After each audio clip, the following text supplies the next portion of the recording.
Holy dick, that's loud.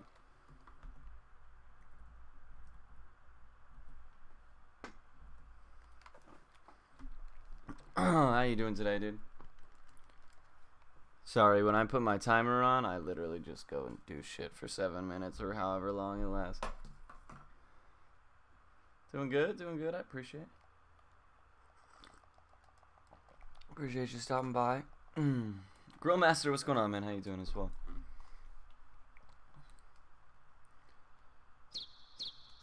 I got some high hopes for this run, man. But now with the new mana race strategy, it's gonna be sub 4 should be easy. Oh wow.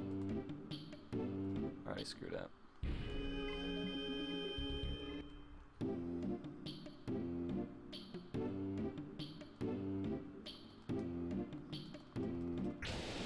How you doing today, Grillmaster? What's going on? This will probably be the last run I do of this game if it does sub 4. Gotta start getting back to Ni no Kuni here pretty shortly. Fuck. Man, I screwed that up movement-wise quite a bit.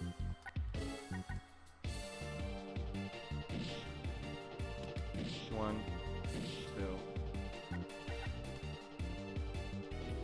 Playing StarCraft 2, man. Nice, nice. It's a name I haven't heard in a minute. Yeah, exactly. RPG Limit Break hype, exactly. I'm stoked, man. Actually, that's not a bad time for those screw-ups that I made. Yeah, RPG Limit Break hype, for sure. I gotta get better, for sure. I mean, I haven't played Ni no Kuni in a while, so I'm definitely gonna need to practice. Also, today is the last day you will probably be seeing this, all of this, because we move tomorrow. I'm thinking it should be. I'm thinking that the new place should be even better. Obviously, I mean it is way better. But as far as like my streaming setup and where I do that, I don't know. I don't have an idea for it yet. But usually I stream Sunday nights, right? It's looking like lately it's been like Sunday night, Thursday night. Occasionally it's a day somewhere in there. And I don't know if I'll be able to do this Sunday night. I don't know if we'll have internet. I don't know if we'll have, I don't know what we'll have by Sunday or even Monday. We should have internet by Monday, but we might still be moving and shit. Yeah, this wall with nothing on it. Yeah, I've always been like, what am I gonna put there? And I just decided nothing. And then I have my Green Bay blanket, which covers up this huge window that is not sealed correctly, so it just lets in tons of cold air. So I went and covered up this huge ass blanket. So the Packers blanket will probably be gone, unless I decide to hang it up on the wall again. But I don't know. I have an idea for where I want to stream, and it's like a window alcove. You know what I mean? So we'll see.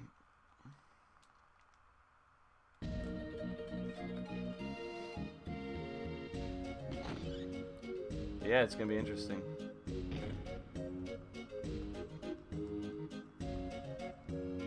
We've been in this house for almost 14 months. Well, over 14 months, almost 15 months. Which is crazy because this place is a fucking dump.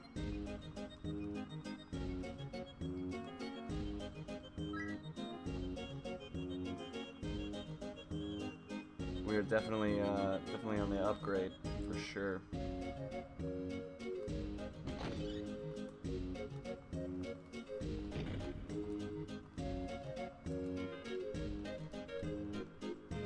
I always do that right there.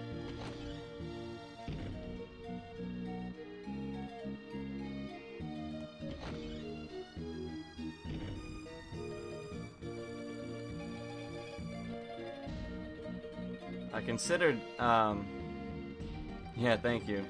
Appreciate it. Dude, with the new mana race strategy, if everything just goes equal, it should be easy sub 4. There's like multiple minutes to save there.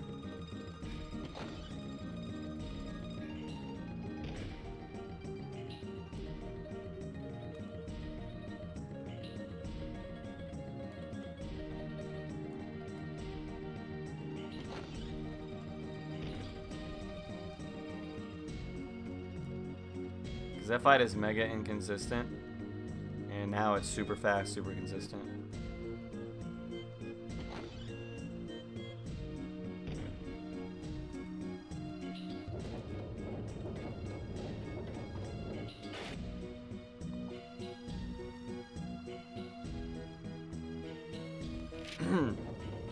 It's a shame though. I mean, the issue with this game is that because it is so basic in what it does, is that there's not a whole lot of like optimization that can be had outside of just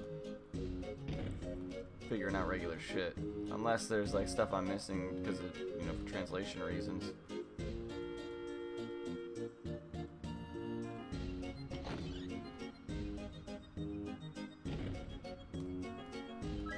I'll be excited to get back to Ni no Kuni though. I really love Ni no Kuni. It's like, it's such a good game, such a good speed run.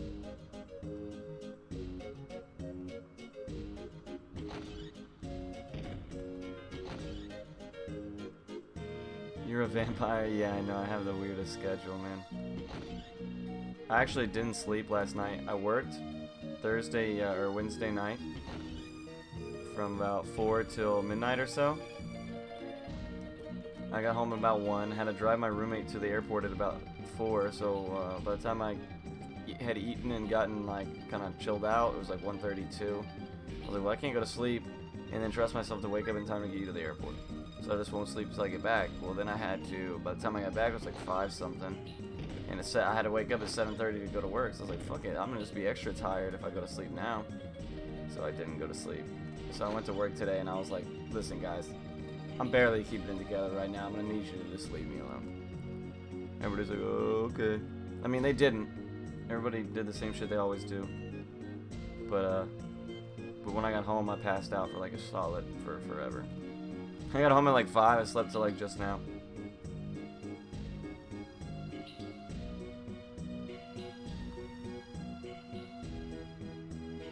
And now I don't work Fridays until like in the evening time, right? So, goddamn.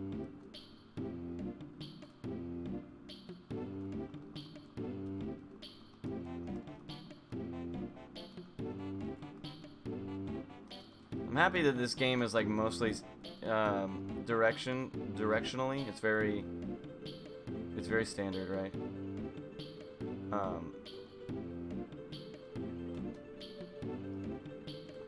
Like if you hold in upright, you know what I mean? Like you don't have to, like in every screen, you don't really have to move a whole bunch of directions to get where you need to go. Is I guess what I'm trying to say. I don't have to move a whole bunch. Usually I can hold one. It's like Parasite Eve in that fashion, and other pretty, you know, D-pad games as a whole are kind of like that.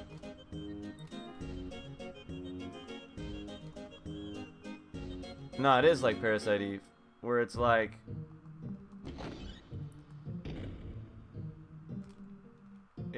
you just hold right and you'll move through this screen. Hold down, you'll move through this screen. You know what I mean? It's not like, it's not eccentric. You don't have to move a ton. It's a lot like Parasite Eve, not only in how I hold the controller exactly like I do in Parasite Eve, because of the circle to run and X to mash thing, and then I hold directions like as the screen loads, just like I do in Parasite Eve as well.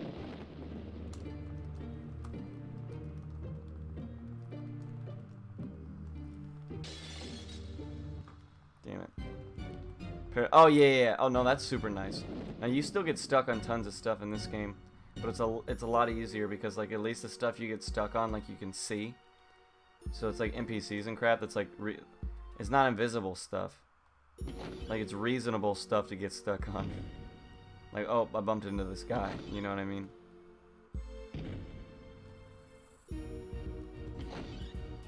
Whereas in Parasite Eve, I'm like, what the fuck was that? What am I stuck on? It's just invisible. It's just an invisible pole somewhere.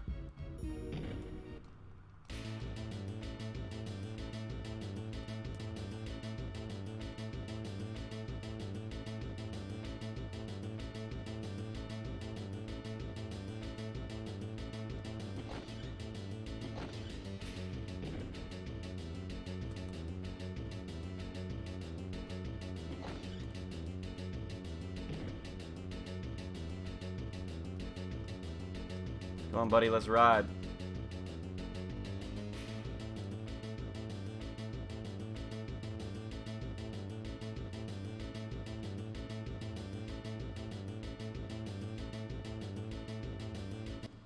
Damn it.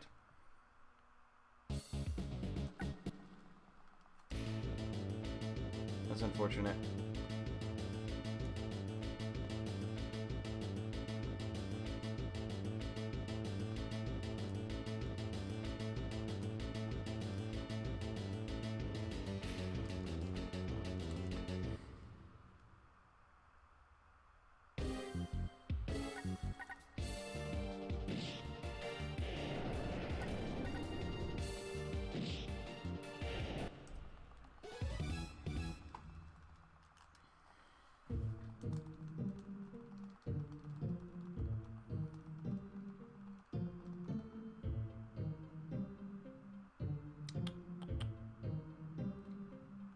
Good start. In the PSP version, I was able to get an 1108 Seirei Children split.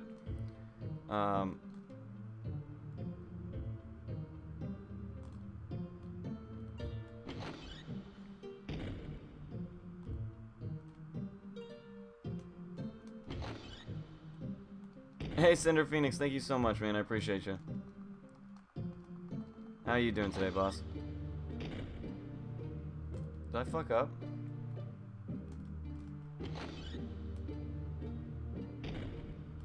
No, I didn't. There we go. Cool.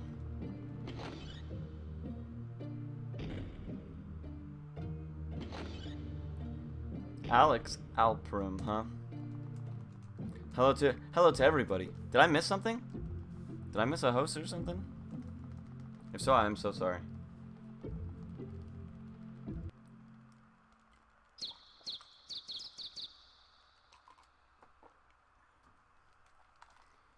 I'm doing alright, man. Damn it. Oh my god. I hate that. That is like one of the hardest things to hit in the entire game. I'm doing okay.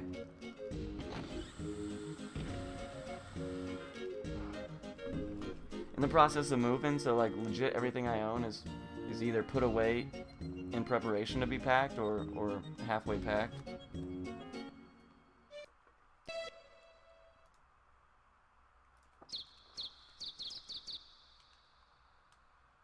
Oh man, did I not edit the borders correctly? Oh no, I did. Okay, it's just their room.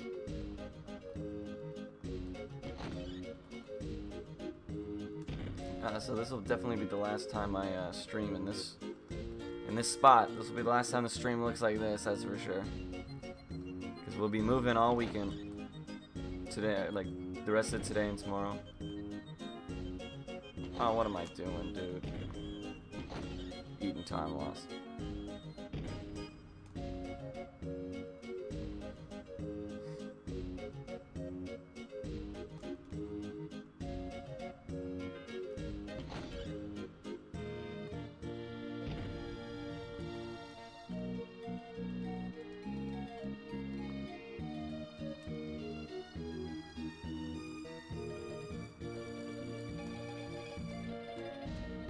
Nice, that was well done.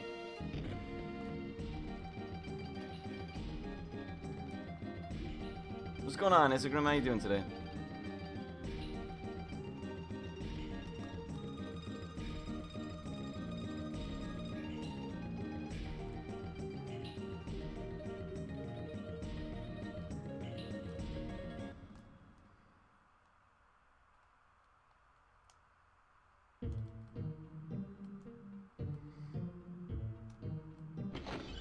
Now I guess we just go kill Plagueface. Tired, very tired. I feel you, man. Get some rest.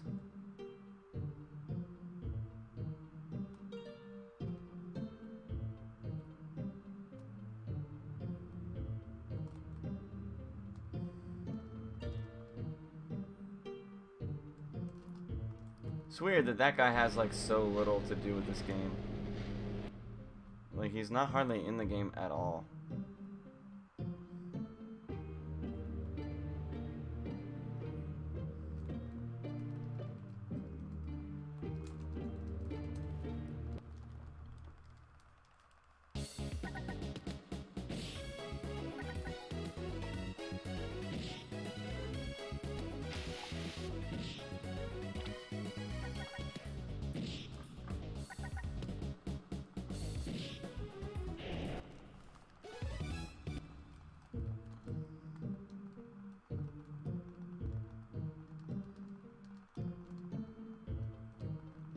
I love coffee, dude. I love it so much. It's so amazing.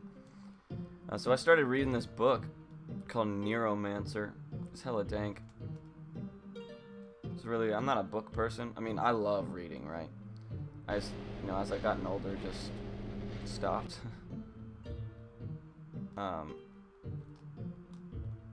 So my interest was piqued by this book, so I figured I'd try it out.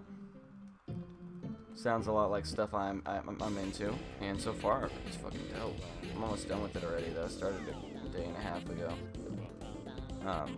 But it's really interesting.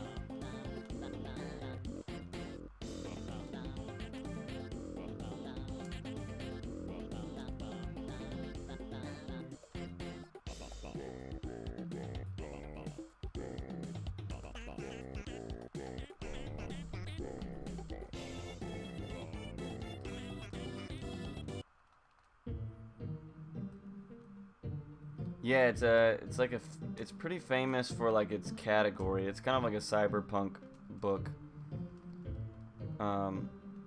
It's kind of Matrixy to an extent. It seems like it was Matrixy. I mean, it's really old, right? So it was like Matrixy before the Matrix was a thing.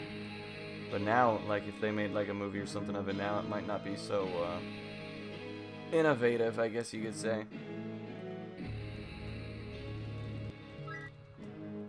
That's not what I wanted. Yeah, it's Gibson. Yep.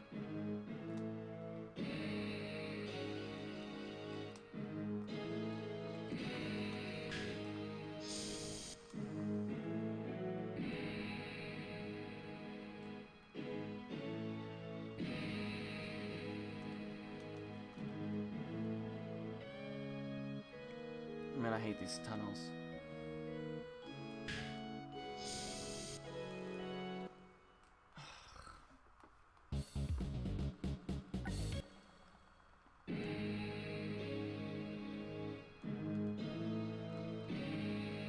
I think this is the way to go. I could be wrong.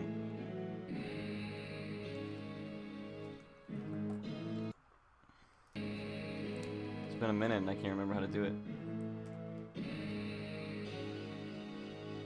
I think this is right. I think there's a pump in here, right? Yes, okay, good. Thank God. That's not what I wanted either. Should have scrolled down in my notes further. I don't know. I'm still not even near this section. Yeah, I think they were made in the 80s.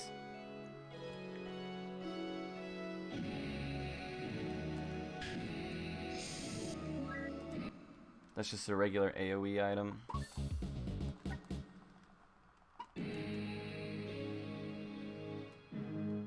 Now, middle tunnel. Okay, I remember where I'm at now.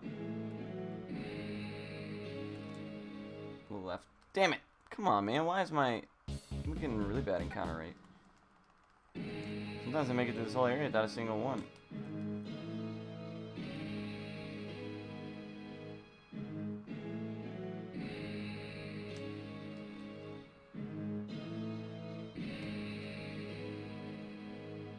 Pretty sure I'm done now. Pretty sure it's left.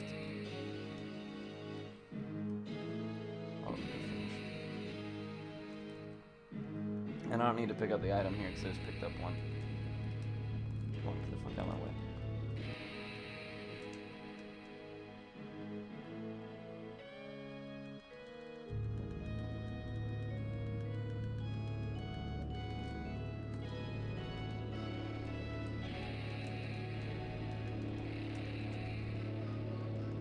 Yo, what do you want from me?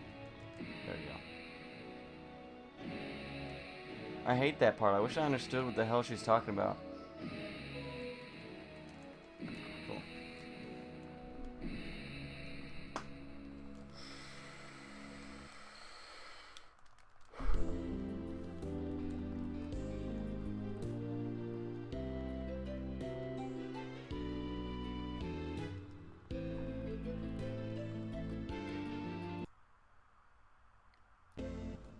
Now for Young Ghost. This will be fun though. Young Ghost has gotten a lot more bearable now that I understand what she's capable of. It's really it's actually a lot harder than when I like sometimes it's really difficult, sometimes it's super easy. She's a weird chick.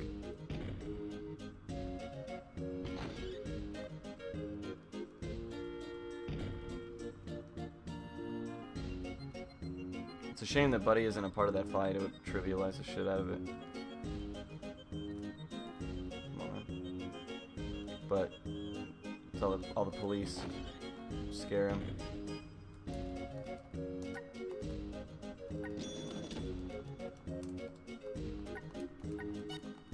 That's bad, man. You mean? Yeah, exactly. That's why I started reading it. Is there like pretty much everything that's created cyberpunk was like it was like the groundwork. Matrix and all the futuristic, but like, you know, high tech, low life kind of style of things was like technology fallout basically situation. I love it. I think it's awesome.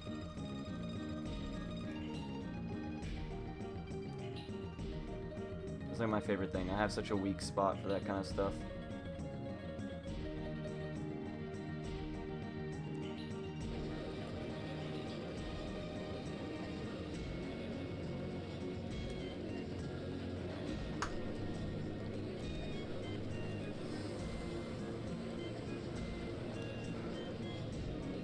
So we should easily be able to sub 4 today as long as I don't die. As long as I don't have Virgil die on Man of Steam.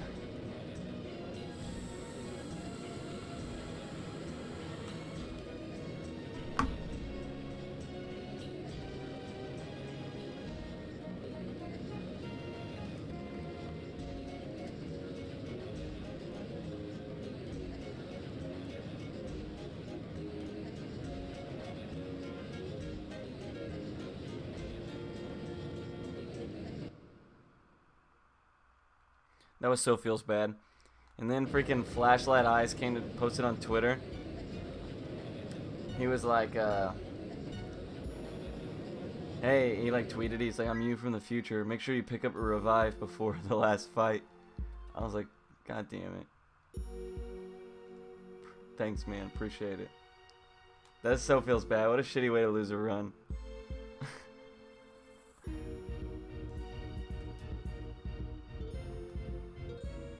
Made a game about it.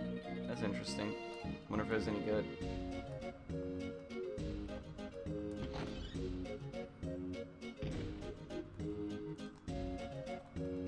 Oh my god, that was so clean.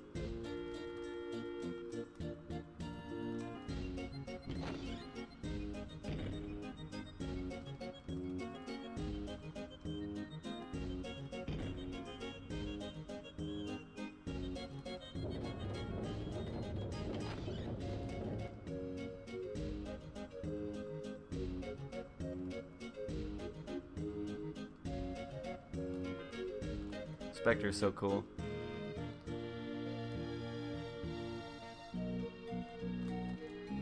Sipping his tea, not caring about nothing. What a legend. It was fairly decent. Interesting. So I consider today, like, on stream, we'll just browse, like, the trenches of speedrun.com. Find, like, really short, shitty games and see if we can world record on them in one stream sitting. For fun. Just see if we can find some trash.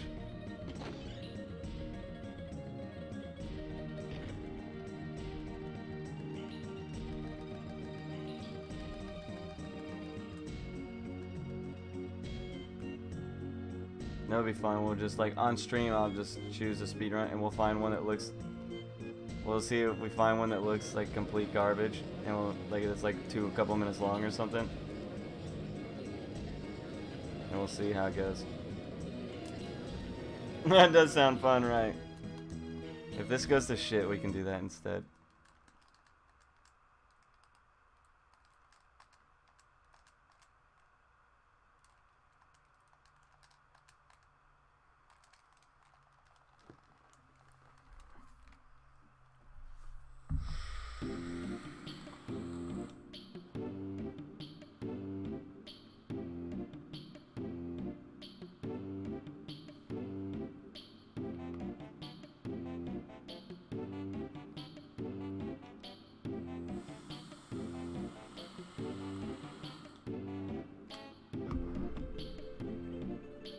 feel like my e-cigarette sucks. I might have to buy a new one.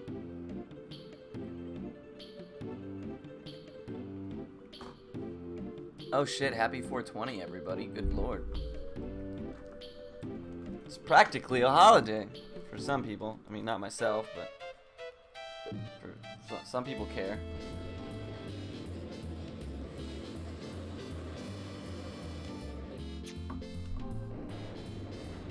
Yeah, for you especially. Yeah, I bet today's a busy day for you, my friend.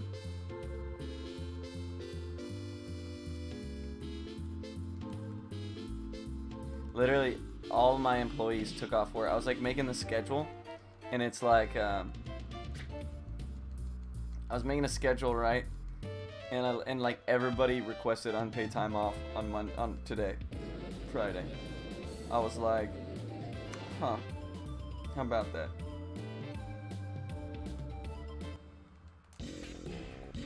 One person was like, "It's my birthday." She's like, "I swear to God, that like it's my birthday, and I just want it off for my birthday." And I was like, "Yeah, likely story," but it really is her birthday, man.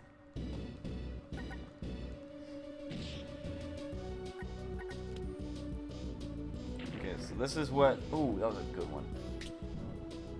Yes.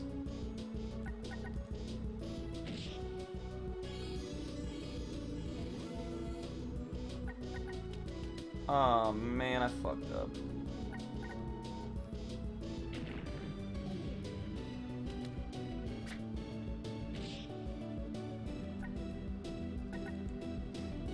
Oh no, I fucked up. Random drug test season, that's what I told them. I was like, you guys know that the 21st is National Drug Test Day, right?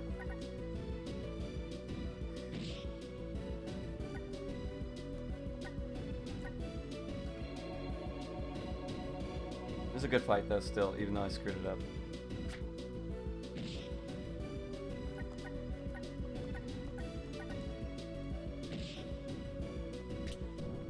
Never mind, it's not. Oh my god, how did that happen?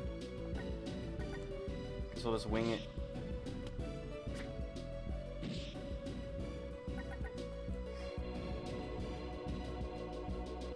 That's unlucky. Should be fine though.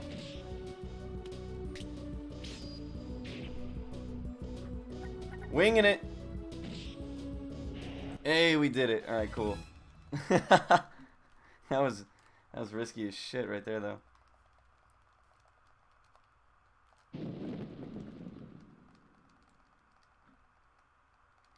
This would be such a cool gang of people to cosplay, but I feel like it would be a huge waste of time if you were interested in being recognized whatsoever.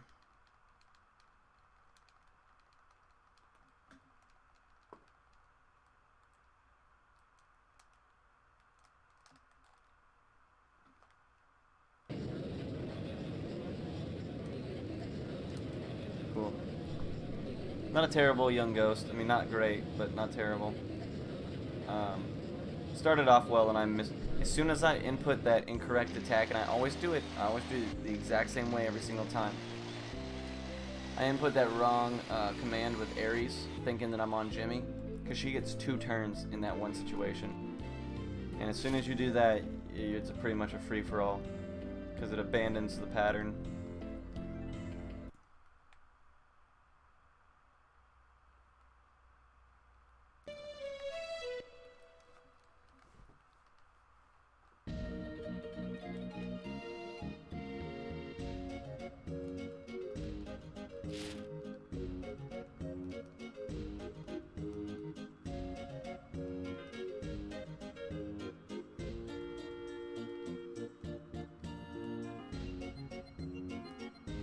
Fuck off. Okay, bank.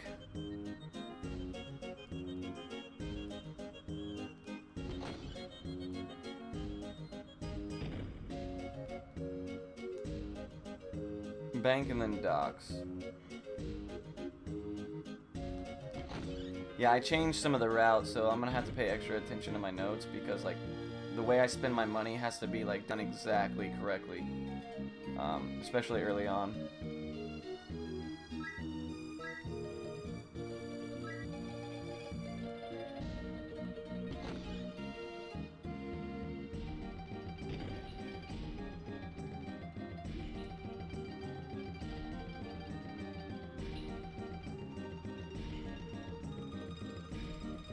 In order to be able to get all the shit that I need for like the late game, and then the weapon that I need for Fancy Pants 1, I think it is. I can't remember why I need that weapon.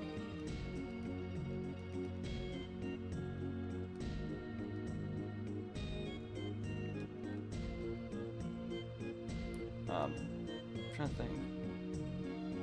Maybe it's dragon. Regardless, I gotta be careful about how I spend my money, because if everything breaks the way it should, I should have literally 1 gold to spare, $1. So I have very, very little. I have very, very little room to screw up.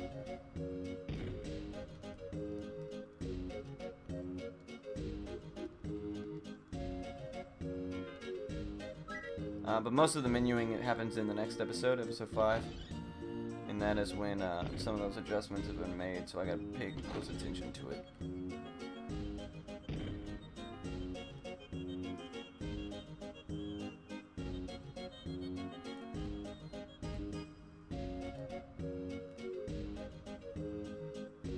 Yay, time to hear Virgil's theme.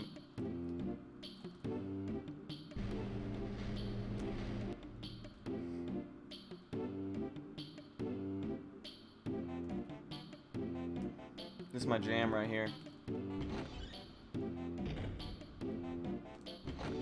Yeah, sounds like that was a good input right there.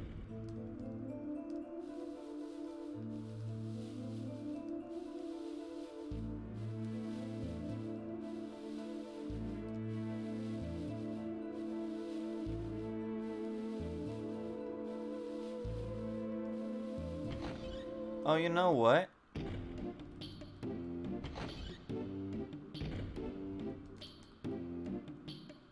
I wonder if that's more ideal.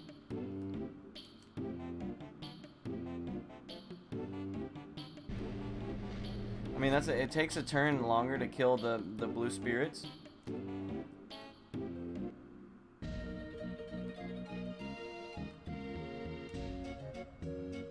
But it looks like in my notes I had I've been killing blue spirits with my AoE items, but if I save both those AoE items for the Yin Yang spirits, it might be more lucrative speed wise.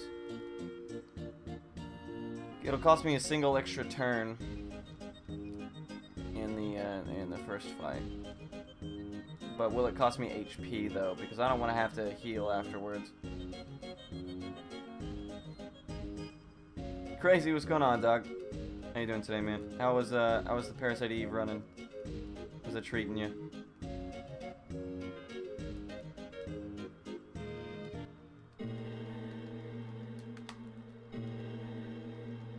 We'll try this. We'll see how it goes.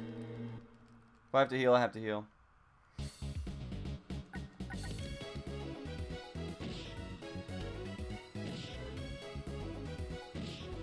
Oh, that's... Holy shit. That's really bad. So it's still 2 turns.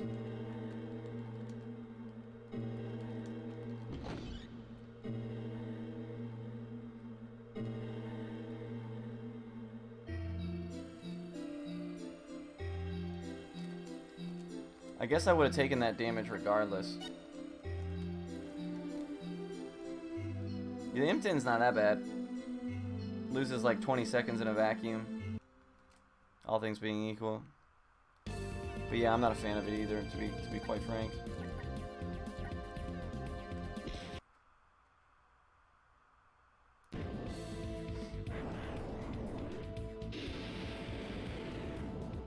Oh, Jimmy's low on SP. Yeah, bats are a bitch for sure, dude. That shit never gets easier.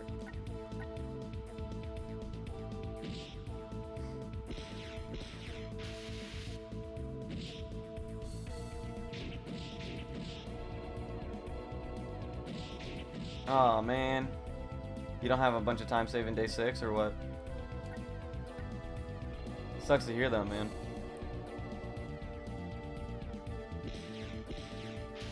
That's fine.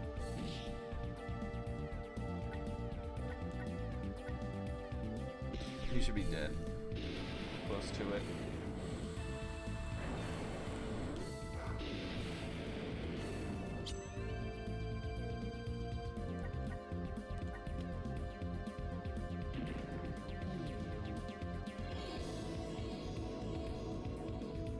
She healed herself? What the fuck? She's only taken 20 damage. Yeah, that's true. I have a lot of time save in I'm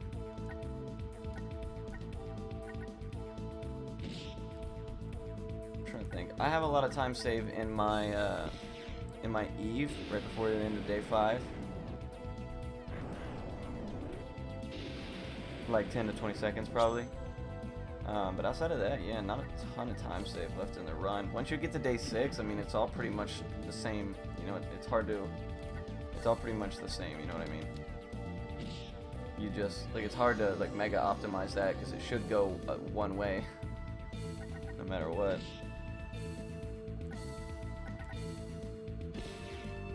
Especially with the ultimate being 2 liberate strategy and everything. So. Oh, wow.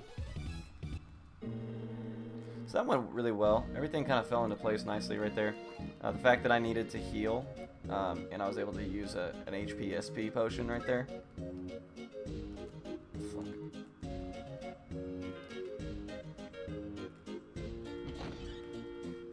Very close to 121, hell yeah. This game does not have a translation, it does not. Unfortunately for everybody. It is purely Japanese. It wasn't a big enough game to warrant a fan translation, so it never really got it. You know, it is what it is. And I appreciate it. Thank you so much for the good luck.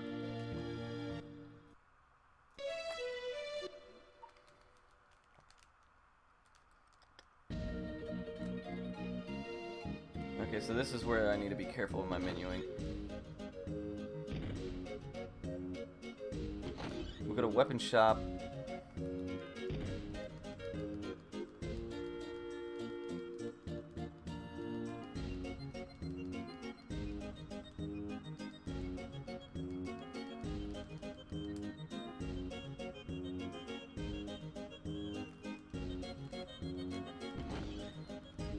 Let's see.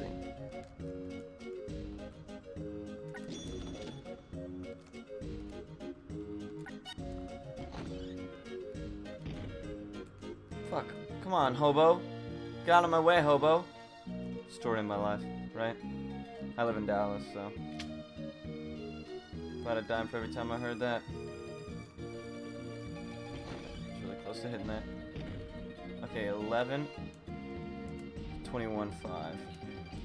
No! Well, I fucked up. I'm gonna have to buy one less. Of these. Of the 50s, right?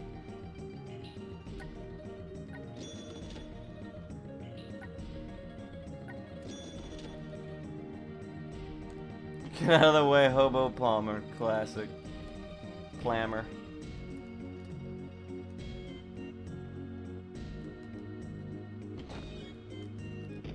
This game is a constant struggle of dodging hobos.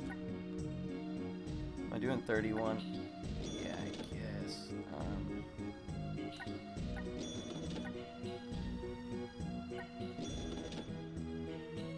And 21 snake. Oh, okay, so I ended up... Oh, no. I really, yeah. So...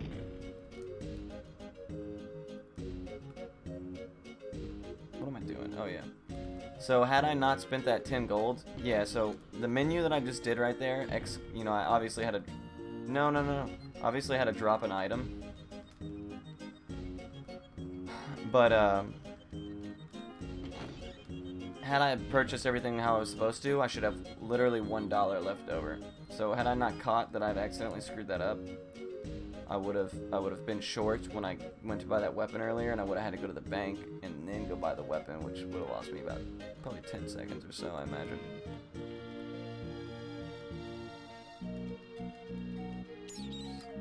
It really is like London. Lots of homeless people in London, or what? It's really like where I live in Dallas, that's for sure. I have the same guy that like frequents the area and like begs people, asks people for money. I don't want to say begging because I don't consider it begging when it's like a career. You know what I mean? I feel like begging is a poor way to describe something like that because they don't beg.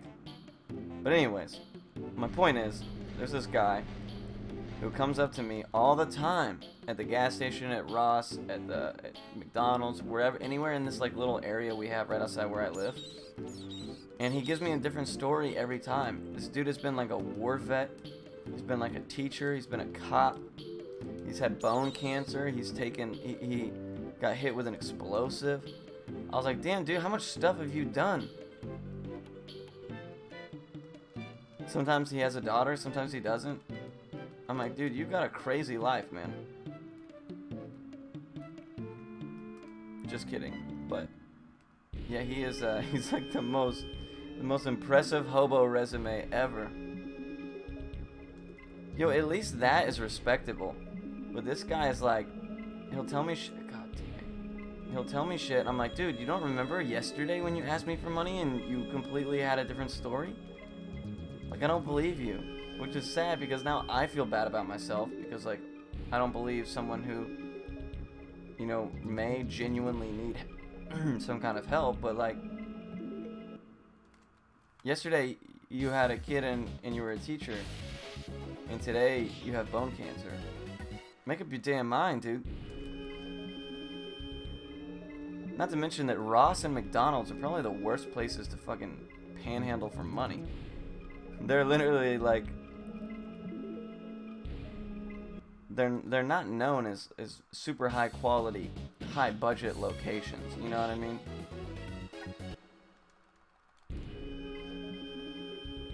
It's like panhandling outside Goodwill. Probably not the greatest place to do it, man.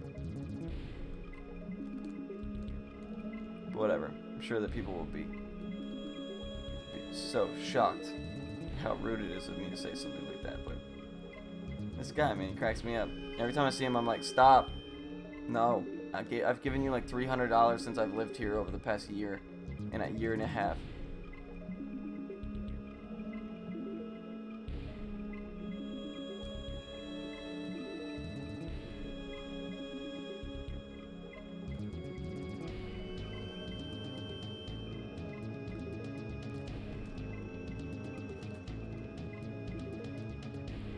Drunk people do for homeless people, yeah, I mean. And you know what? Who knows if he's even homeless, man? I've seen, like, in this day and age, like, panhandling, it makes a ton of money. I watched this documentary about this chick who panhandles, like, professionally. Like, it's what she does. And she makes, like, stupid money off of it.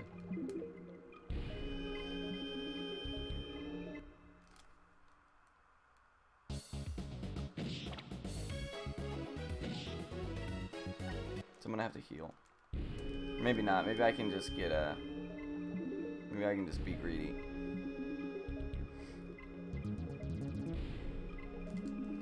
Yeah. His Lambo.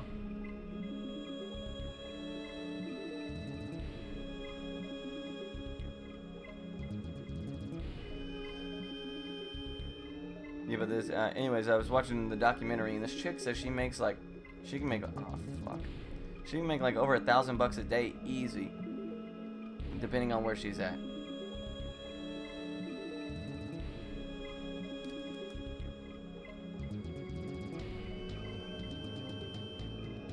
$1,000 a day? That's so crazy. And all it costs you is your dignity? Motherfucker, I haven't had dignity for years. Years.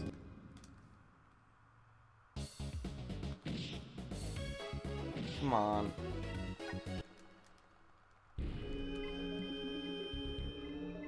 So I mean, she looked, I don't know, she didn't look like super beat up, but she definitely had like a uniform, if that makes sense, you know what I mean?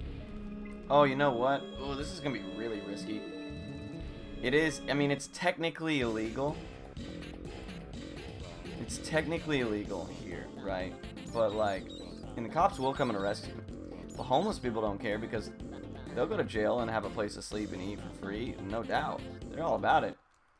But it's not something that was really cracked down upon to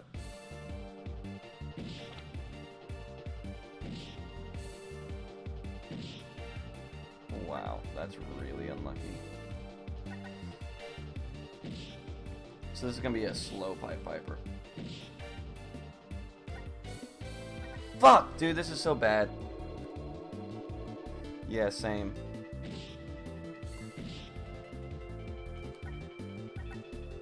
So the other ones can't even attack because they're the other ones can't attack because they're boxed in. So I got lucky.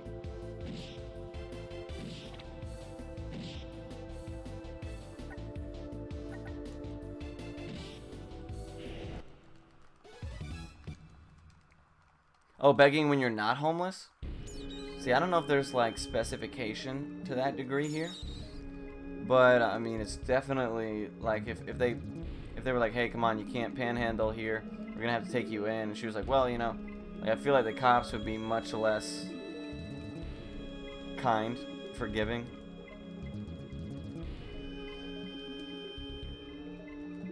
I feel like if you told them, I'm not actually homeless, I'm just here begging for money and pretending to be homeless, the police officers dealing with you might be like, fuck you.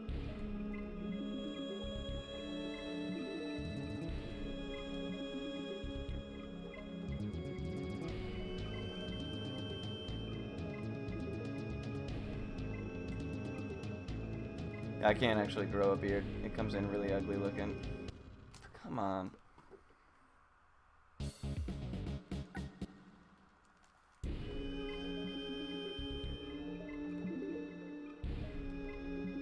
But yeah, dignity, forget about it, dude. I don't need dignity. That's overrated. This is 2018. Dignity does not exist.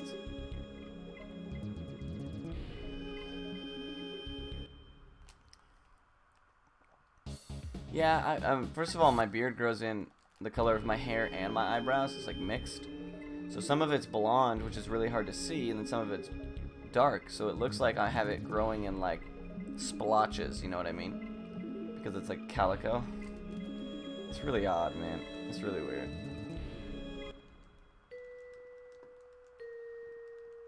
I don't know how I have two different hair colors like this.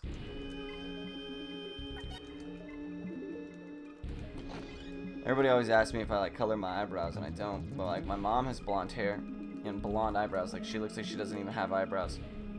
My dad had blonde hair when he was a kid, but now he has all dark hair. So I imagine that that's kind of like where it came from, but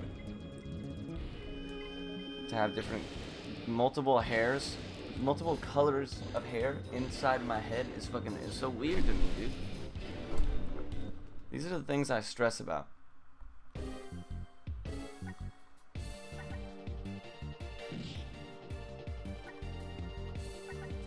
Yeah, but those are colors that are almost synonymous with one another, right? Oh, that's bad. How unlucky.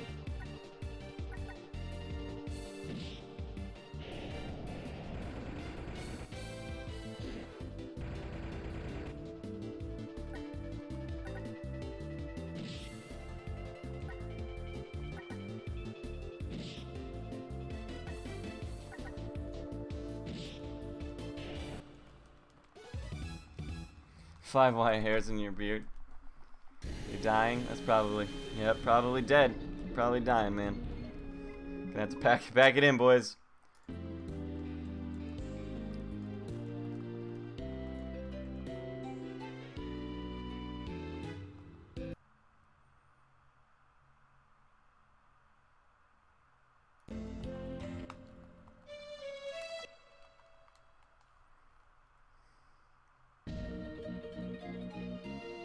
Beard cancer. Beard cancer is what I call half of the people living in Austin.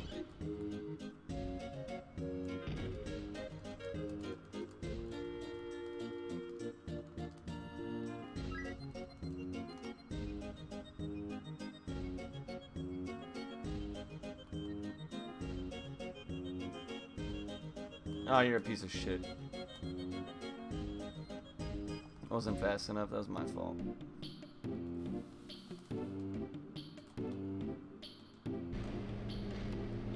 Get out of my way, kid. Oh my god. So clunky with my controls right now.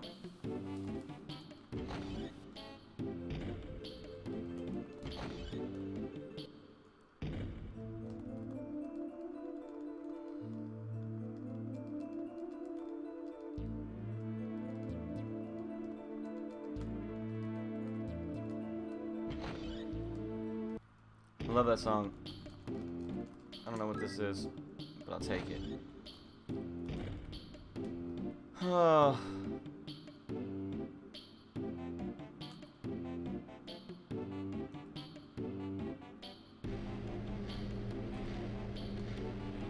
Ooh. Dude, he runs so fast that it's super hard to control sometimes. Yeah, let's do this. This fight is actually quite annoying. Because it can go a whole bunch of different ways.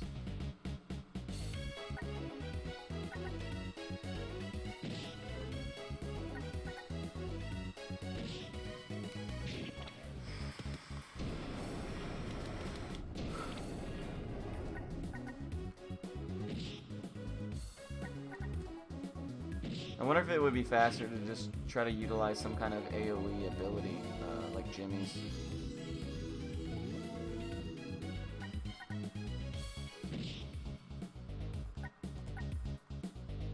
Yeah, like this. I'm sure that it kills them. Oh, guess not. So that does about as much damage without the animation as the item did, so I guess that's reasonable.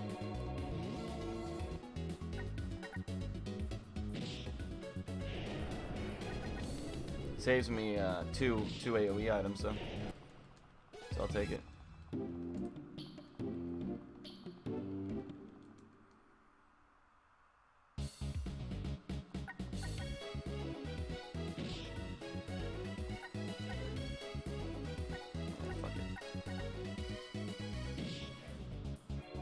AoE items are definitely nice to have, especially when it comes to like Nemerdian.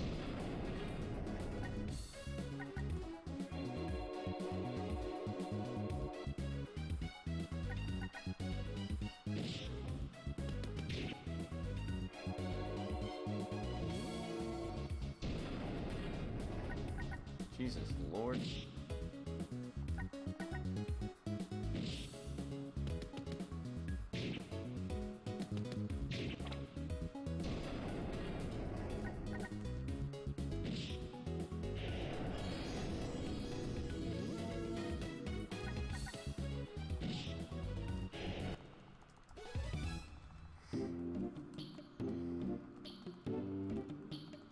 Terrific.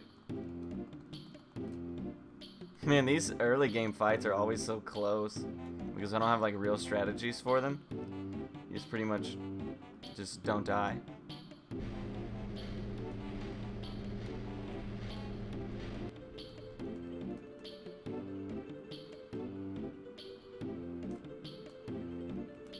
Throw AoE items and don't die. I mean, obviously I routed the AoE items in and everything, so I had a plan at one point, but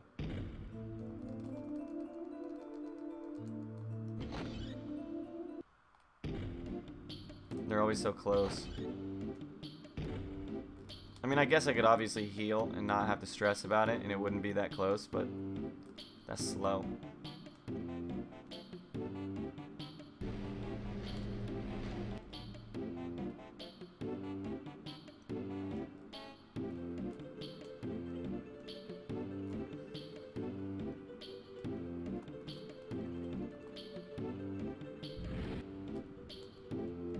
Come on, man.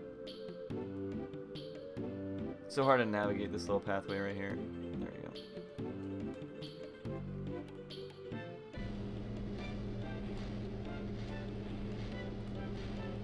There we go. I can't remember if I had to talk to Virgil here, but I'm almost positive I do. I think it's Virgil, box, Virgil, dog, Virgil, home. I think that's how it goes. I don't know why you have to talk to Virgil so much. It's quite annoying.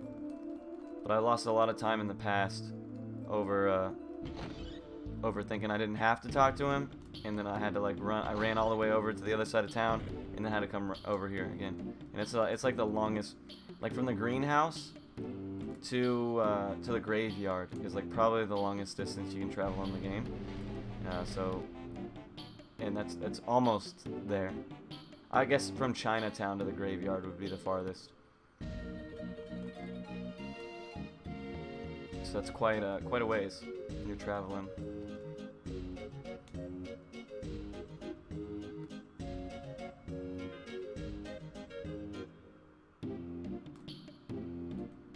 No, I moved up. I should have moved down. That's stupid of me.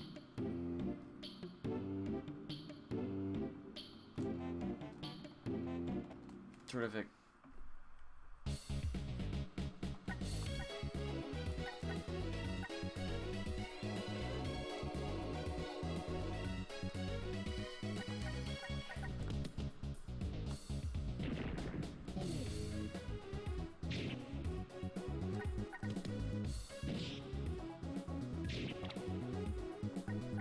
Dude did literally 4 damage.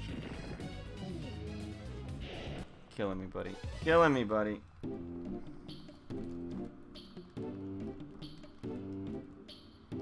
we go back to Virgil.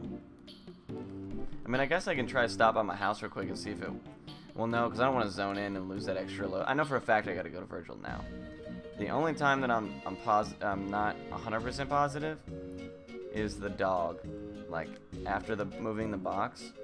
But I'm almost positive I have to go to Virgil because I've done it in the past and the dog has not been there.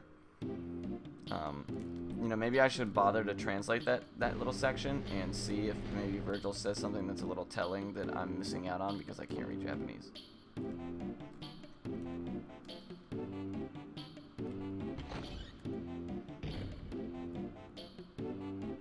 Because, like, when I go to talk to him, it doesn't look like he says anything interesting or new, but it does trigger shit.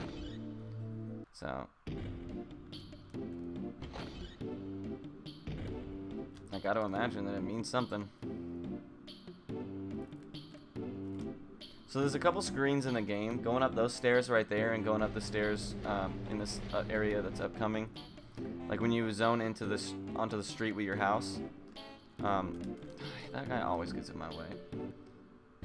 When you zone up to the street that I'm about to go on, if you hold up, or if you hold any, it automatically moves you up right there, and then it turns you. So like you have nothing. There's nothing you can do about how it angles you right there. Same thing when you go up the stairs leaving Virgil's house.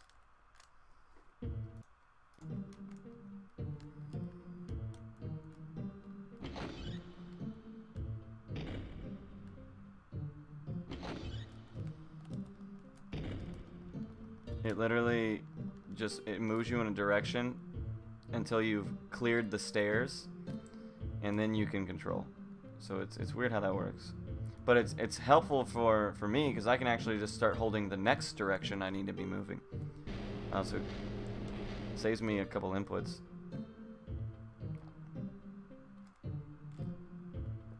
So instead of holding right there, because he automatically runs himself up the stairs, I just hold up.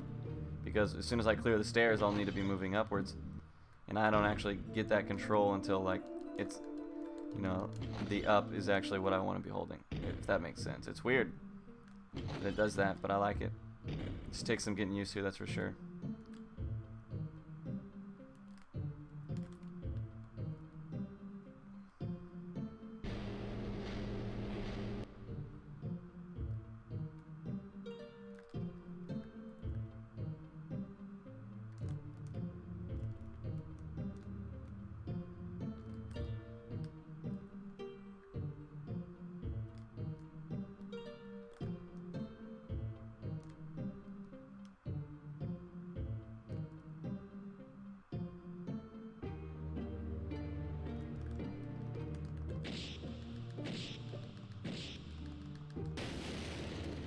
Now we get Buddy's really, really good weapon. The weapon we're about to get Buddy is so fucking strong. Super early on as well. And it doesn't cost you anything, so that's part of what makes it so good.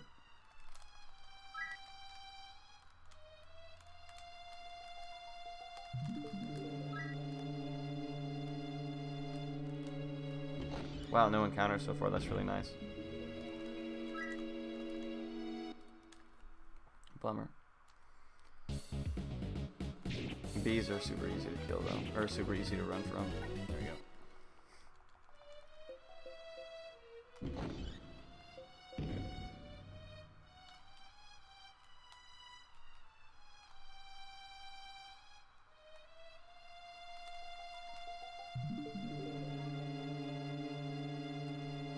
Oh, didn't quite make it.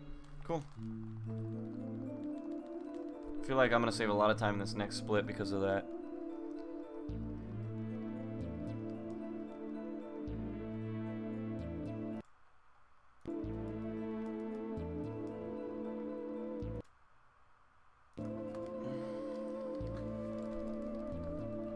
That went really well.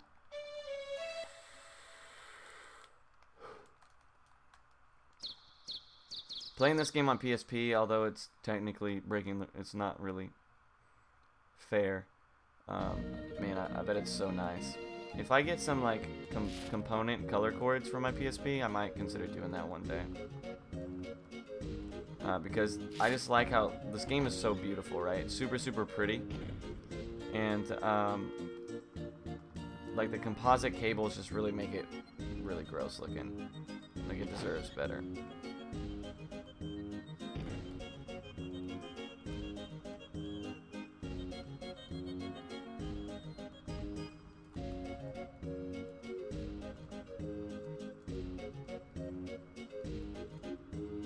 I wonder if talking to that old guy right there is actually just a side quest. Maybe I should test that out. I know I have to speak to this lady.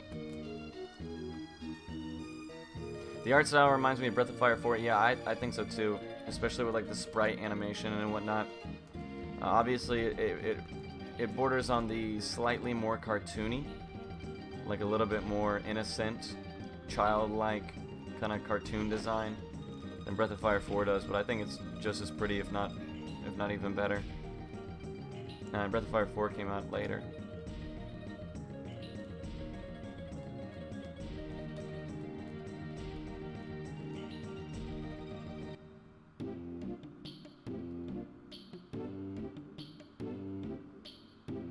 But yeah, Breath of Fire 3, Breath of Fire 4 is a lot with what people compare this game to, that since I've been playing it at least. A lot of my viewers have said both of those. But Bowie was the one that told me, he's like, yo, it's like Breath of Fire 4. And when I looked it up, I was like, yeah, you know what, son of a bitch, dude, it does look looks a lot like it. And they have similar gameplay elements as well. Primarily like the battle. You can only battle in screens that are big enough to house battles. So that's a super nice functionality. What is this? Not shit.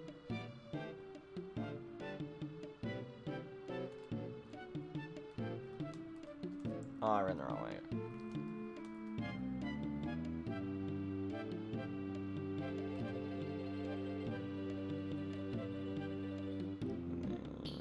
Up. See, I used to think this was randomized, but turns out I was just going the wrong direction like a fucking idiot. I could have swore that there was a shiny on that screen. The menus, yeah. I can agree with that.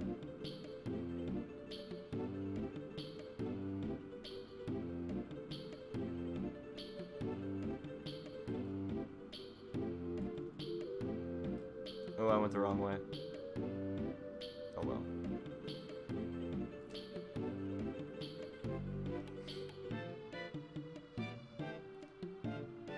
Now I'm back on the right path. Down.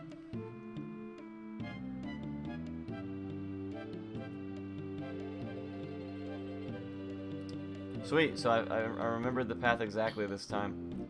Saves you a lot of time if I don't have to do those extra screens.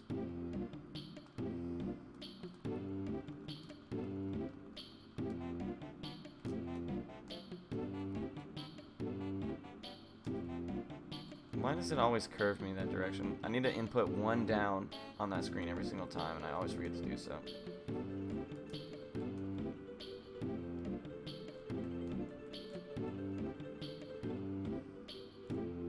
I wish I had a softer D-pad to play this on than a PS3 controller, though.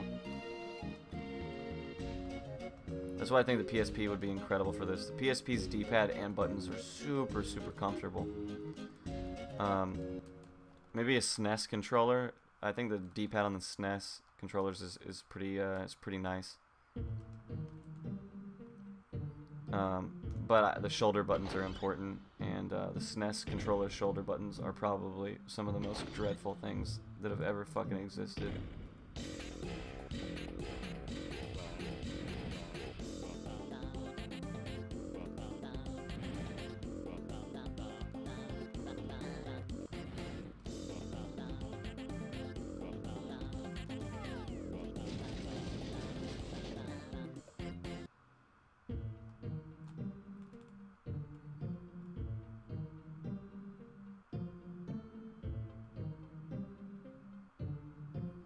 The Super Nintendo's shoulder buttons are designed, like, obviously they weren't designed with, like,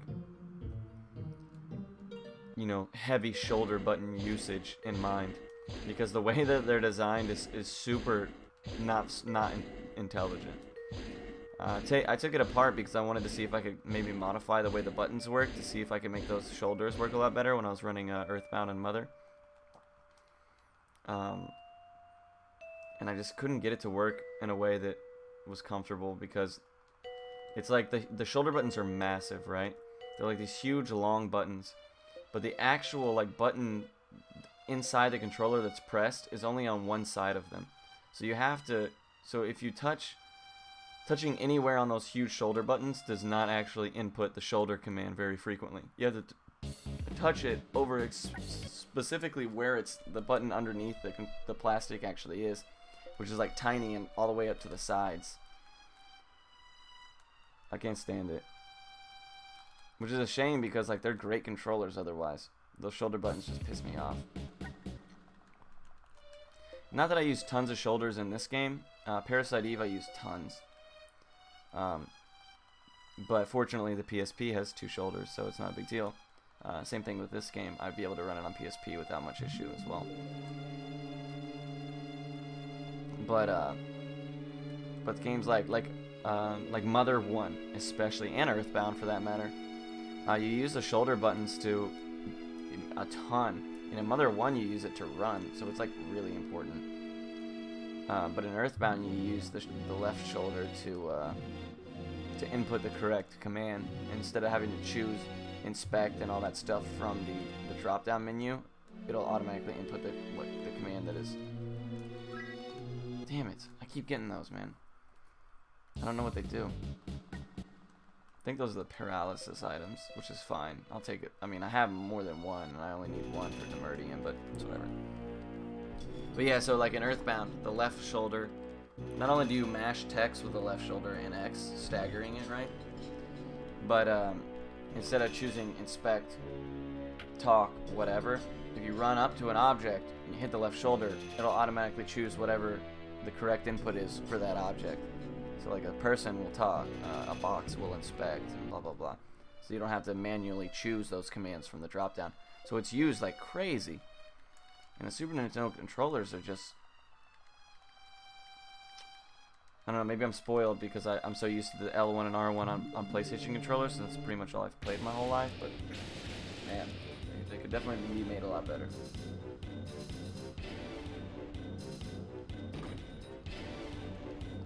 So we should save a good amount of time here.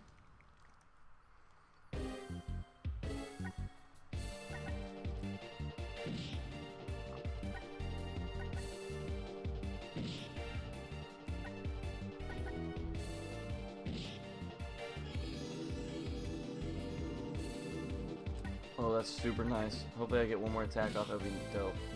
No, okay, that's fine.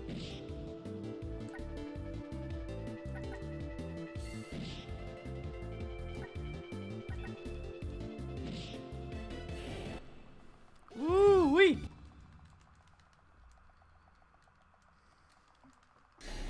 Good stuff.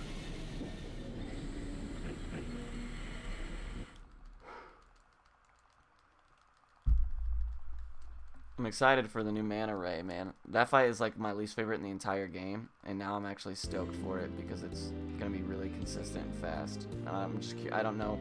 In my mind, I'm not really 100% positive. Oh, and my new Fancy Pants strategy is gonna be really good too. Fancy Pants 1 and 2 should be way faster now with these new things that I'm buying. But like I said, I'm using like every dime I have now in the route, whereas I used to just have fucking money to spend. So I gotta be really careful about my menuing and stuff like that.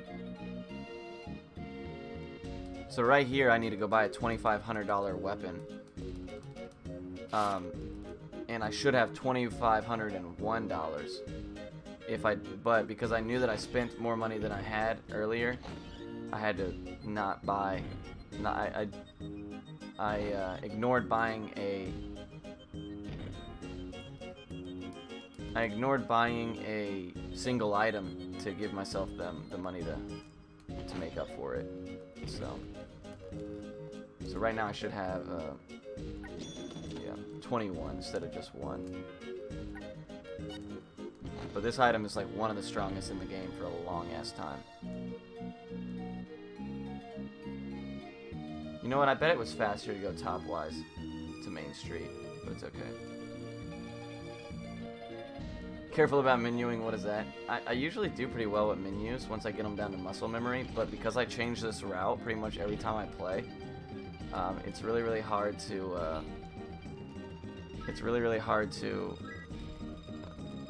do them quickly because they change so much. Parasite Eve, my menuing is pretty decent. Same thing with Ni no Kuni. Probably not so much anymore on either one of those games because I haven't played them in so long. Fuck.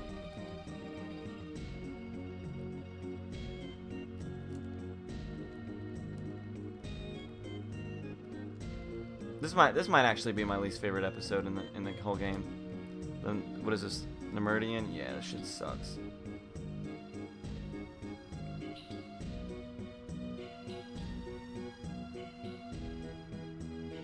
Parasite Eve, you gotta be really careful about menuing.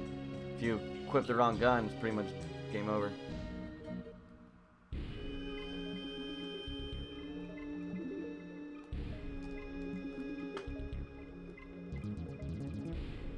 Oh, fuck.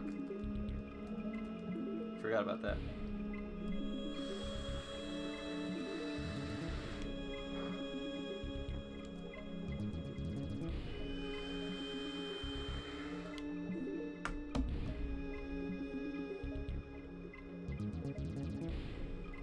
Man, this game is so pretty. It even looks really good in OBS. Because I play it like on a different monitor, obviously, and my monitor looks really good. But it looks good on this one as well. Such a pretty game, too. It could have killed in this market. It really could have. It's a shame that it never made it.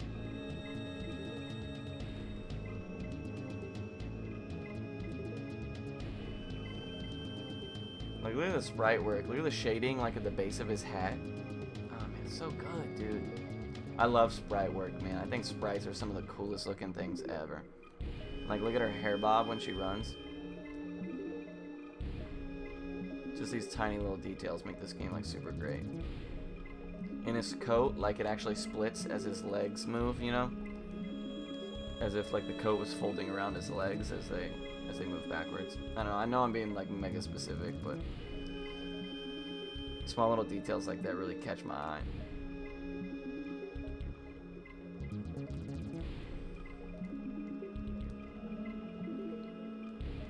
Alrighty, so I should have, if I have more than 14 AoE items here, I should be in really good shape.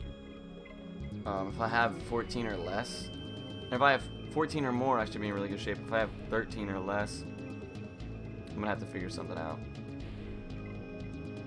Or just pray that I get really good RNG here on the encounters. Because you can run away from any encounter of slimes in these tunnels that are not 5. So if you encounter... So first of all, just get as few encounters as possible would be nice. But if I do get encounters, you know, anywhere from 1 to 4 slimes is totally fine because I can just run away. But 5, you have to fight.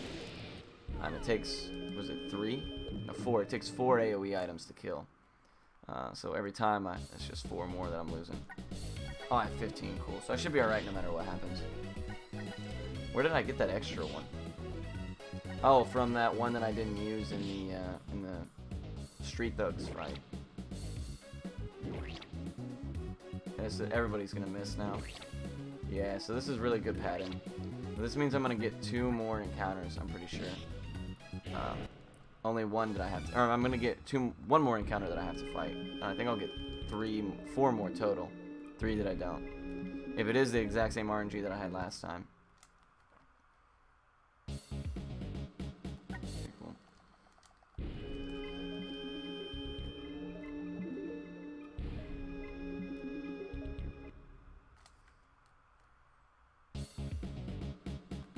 Nice.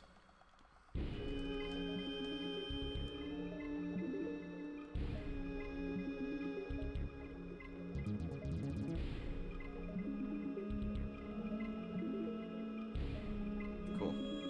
There's a lot of screens here, so it really helps to make it through screens without encounters.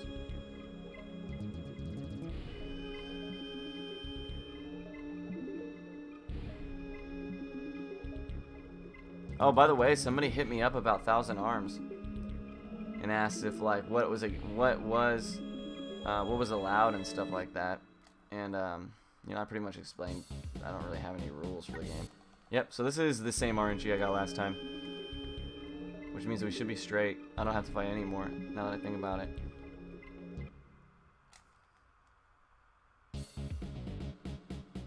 Oh yeah, I do. That's right.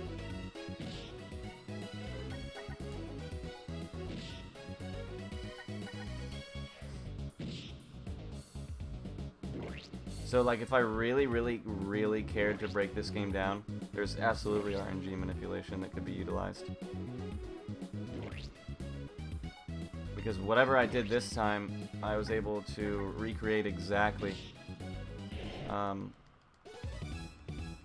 my previous run, the run I did the other day. If I remember correctly, I get 1 more encounter before oh no, that's the exit. But yeah.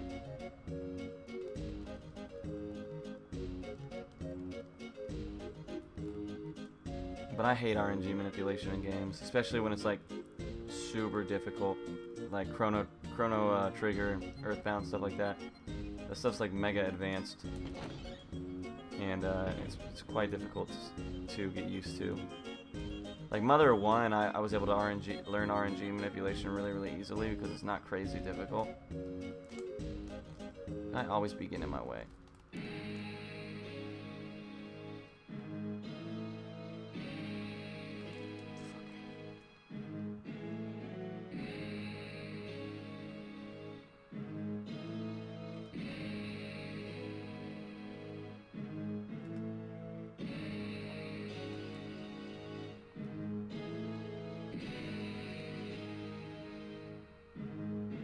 Pretty sure there's a lever in this room. Go back and go through the leftmost.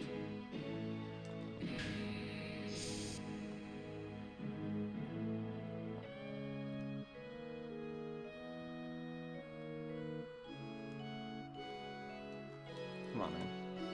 One big complaint I do have for this game is these style of dungeons. You do about 3 of these that are almost the exact same thing. Obviously, they have differences in their like their layouts, but like design-wise, they're like the exact same game, or the exact same areas, and it's kind of annoying. You know, it's like you could do better than this. But I wonder what the game was actually created by a developer called Unit that I've never heard of before. So I wonder if it was just like a small group of people that didn't really have a whole lot of funding, which would not surprise me. Fuck, what did I just do that for?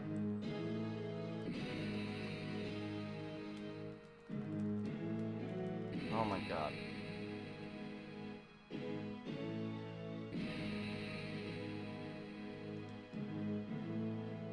And the game, even in Japan, is not super well known at all, like in the least.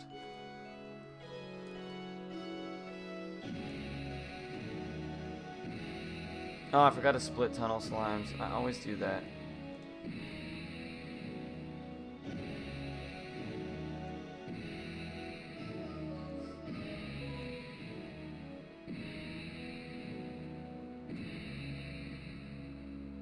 Nope, that's wrong. There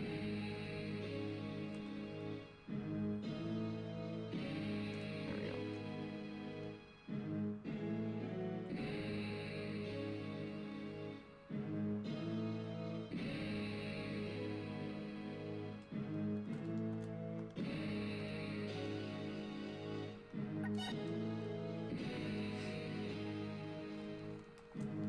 Damn, I killed that tunnel section, dude. That was amazing.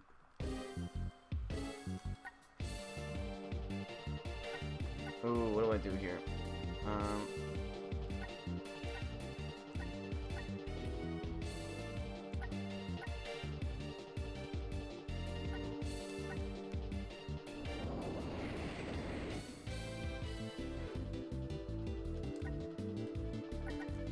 I should be able to live through this. I should be fine. Surprising how games can just fly under the radar. Yeah, absolutely, dude. I totally agree.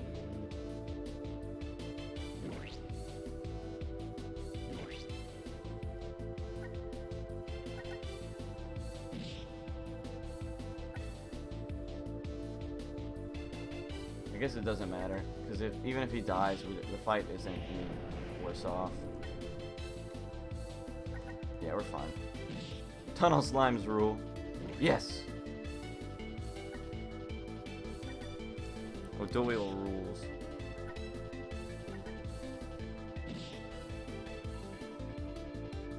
So we should be fine now. Jimmy should live.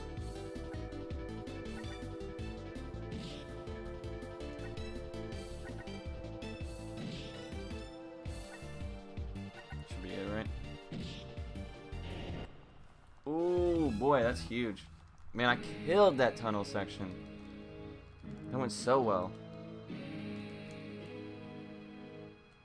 What's going on? So far so good. How you doing today, man?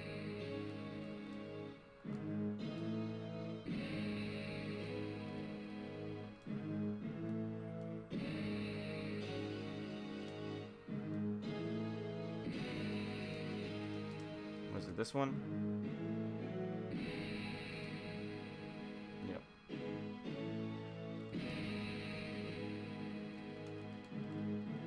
Maybe not. Maybe I fucked that up.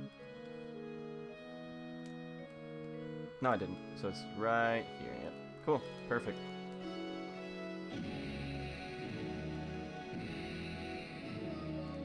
Big chillin' with some Guinness? Hell yeah. You a fan of stouts in general? So we have a brewery here in Fort Worth. Oh wait, aren't you from the area?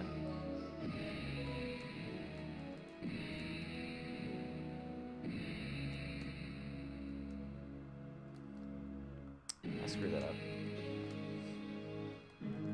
Rar and Sons. Nah. I'm talking about, we have, but yeah, we do have Rar. But, what is it, Lakewood? Temptress?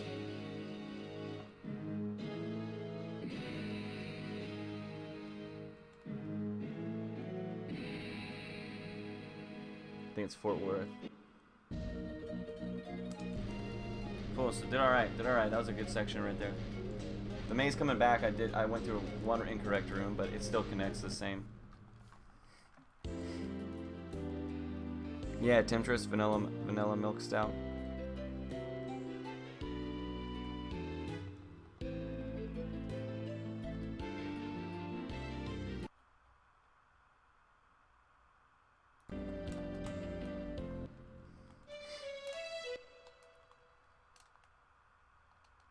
Literally the best beer ever brewed. Especially if it's like nitrous out of the tap. It's something else. So I worked as a bar supervisor for a big distributor here in Fort Worth for a while. So I dealt with them a lot.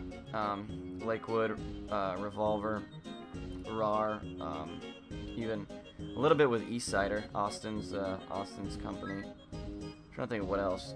Oh, 903, dealt with them a lot as well, out of Sherman.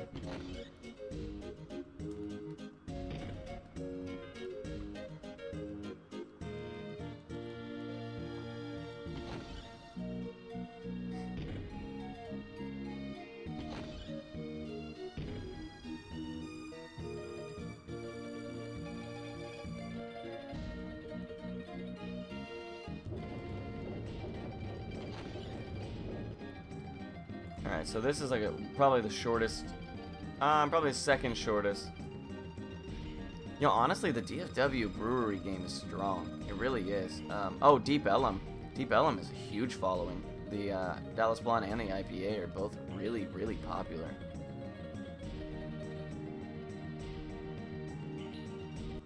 Fuck me.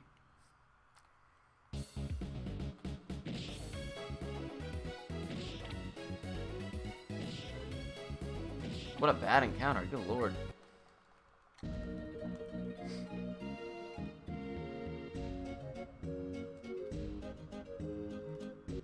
God, you kidding me?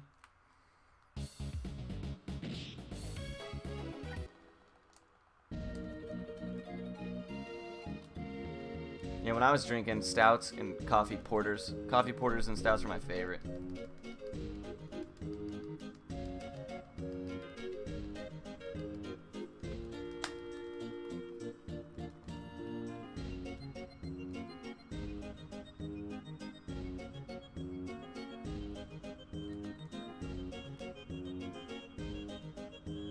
I always want to go up that ladder there. Damn, dude, I'm getting really bad encounter RNG right now. So I wonder if the RNG resets from episode to episode. Probably does.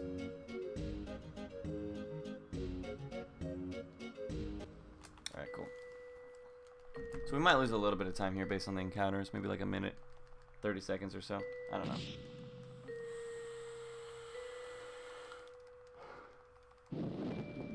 But yeah, all those, a Maverick. I think Maverick is around here as well. Guns and Oil. It's like an American lager. It's pretty pop. Oh, oh no, I already said Revolver. Yeah, Revolver fucking kills around here, dude. Like Blood and Honey and everything. Okay, I gotta pay attention to this fight so I don't lose track of which enemy I'm fighting again. I'm gonna go with the one on the right.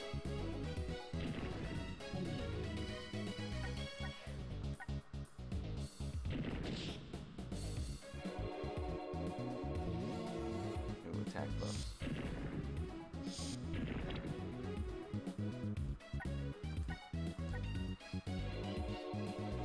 Fuck, I lost track of which one was which.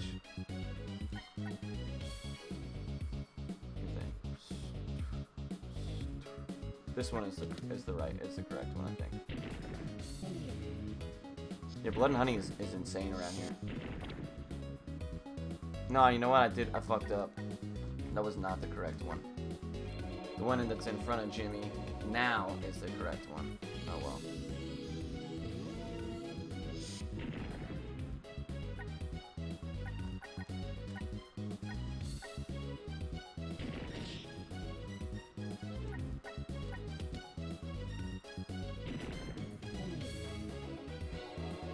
Worst case scenario, I mean, it's not the end of the world.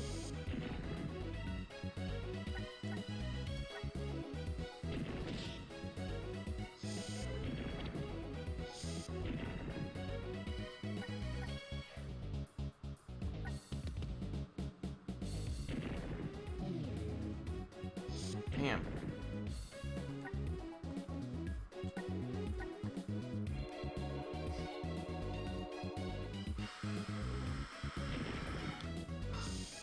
Nice.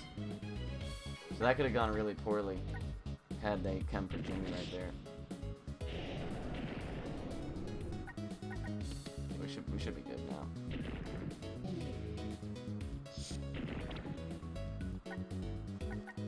Yeah, it's over. I knew I would lose time because I screwed up so badly, but it's alright.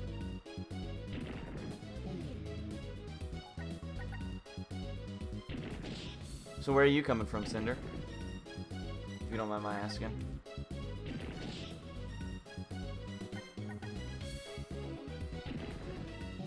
I'm gonna bring this game to Limit Break. I'm sure that people there would really appreciate it.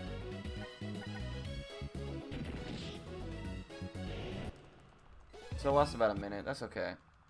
30 seconds was probably related to the encounters.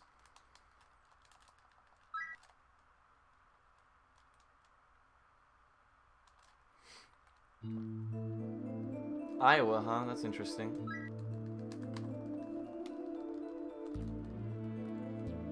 And see, I don't drink anymore, but my roommates who will be joining me at RPG Limit Break, they love beer, but they're also not like super adventurous. Whereas I used to bartend for a really long time and supervise some bars in Austin and in DFW. So I always make them stuff. I make like this really good dirty apple martini that they go hard on. Everybody always loves it. It's not like a soured apple martini. I hate that shit. It's actually nothing like a martini now that I think about it. It doesn't even have vodka in it.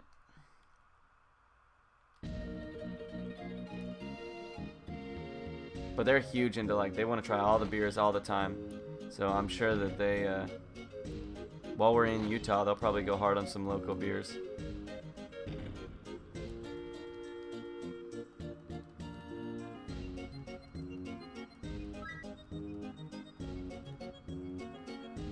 Yeah, so mine is with, I make it with Crown Royal Apple, De Kuiper's sour apple, pucker, and melon, and De Kuiper's melon, and then a little bit of lemonade, just like just a splash of lemonade.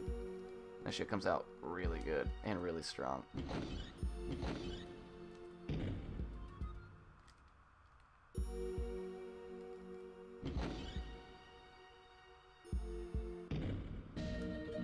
It is really good, dude. Why did I go this way? Son of a bitch. Oh well.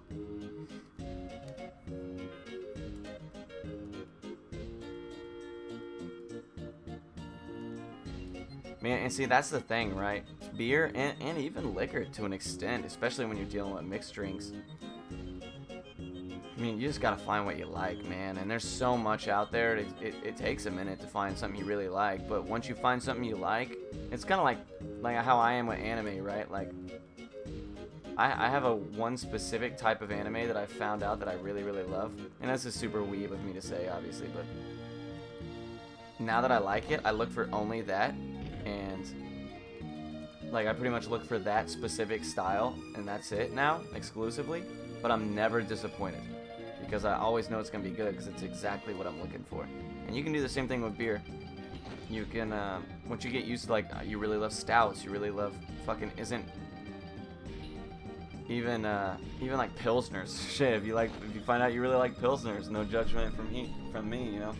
But a lot of people like amber ales and stuff, or IPAs as a whole. There's so much IPA culture these days that, like, you can try all kinds of shit. No, it's definitely not. It's like cyberpunk. Cyberpunk psychological type stuff mostly.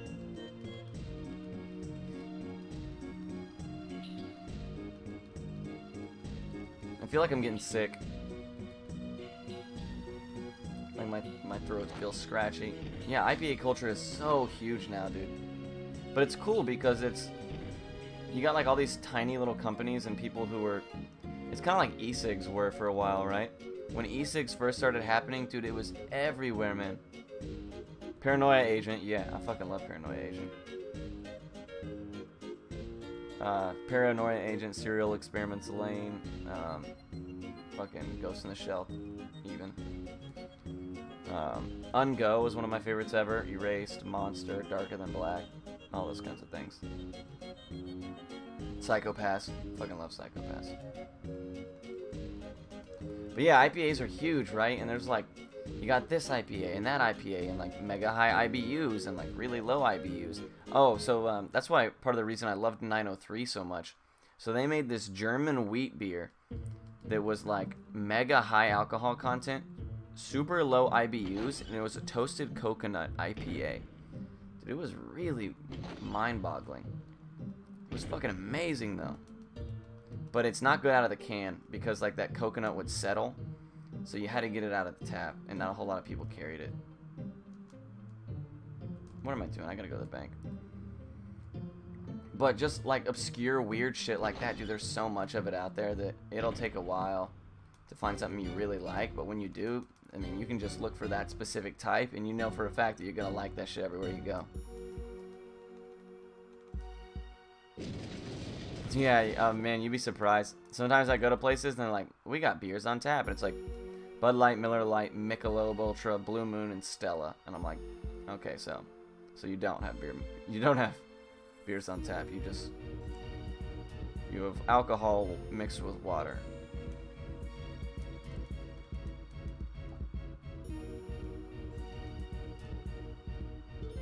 But even now, IPAs are like steadily becoming, you know, more beer bar centric styles of beer, where it used to be like obscure. You had to like go out of your way to the microbreweries and stuff like that to find them. Now you don't.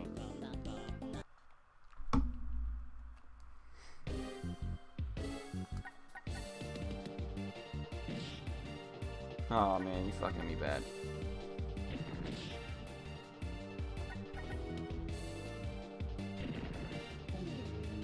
Three beers in you? What kind of beers were they though? Because like we have one, oh, Peticolas, that's another Fort Worth one that I didn't even consider.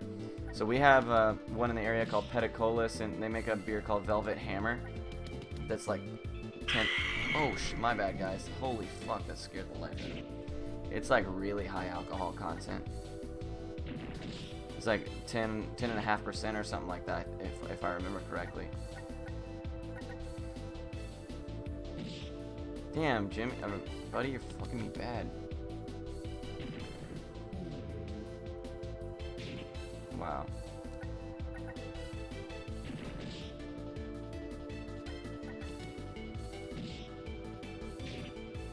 You know what? Oh no. I just realized I never equipped his weapon. That's why I'm doing so little damage. That's bad. I fucked up.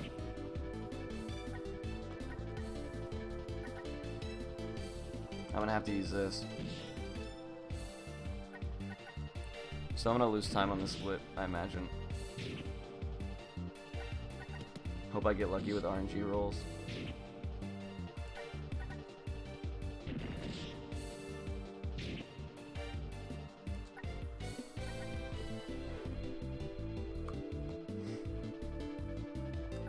She's my strongest damage dealer at this point, because I actually remember to equip her weapon, which sucks.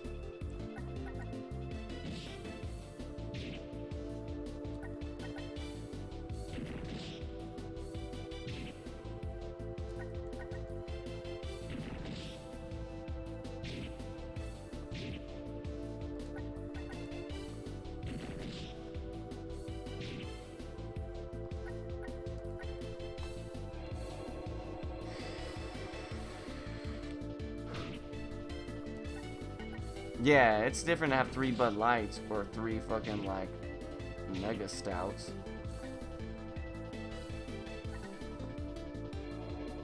Yeah, I knew I'd lose time here. That was a huge screw up on my part. Fang is really fast as well.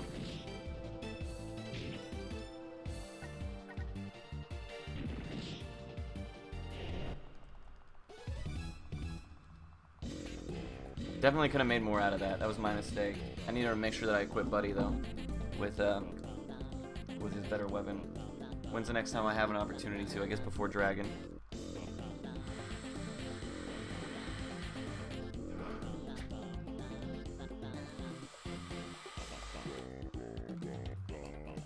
Like there's this really dark beer. I mean, really strong beer called Palate Wrecker. It's like a craft beer. It's like 13% or 14% or something like that. That's like liqueur levels of alcohol content.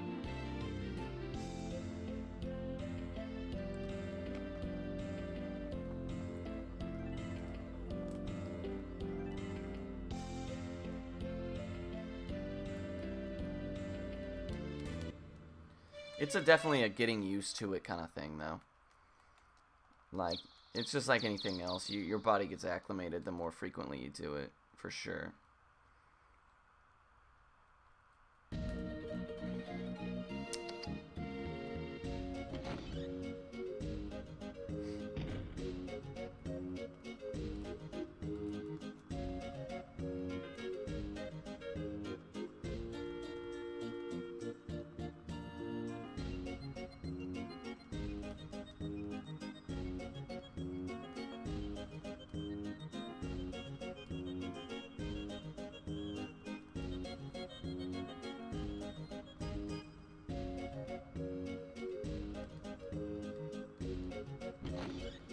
Alrighty. So make sure I buy the $3,000 weapon here. If I don't, if I screw it up, we're in trouble.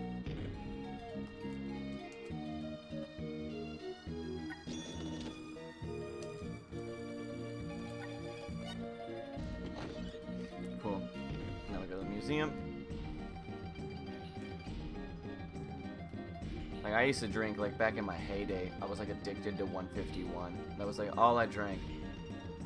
151 and anything. 151 straight, 151 neat. And then, 151 and pineapple when I wanted to drink a ton of it. Because I was, like, just graduated high school as a college student and all that stuff, and it was, like, it costs next to nothing, and it'll literally kill you. You drink a half a bottle of that, you get for, like, 14 bucks. And, like... You're just completely demolished. Come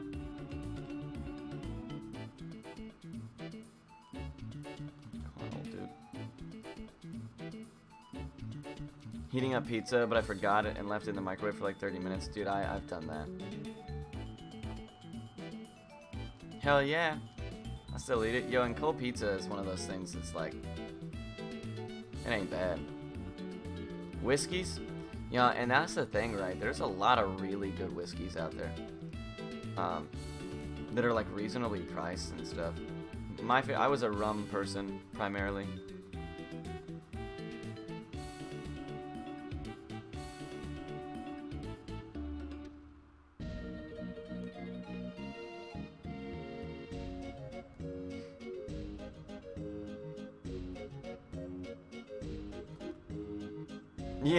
Yeah, it could have been worse, right? You could have left the pizza in the oven for 30. You could have forgotten about it for 30 minutes.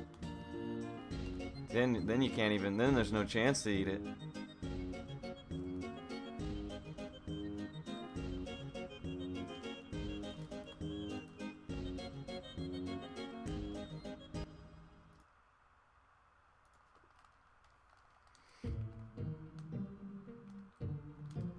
Nice.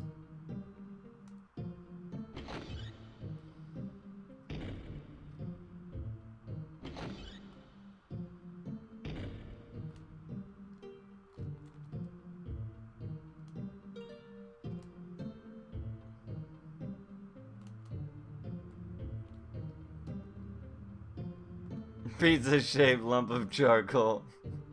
Yeah, I know the feels, man. I've gone back to some pizza rolls. I'm like, what's that smell? I'm like, oh shit! And I go in, and my pizza rolls are literally just they look like cookies, black smoldered balls.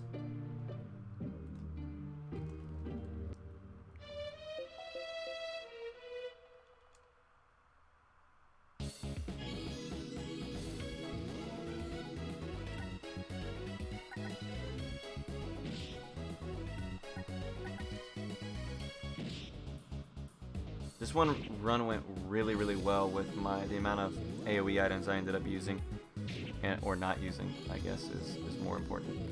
Because now I have them for this. I literally never have AoE items for this, so I had 3 of the 31 left over. That's really, really favorable, because this fight is a lot easier when you can just use those items. Kill everything on one turn. Technically, I should have. I wanted 4. But it's okay. Because she will just kill these last 2 with her AoE.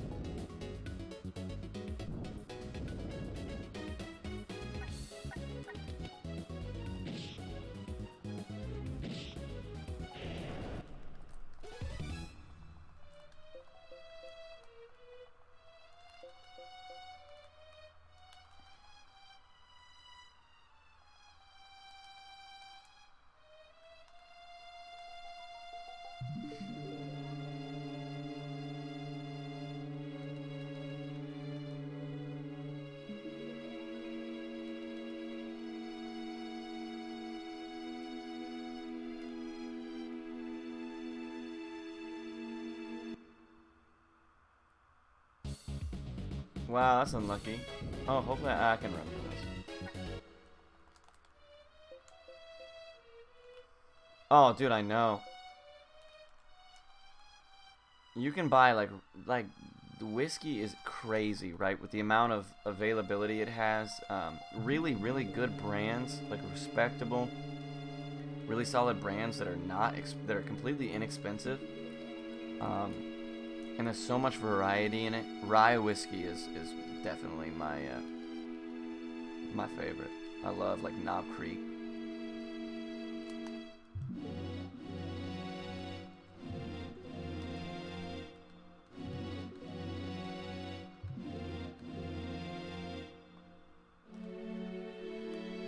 Is the Kentucky Derby a serious like ordeal where you're at? Because I mean, around here, people don't mind. It's not like super huge ordeal, but I can definitely see what you mean.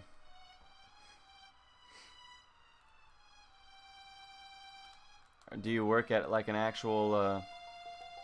Do you bartend in an actual like horse racing track? Dude, Super Troopers doing comedy, Cinco de Mayo. Yeah, that does sound fire, honestly.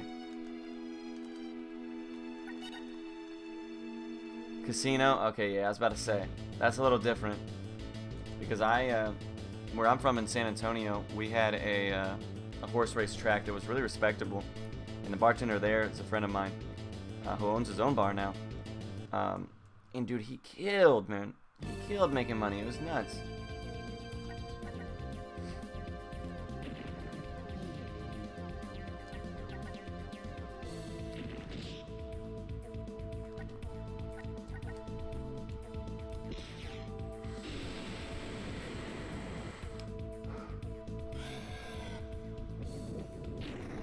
Yeah, man, that sounds like a very lucrative opportunity for sure. But yeah, it's gonna be hell on earth if you're by yourself. That's busy. Especially like opening a bar for something like that is an ordeal in and of itself.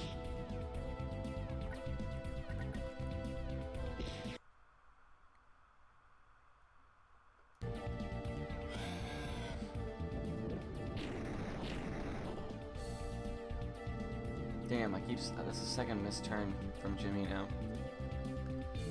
now. Usually you only want Virgil to cast that spell 4 times, and she's dead. But because of these missed turns, that might not actually happen. Margaritas. Dude, I don't like how like the bars around where I'm from in DFW make margaritas. In San Antonio, they make them the way I like them. Real crisp, real clear, just like, you know, tequila, lime juice, Cointreau. Around here, they put like orange juice and sweet and sour and bullshit in it. I ain't about that life.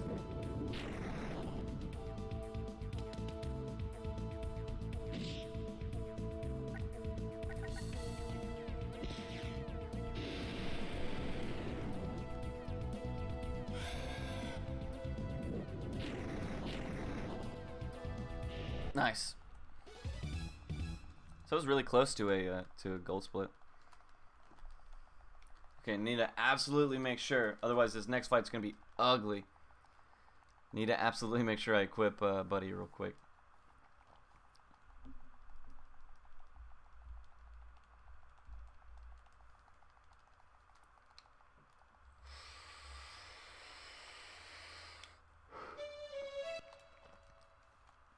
So I would consider Scarlet probably the halfway point in the run. Maybe the start of Dragon. Something like that. Fuck off.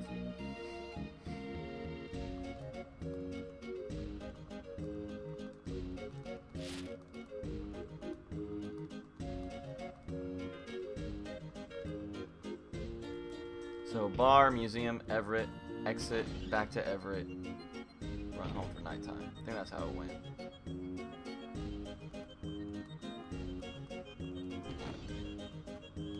I was really a big fan of old fashions for a long time. That shit was real normal people stuff.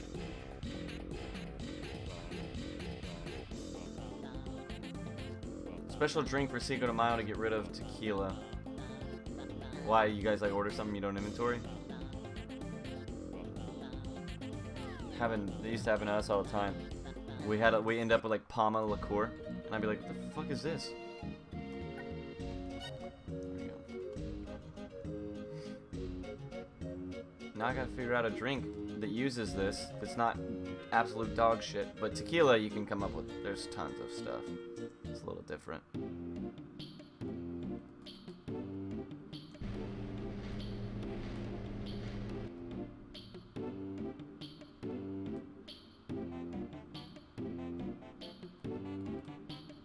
Fuck off.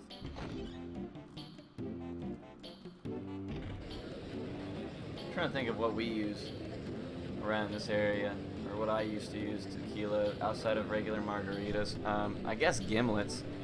I used to use tequila with like lime juice, and some of that grapefruit, so like that carbonated grapefruit soda stuff. And I made like grapefruit gimlets back in the day, but that's not very like Cinco de Mayo festive. Alternatively, I guess you could have just used like the lime Patron, Citronge or whatever.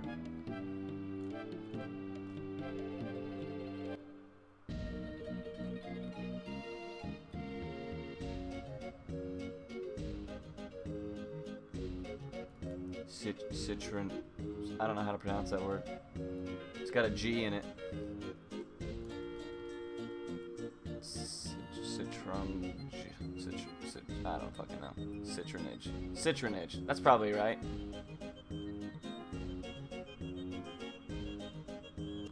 That sounds correct. If not, that's how I'm gonna say it.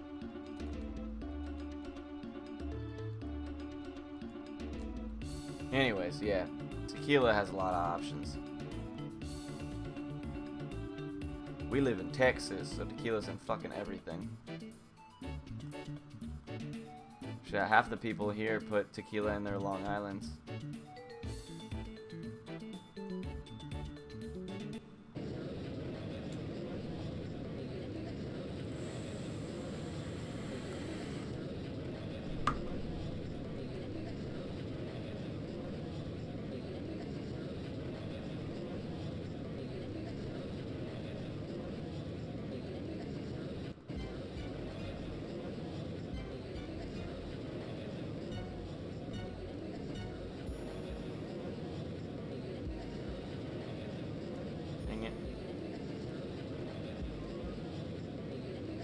I'm trying to think if there's anything interesting we use tequilas in.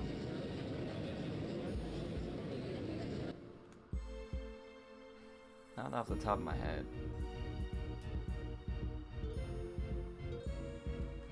Reposado, huh? Yeah, see, that's super easy to do though, in your supervisor's defense. Because, like, especially if they order from Specs. Because that's what I used to do. I used to end up with Reposado on accident all the fucking time. Ni no Kuni. Yeah, I am. I'm running Ni no Kuni, the first Ni no Kuni, the only Ni no Kuni, the best Ni no Kuni. I will be running it at RPG Limit Break, yeah. I'm going to probably take this game to Limit Break to play with, just to show some of the people who are there. They might be down with it. Dude, I'm so excited. I'm taking like all my game systems, every game I got. I'm more excited about shooting the shit with all kinds of runners and people who are coming to watch and stuff, and just having a straight chill sesh for a week. I cannot wait, dude. I'm so beyond stoked.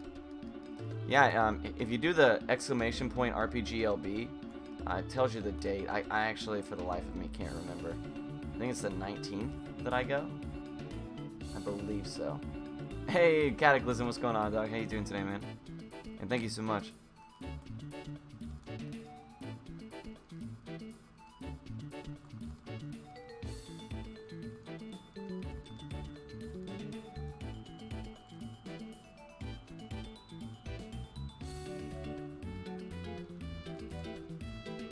Doing alright, man. Doing alright. What? Oh, duh. I gotta go home and change it to nighttime. Forgot.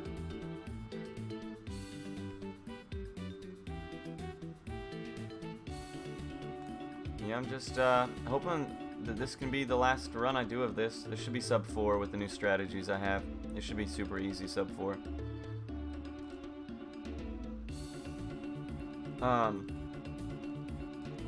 You'll be doing tech during my run? Hell yeah. See, I'm doing donations, and then I'm hosting for 2 different blocks. So I'll be doing a little bit of being active outside of the running myself. But that'll be awesome, man. I'm stoked. Because it's like my vacation for the year, or for probably more than that. So like, I'm going all out, man. I'm gonna like enjoy myself. It's my special time without my daughter, without my, like, I haven't been without my daughter for that long, in forever. Like without obligation as a parent, I guess I should say.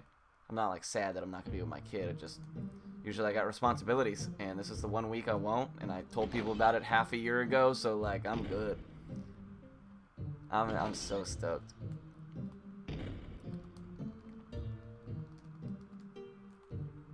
But yeah, I'll start. So a couple of things. I'm moving, right? So this will probably be the last time you'll ever see me stream in this setting. Probably all the background and everything will no longer be. So it'll definitely be the last time the stream looks like this.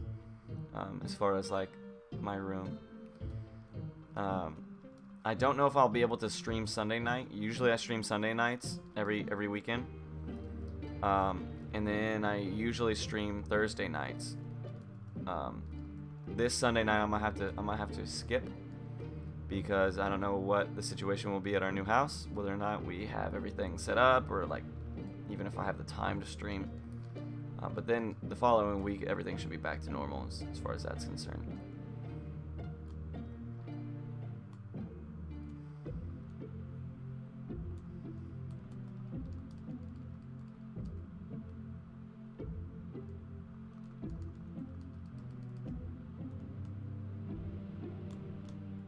You know what? I was like, I can just run this direction, and then I realized that like that's mega hard to do because I don't know the pathing.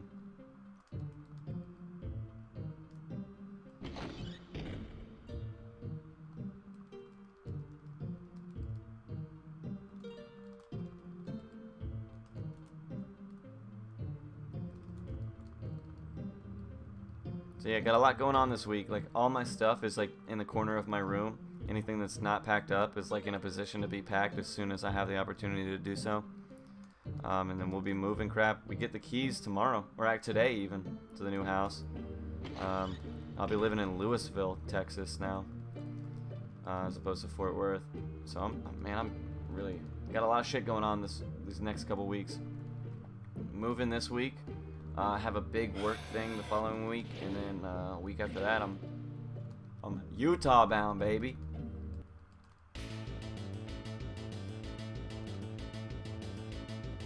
Yeah, and you know what? RPG Limit Break does a really good job of doing that.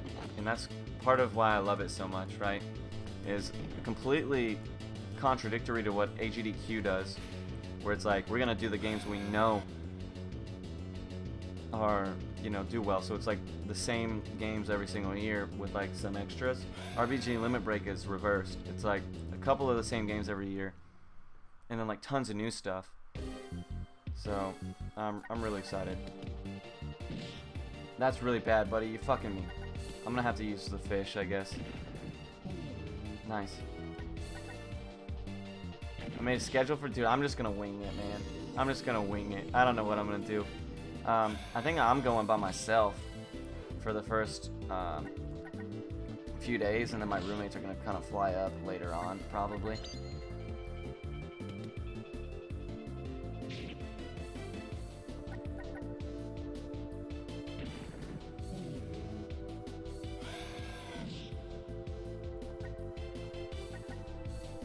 Damn, actually, that was a bad decision. I should have just thrown an HP 70 on him. Because he's not going to live another hit, regardless of what it is. Fuck!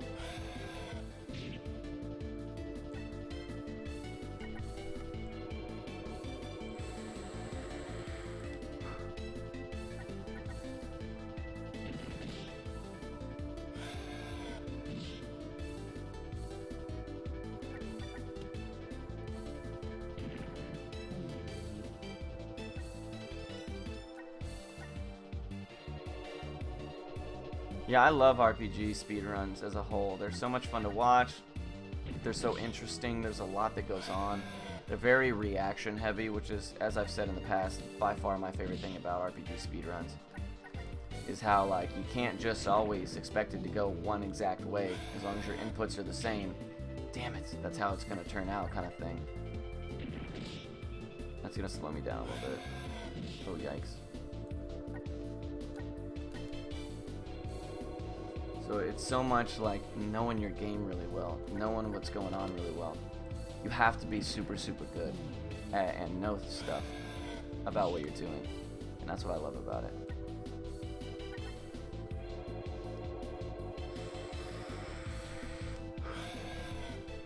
Oh, he's dead. Fuck. This is actually really bad.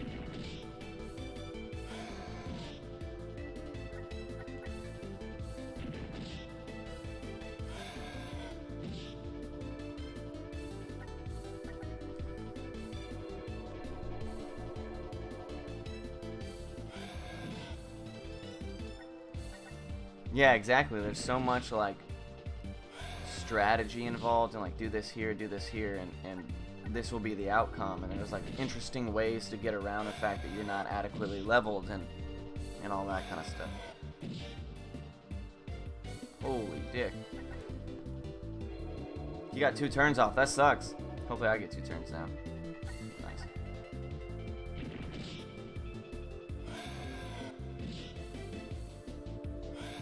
Piss right off.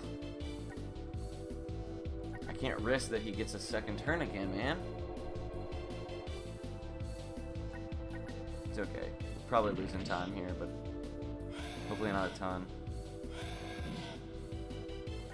Okay, I live 2 turns no matter what it is now. Well, I don't now, though.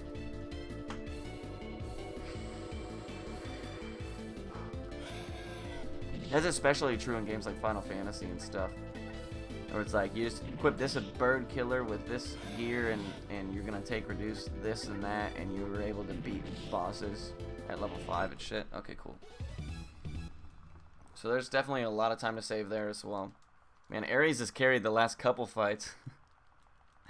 Hopefully Fancy Pants goes a little bit more smoothly.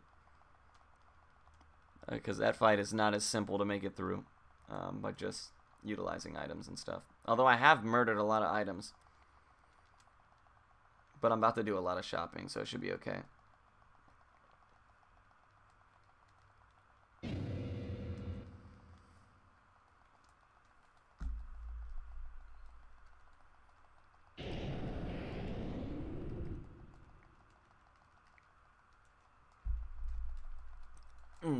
So Cinder Phoenix, is there like actual... Is there like actual Utah stuff you're gonna do there, like Salt Lake City stuff? Because like one of my roommates is a very outdoorsy, does skydiving, does parachute. I mean, does like he's got like a ton of jumps done parachuting wise. He's rock climbing. He's into all kinds of hiking, that kind of shit. So he's really stoked about it from that aspect. Now I'm a complete opposite. I'm like, yo, I don't want nothing to do with that nonsense. So he's really excited for that reason. I'm just excited to be around a bunch of nerds. But I think my third roommate, I think he is also, he's kind of in the middle. So they want to do touristy stuff, and I could care less about touristy stuff. But I mean, we don't all have to go do it. That's the beauty. They can just fucking do whatever they want while they're there.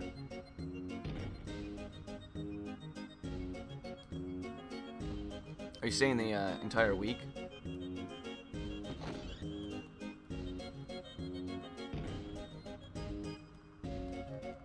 Okay, so we should save good amount of time in this split as well with this new strategy. I'm hoping, if all things go how they're supposed to.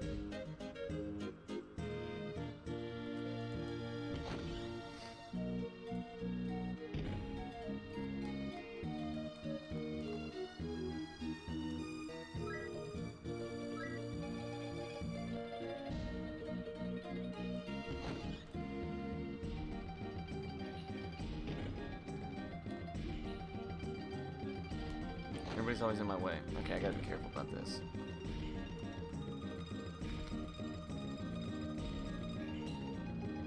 through mirrors. Oh, there they are. 21. 21 of these.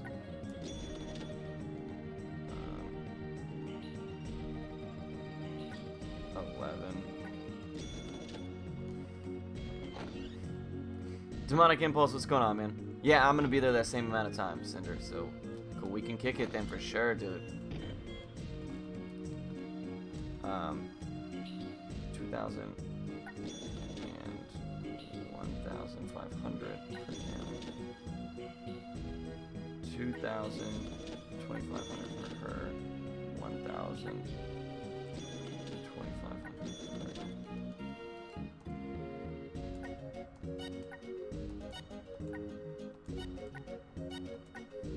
Oh wait, his were these two, yeah.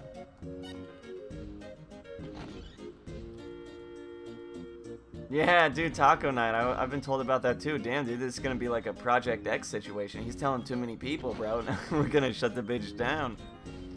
That's funny. Okay,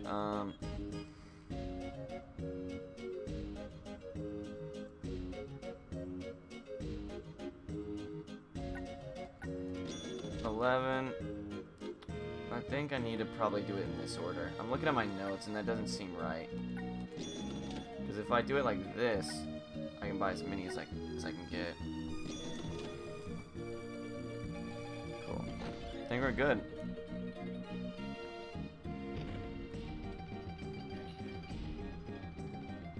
So Demonic, this is a game called London Spirit Detective Team. And it's a game about a group of kids. You're an orphan at the start of the game. This really famous, esteemed detective in London basically finds and adopts you as long as you're willing to help him with his detective work and the goings-ons in the town. And as you do more and more quests, more and more of these mysteries are unsolved and unraveled, you find out that there's this kind of supernatural as well as like steampunk plot that kind of runs through it underneath it all. And so you end up dealing with a lot of these mysteries, a lot of these cases you're solving involve ghosts and spirits and things like that. But a more brief explanation of the actual game itself and where it came from. It was a game that was only ever released in Japan. Came out in 1999. It is only in Japan, unfortunately. Only in Japanese. So no English, to everyone's dismay.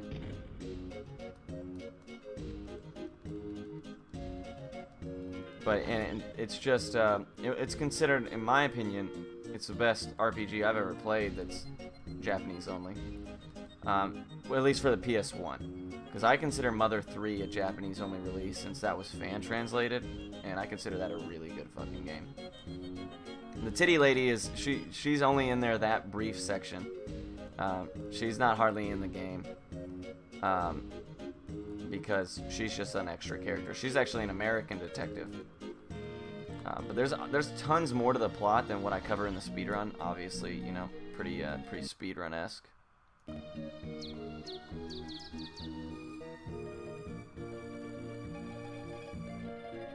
But I mean, that's just an explanation of what I understand of the plot. Basically, I mean, there's a lot of depth to it from what I was able to translate in my free time. There's a guy that you have join your team, and you find out at the end that he's actually a dead person the entire time. Some Sixth Sense level stuff. There's not a fan translation, unfortunately. I looked. A lot of it. I mean, the game wasn't super crazy big in Japan, even. So it wasn't. Fuck. So it wasn't treated like the Mother series or anything like that, or even Ni no Kuni for DS as currently. The Dominion of the Dark Djinn, the first Ni no Kuni game, it has a fan translation in the works. But this game just wasn't big enough. People just didn't care. There was never any work done. It sounds so, dude.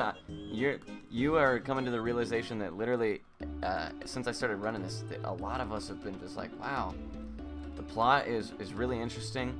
is a PS1 era game that was not fantasy based, and you know, for 1999, that's all people dealt with was fantasy stuff, and this is like a Victorian era London. Damn it. Okay, whatever. Hopefully that guy's still there. And the mechanics are cool. It's like mixed between fuck. It's like I don't know what to do now. Hopefully I can just talk to them again after rezoning.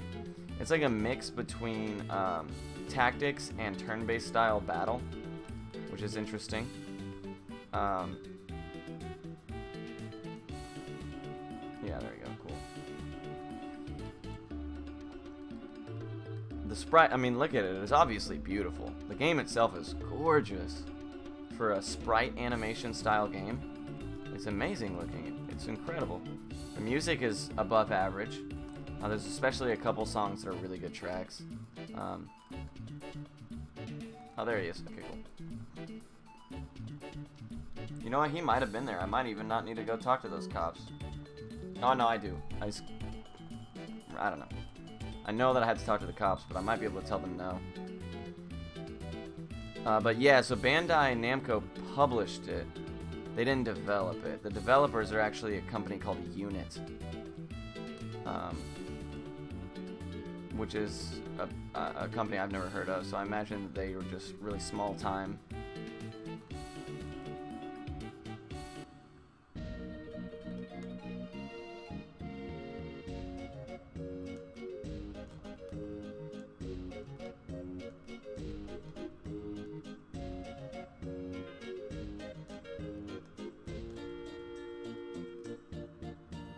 But I mean, it's a beautiful game, and I think it would have killed over here. At the time period, for a PS1 game, this looks immaculate. It plays really, really well. Yeah, the internet is... I saw the same resources, because when I created the speedrun page, I was looking for the information for it.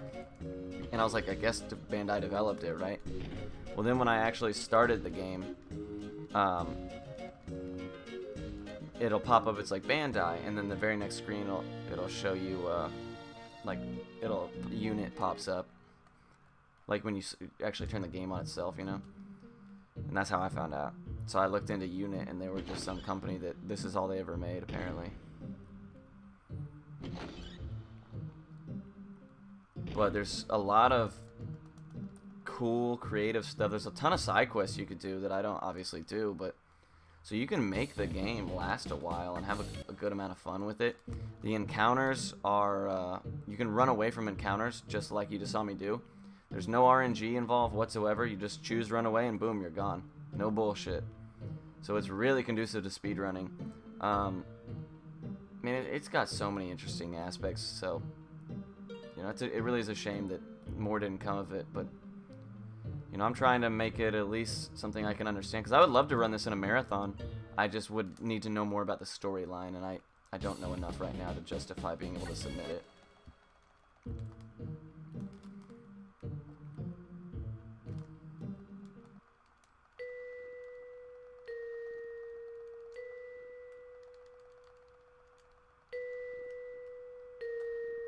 Alright, so this is probably the hardest fight in the whole game right here. But it should be trivialized, or not trivialized, but it should be made a lot easier, a lot faster. I'm hoping to save at least a minute minimum in this fight. As long as I go first. Okay, cool.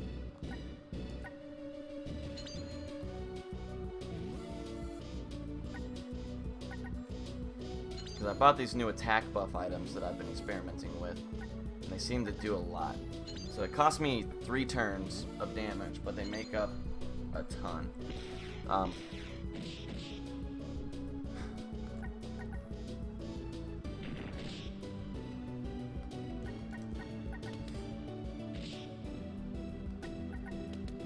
So he usually hits for about 70 with this, and he's hitting for 100 now, so that's really, really strong.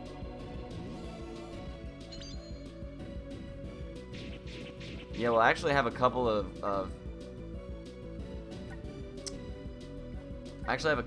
viewers, Isagrim, Chrono Cross, a handful of them have been translating it in their spare time, as I've done a little of it myself.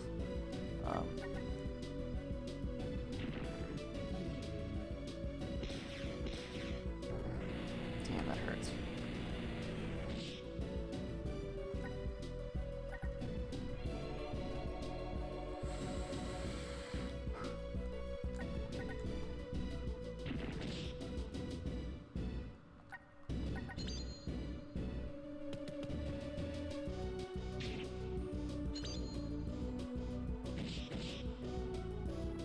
Because I want to know more about the game, so what I do is I go and I piece by piece, I translate it myself.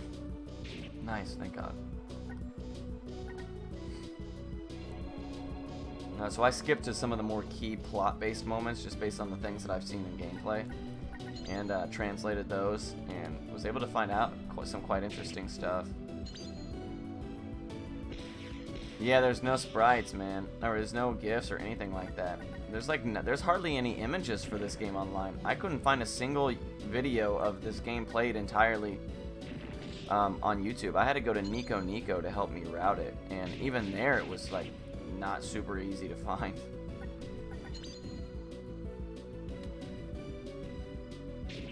Fuck, I knew that was gonna happen eventually.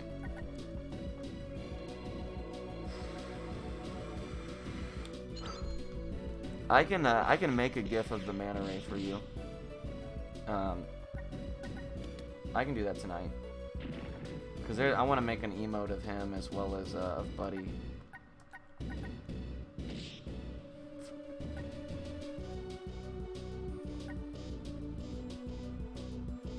He needs it worse. I should have just used an SP item. That's okay.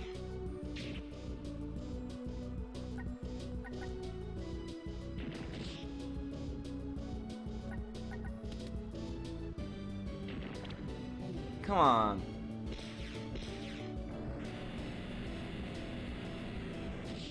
Curious what I want to do here. Oh, boy, buddy.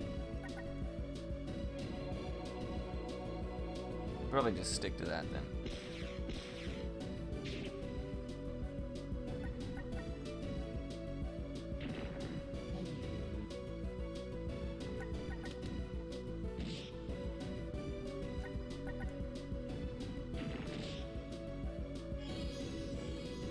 Nice, forcing a heal already is pretty good.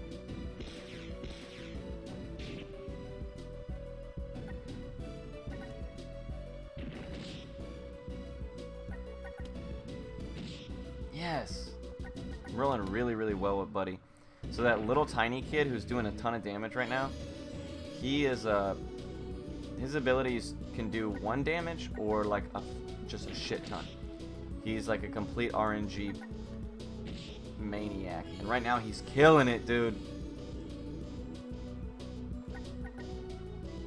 So we call it the Wonder Shot because he literally can do 1 damage or 200 and something damage, 300 and something damage. Yeah,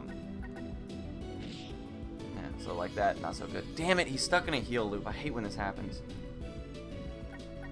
It's super, super hard to outpace him when he just sits here and heals the whole time.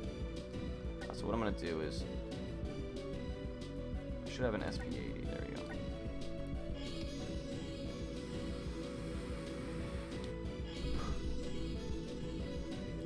Balls. Come on, buddy. Buddy doing good damage here is super instrumental to being able to outpace these heals. Okay, finally, he's moving. And that's the best person for him to be attacking.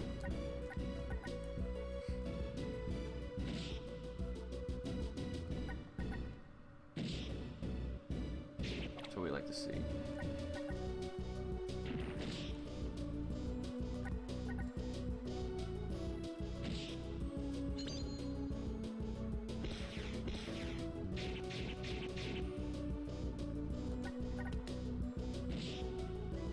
Yes! Oh, we did! We saved time! Usually I lose time on Fancy Pants, and we saved time today. Nice! Because my PB was clean with the old strat. That didn't go super well, but it went pretty well. Oh man, I'm stoked. It's because Mana Ray, we're gonna save a ton of time. Yes, man. So this is going really well.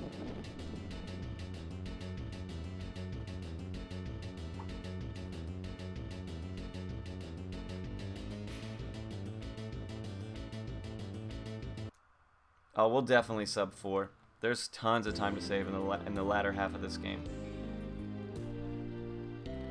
Like, if I'm negative 18 at this point, I can still sub 4, and we're in really good shape. Yo, the toddler, buddy, he is the god.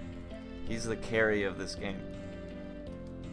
But his damage is obviously RNG. But usually, especially if you attack buff him to give him a bigger window of damage, he's going to obviously average higher amounts of damage. So I started doing that. That's my new strategy, and I like it. I like the way it's going. But yeah, he's a god.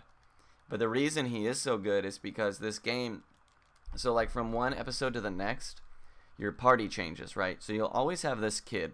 You'll always be your main character. I call him Jimmy. He doesn't actually have a name. His name is just Boy. You name him whatever you want. But Jimmy will always be in your party. The girl, Aries, will be in your party about 90% of the time, but also, again, not always. And Buddy will be in your party about 55 to 65% of the time. And then Virgil is in your party about 10% of the time. So Buddy and Virgil are interchangeable in most cases. I don't think there's a single time where we have Virgil and Buddy. Yeah, we do, when we go to the Ghost Mansion. But because you don't have all your party members all the time, what the game does is to account for that missing EXP that, like, the guys that weren't part of your crew. So say Buddy's gone for a few chapters. To account for the EXP you should be getting from random encounters and stuff like that, it levels him up. So when the next time we get Buddy, he's gonna be like he's gonna be leveled up. Like, the game will automatically level him. Because it assumes that you'd be killing EXP, and it doesn't want the people who aren't in your party to be left behind level-wise. So it levels them for you. Now, because I run from every encounter, by the time I get Buddy and Virgil back, they're like 20 levels higher than everybody else, and they just massacre stuff. So Buddy ends up at the game, I'm like level 29 at the end of the game, and Buddy's like level 46 or something like that. And Virgil, similar situation. But Buddy is supposed to be like your weakest kind of like, you know, meme character, and in the speedrun he like pretty much carries all the hard fights. He's a fucking monster.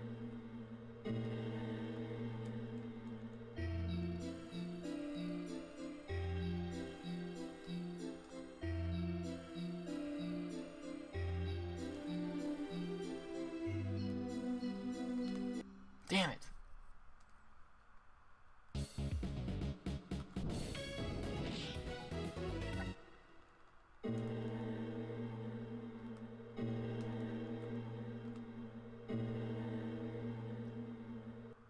Yeah, you almost always get an encounter on this screen because it's a really long screen. Nice. And right here, you can't get an encounter on the screen. You can only get encounters on screens that are big enough to, because you fight, any encounter you get, you're going to fight on the screen that you're on. Like, there's not an instance battlefield kind of area. So there's a lot of the screens in the game are not even big enough for you to be able to get encounters because they're not large enough for a fight to take place on that screen, if that makes sense. Which is a Breath of Fire 3 thing, apparently. I don't know if it's the same way in Breath of Fire 4, but I know in Breath of Fire 3 that it works the same way. So a lot of people may liken the games to each other in that respect. Oh, oops! I forgot to split.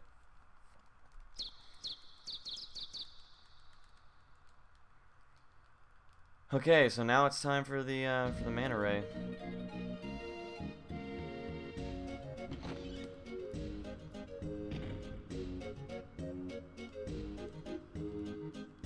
Manta ray is the funniest enemy in the game, but he's usually really inconsistent because I can't use my normal strategies, and you completely have to depend on Buddy's RNG damage.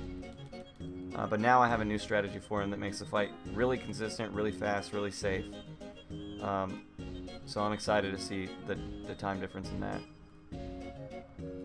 But now that he's not an annoying stress point of the run, I can enjoy him for what he is, which is fucking hilarious.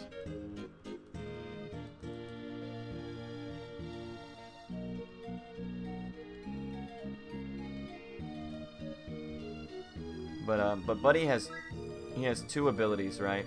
On his second weapon. One is and his second weapon is just like this RNG weapon, kind of. So the damage, he has two abilities that hit for it. One's ranged, one's melee.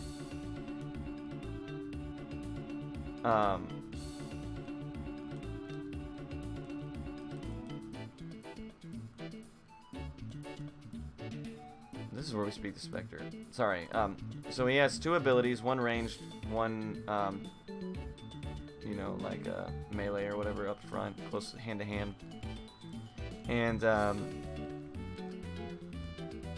they both can hit anywhere from 1 to like, I don't know what the max is. I'm sure it's like 300 something. But he can hit anywhere in there with those two abilities. Then he has two other abilities that are consistent damage, do about 130 to 180, anywhere in that range. But they have really low accuracy. So consistent damage for a miss, or do you want to take the dice roll on rolling a 1 to a 300 and something?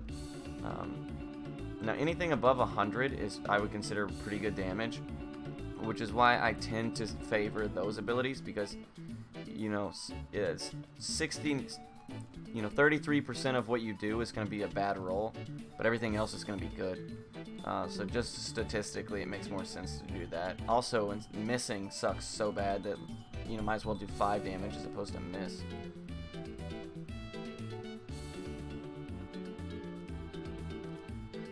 Oh man, no wait. So Buddy is definitely the linchpin of this whole entire run, and then Virgil's just broken, dude. He's just way out of control. He has this one spell that does just a shit ton of damage for no reason, and as long as you keep him alive, you pretty much make it through any fight that he's involved in.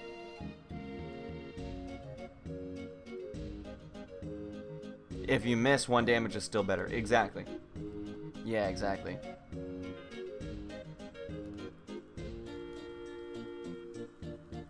He doesn't miss that ability very often because Jimmy, the main character, the only ability I use on him, because it's his best by far, is an ability that lowers the enemy's defense and evasion.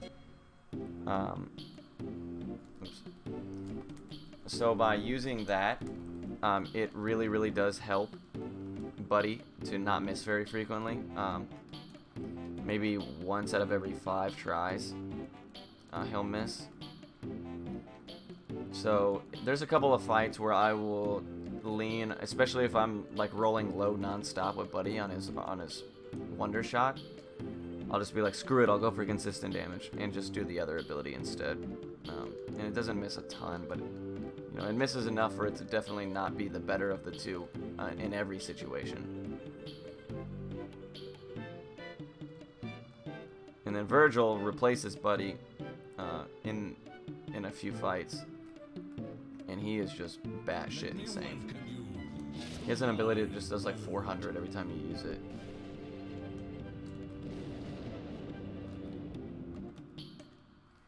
So right there, you have to run into the door to open that menu. But if you're holding up because you're trying to run into the door, you'll start scrolling through the menu when it pops up. So it's not the most intelligent design, but it is what it is.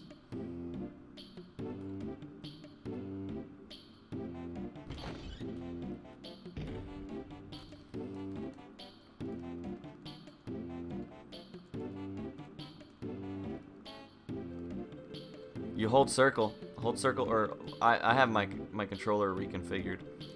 You hold X. Because it's a Japanese game, circle is your confirmation button and X is your cancel button, which is pretty standard for Japanese. I think PAL works that way as well. Maybe not. So you hold the run button and he runs just at demon speed all the time. His movement speed otherwise is not, it's not awful. It's nowhere near Parasite Eve bad or anything like that. So he moves pretty quick, but yeah, if you just hold in the run button, that's why I hold the controller like I do when I play Parasite Eve. I gotta hold it like claw grip, so that my middle finger is always holding down the run button, and I can mash with my other finger and then move with the D-pad. That's the same thing you have to do for Parasite Eve because you run with circle. But yeah, that's just that's just how the game works. No tech or anything like that. He just runs fucking fast, which is nice. So this building I'm in right now, this business, is called Wayne and Garth Enterprises. It's a Wayne's World reference. Which is pretty funny, considering it's a Japanese-only release video game. In the 90s, so...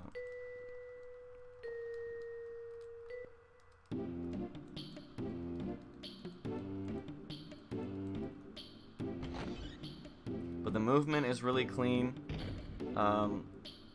You know, the game is definitely on the easy side. Especially if you grind encounters. I'm sure this game is a complete joke as far as difficulty, but you know, if you take it for what it is, it's a pretty awesome game. Especially when this guy shows up. What's up, baby? Here he is, the manta ray. Oh boy, here we go. Let's do it.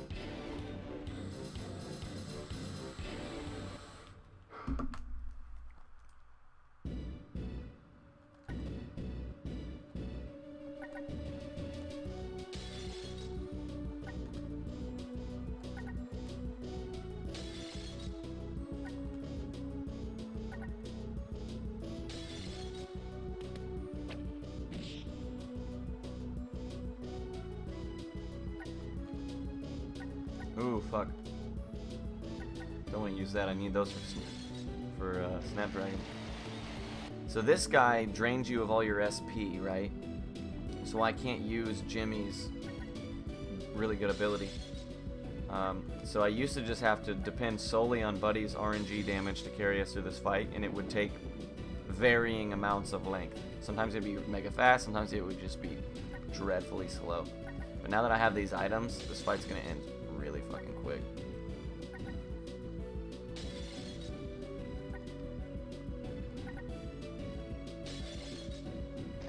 Yeah, he does.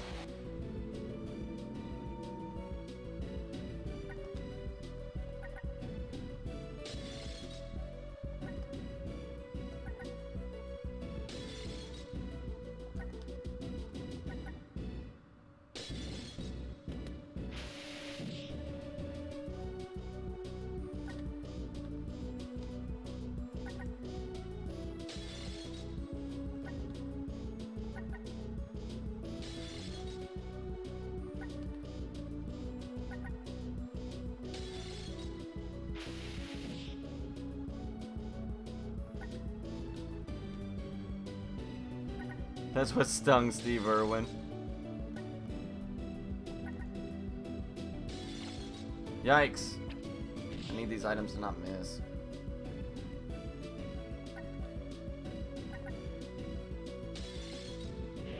Oh my goodness. We saved 4 minutes on that. Oh my goodness. That's huge. Yeah, that felt good. That was nice. That was nice.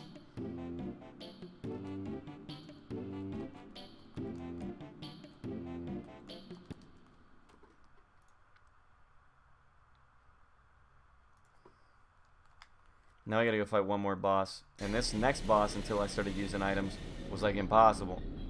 Even with Virgil.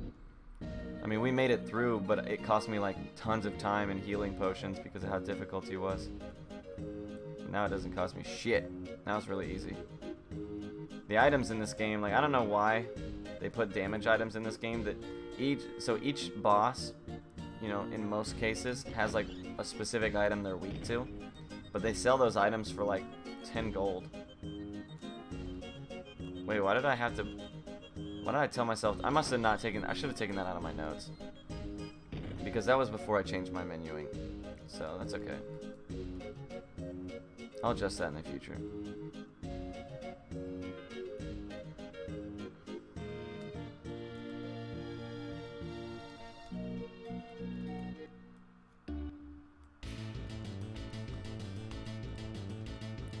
Buddy, the toddler, he doesn't like the police because he's a runaway. So anytime the cops show up, he bails.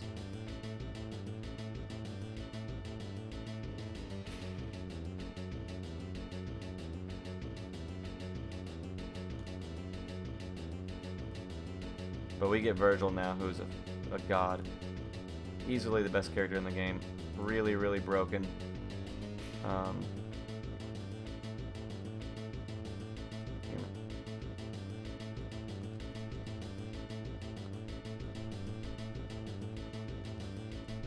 Oh, you know what? I should have healed first. I forgot that Jimmy's gonna come in at like 8 HP. Yeah. That's okay. I should be able to live no matter what here.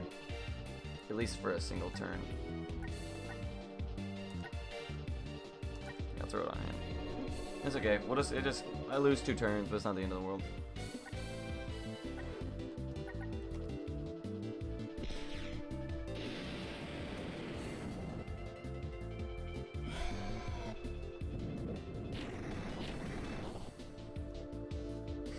What a dumbass character, dude.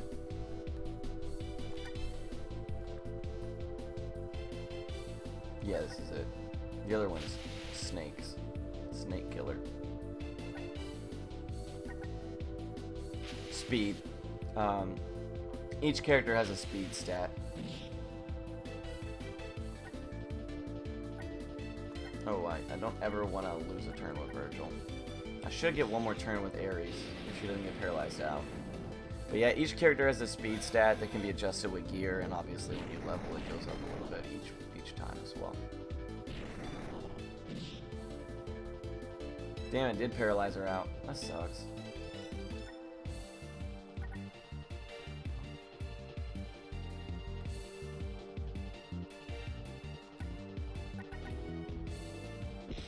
Yeah. So he's a spirit, like he's a ghost, right? He's dead. He's a spirit. So he's like a summoner. He summons spirits from the plane of the dead, and he uses that gun to do so. He's a badass dude. But I actually have to be really careful because I can't actually let him die, or we are fucked.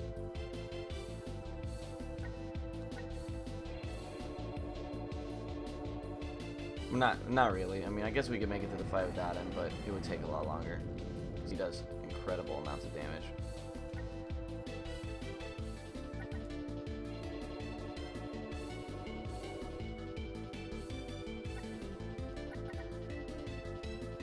But yeah, he's your healer. He has all kinds of different magics that buff, debuff, heal, and then summon. But because he's so strong, I just pretty much use him always to summon. And then we throw items or do whatever and keep him propped up with other characters. He's our priority, and every time that he's involved, he's our priority.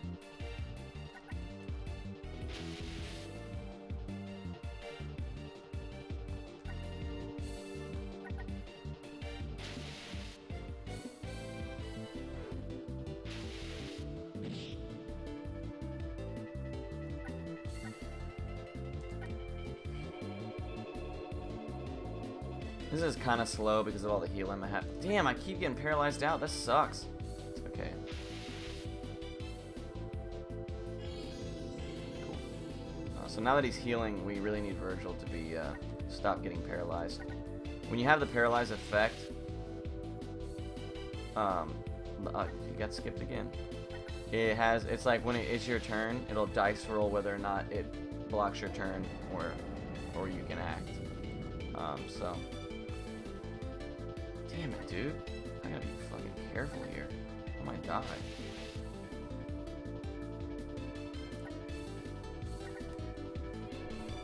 I'm just play safe. Yeah, Jack of all trades. He is so good, dude. He doesn't show up much, though. Like, we only have him for like 3 or 4 fights in the game. Fortunately, the very last fight of the game, we have him. So the last boss is an absolute joke.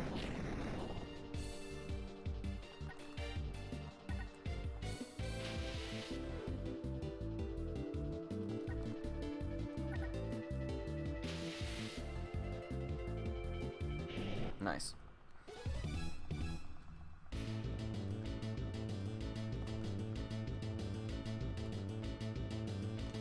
I'm trying to think, what other fight do we have him for? I guess, oh no, we have him for Hydra and then the last boss, and that's it. So we have him for exactly 5 fights in the whole game. Of the probably close to 15, 16, something like that.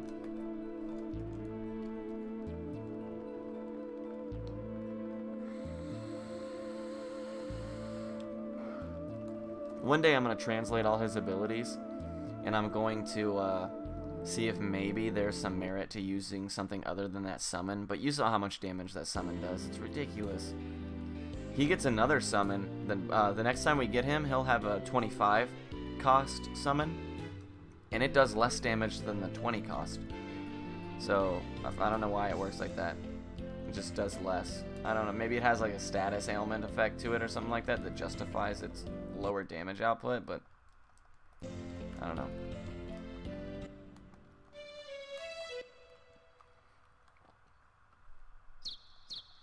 So we're about to go to the bounty shop. It's the first time you guys are going to see me enter this place.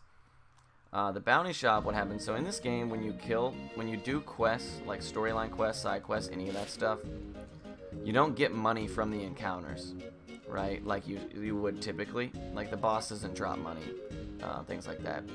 You get money for completing the quest, a set amount of money. You got to go to the bank afterwards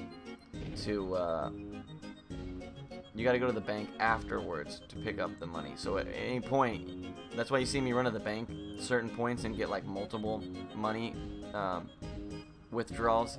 And that's because that's like if I complete 5 quests, they will if I complete 5 missions, they'll hold on to all that money until I decide to go pick it up. Now the bounty shop, what happens is for every enemy you kill, you get a little bit of money. Basically is like a, what's it called? I'm trying to remember. It's not called bounties. It's called pest control. So basically exactly how it sounds. For any enemies that you kill, whether they be bosses, random encounters, anything like that, you'll get money from the pest control guy. Now, he doesn't give you a ton. I'm about to go pick it up, but he does give you points as well as money. And these points you can turn in for like the strongest items in the game. So I'm going to pick up the best weapon in the game for my main character right here. It's not crazy good, but it definitely makes him viable. 19,450, okay. So you should always get that much.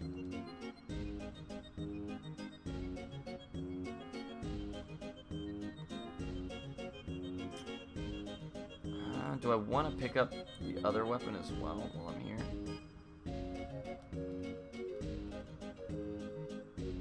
No, I don't.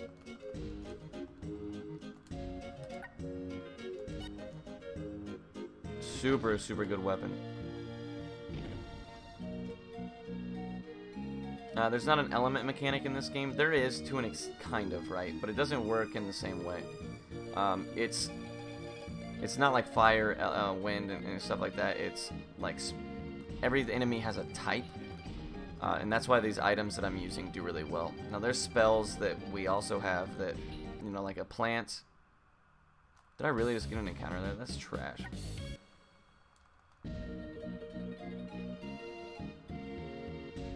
Like a plant, the snake, the slug, they're all weak to certain things. Humans, spirits, they're all weak to various different elements.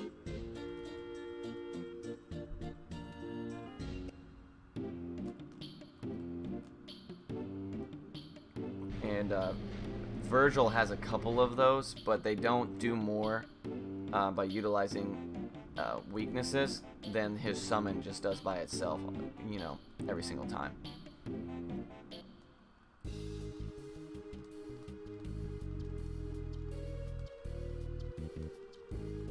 And so that's why Virgil, I'll just use that summon that does 400 damage, and then I'll, with my other 2 characters, have them chuck the damage items that do anywhere from 150 to 200 in most cases. Now, Virgil has some other abilities that I've looked at, that I've used, that I wasn't quite able to tell what they do. And that's because just I can't read the description, right? So it might be that they apply some kind of status ailment or status buff to your team or something like that that could make them more useful than is immediately apparent. However, because we have him in so few fights, it's really hard to justify. It would have to be something like really, really good.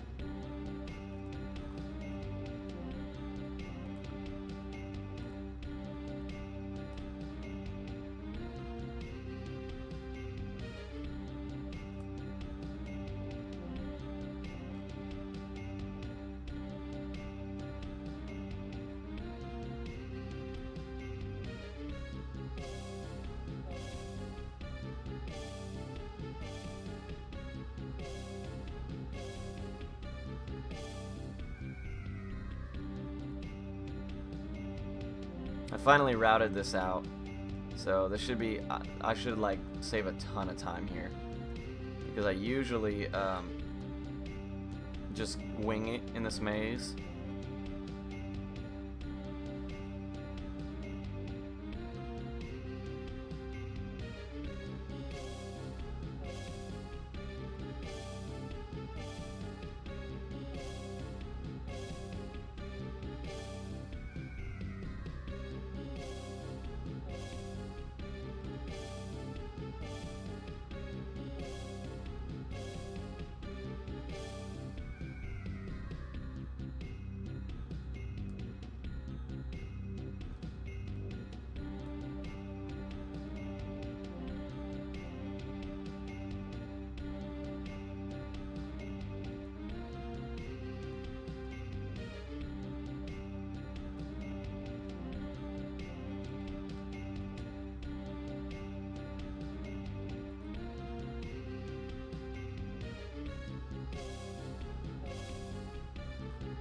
Cool, we made it. Damn, that was so fast.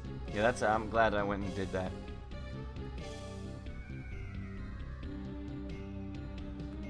We didn't get a single encounter. Wow, that's so fast, dude. We're gonna save so much time here.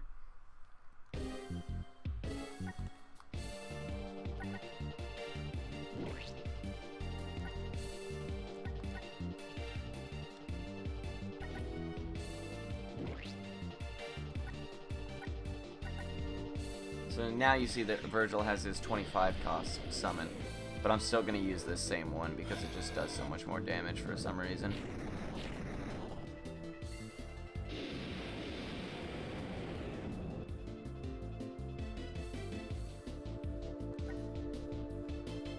As long as I 50, I should be able to live anything. Nice.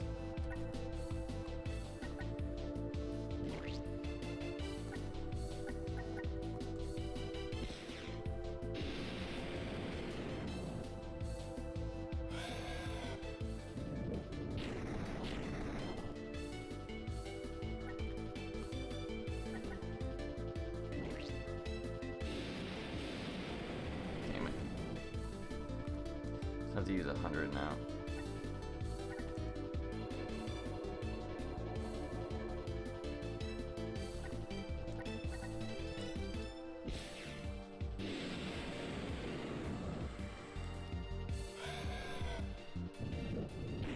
This fight is going really well so far.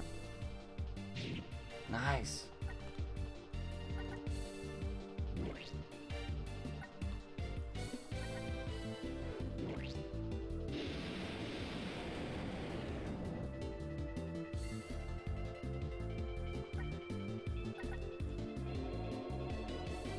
So I'm gonna save a shit ton of time here.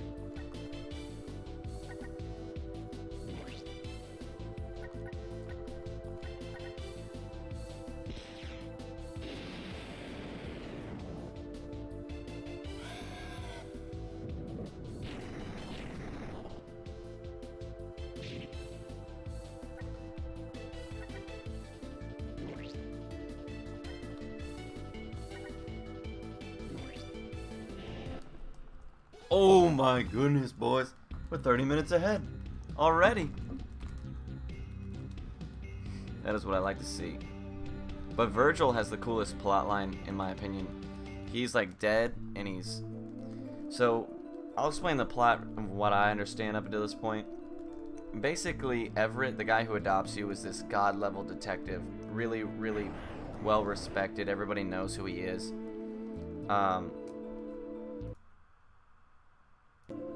And then he adopts you, right? You start doing taking on some cases. Well, Everett has like this gang of thieves that has pretty much always been his rival, his nemesis. Like they're really, really famous thieves. His name is Spectre, and Young Ghost, who is like his trainee, his understudy. Basically, the thief version of you in comparison to Everett. So Spectre and Young Ghost are like these really, really well-known thieves that have always like been Everett's counterpart, and they exist, right? So that good and evil in that sense. But then you have this third party, these guys right here, Fancy Pants, I don't remember his real name, and the Man of Steam, that guy in the huge suit, and they are like the real evil. So they show up and they have an intention to turn London into this steam engine, steam powered city, to, you know, obviously to utilize the steam to power everything. But through this dependence on technology, that, you know, by installing steam in all these huge cities, people have had to turn to the Man of Steam as like their king, basically. Like, he brought this to them, he brought this power and this ability to them. So, you know, basically created a monopoly on electricity and stuff people depend on and live on, and it's basically taken over the world, you know, by doing so. Well, he also has like these shady dealings going on, but nobody can do anything about it because he is who he is. Oops, I know I'm supposed to talk to Everett there. I always run right past him. So, at the beginning of the game, when the Man of Steam shows up to basically take over London with his steam innovations and whatnot, with also his more sinister plot running kind of underneath in the underground, Spectre and Young Ghost, Everett's, you know, arch nemesises, arch rivals, whatever you want to call it, they come to you and they say, listen, put our differences aside, we got a bigger evil to worry about. So you've kind of like basically created a truce, I guess you could call it, for a brief period of time.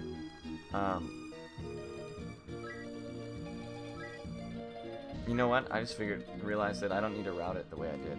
Because if I'm going to go to the bounty building now, I don't fight Hydra with my gun anymore. So I can just do all the bounty stuff I did earlier and right now, and just do it all in one trip. But anyways, you guys basically get together to stop this Man of Steam, who is basically, you know, an enemy of my enemy is my friend situation. So you and the people the thieves you've been against your whole life, join forces to stop this bigger, more pertinent evil. Well, Well, Virgil, the ghost that you're seeing. Damn it. I screwed up. That's why I do the bounty now. That makes sense. So yeah, I definitely need to consolidate that. So anyways, Virgil, the ghost that keeps joining our party, he lived through a similar technological fallout where people were dependent too much on technology, i.e. steam in this situation.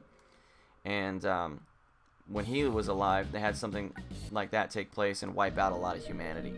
So basically, he's returned, and his assistance is telling you guys, hey, you know, I've lived through this and I know how to stop it and I know like what it can do, so I'm here to help. You guys cleanse it and get rid of it. So that's where the supernatural element comes into play. Because otherwise you're like, why are ghosts and steampunk? Like, what the fuck does that have to do with one another? But that's why.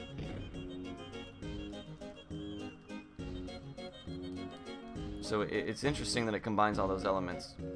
And that's, you know, that's a loose explanation of the story. I don't understand it a whole bunch because it's, you know, I can't read. But that's my understanding so far and what I've been able to translate. And you don't actually find out all that stuff about Virgil to the end of the game. You just think he's some guy who wants to help. But it's pretty interesting. I mean, the more I play it, obviously, the more I understand just in what the gameplay tells me. But I've been really enjoying playing it and finding out more about it or whatever. It's really cool.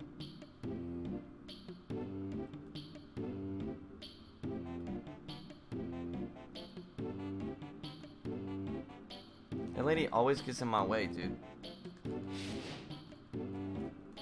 Usually I get an encounter while I'm down here at some point. Nice.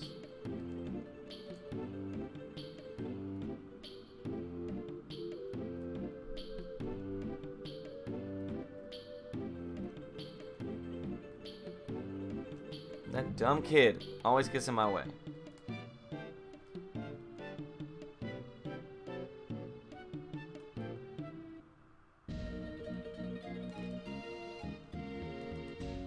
So right now, there's no fighting or anything like this. This is almost the end of the game, obviously. But right now we're just running around, and we know that they're trying to move in a bunch of these steam machines. So as I kind of alluded to, oh fuck, I went the wrong way. As I kind of alluded to, outside of just being like this billionaire, you know, monopoly on steam and you know what gives this city power, he also is, you know, while utilizing this steam, created steam machines, robots, basically war machines, and because London has adopted his little steam powered thing, thinking, oh my god, that sounds great, you know, why wouldn't we want to do that? It's been able to give him the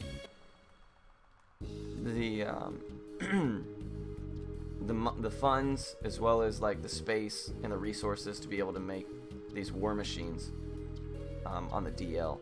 So right now he's actually, we got word that he's moving in these war machines. So we're going to every one of these subway entrances to see if we can seal them off and make sure that nobody's going in or out. Basically clearing the subways at this point. So there's 3 of them. We gotta go to all 3 of them. We just run pretty much all over the place and do that. One in Chinatown, one in the slums, or one in Chinatown, that is, and one in the graveyard area, and one in uptown, downtown, which is like this area I'm at right now.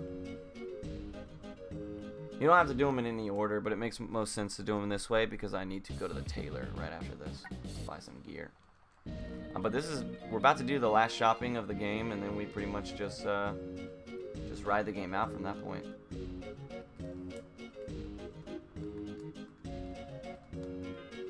That was bad positioning on my part.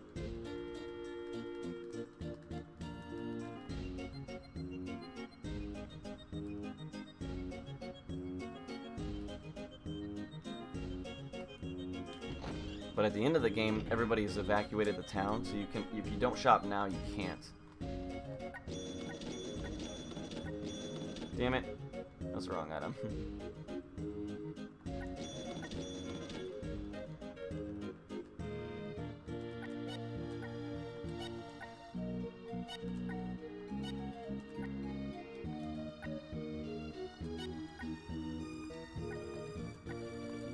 Oh, that's right. I forgot.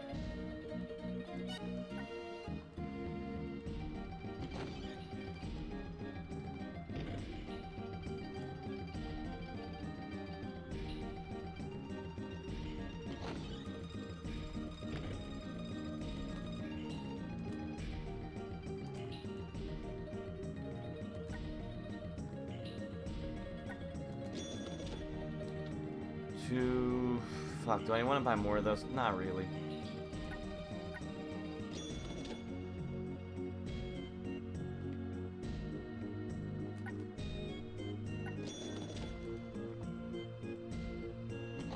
Alright, cool.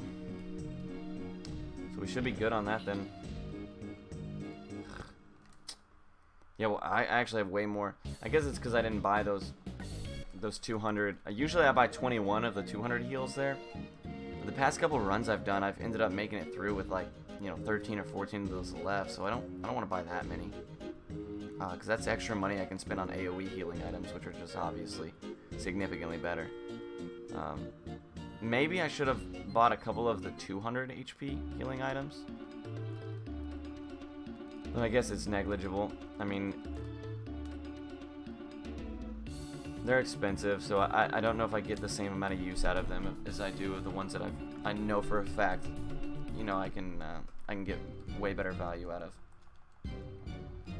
I believe I already picked up a revive, but I'm gonna pick up one of the ones at the end of the game just to be safe, because I don't want this run to end like my last run did, where I died on the very last boss because Virgil got sniped and I didn't have a way to revive him.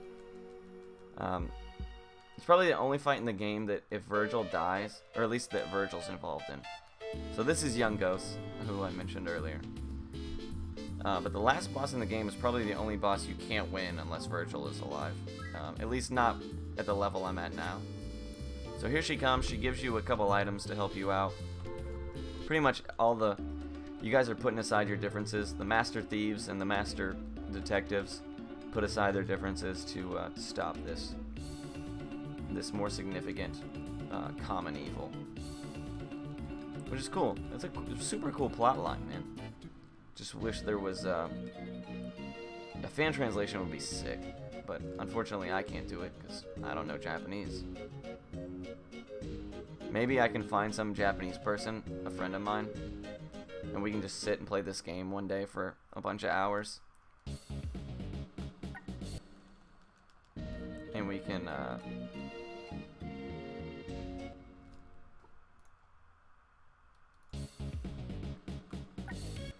and he can just sit here and just read shit to me.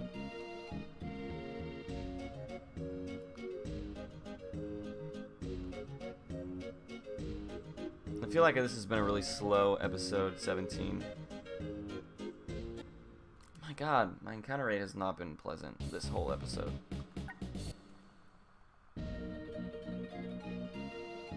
Yeah, I can't wait. I'm really excited. This is actually one of the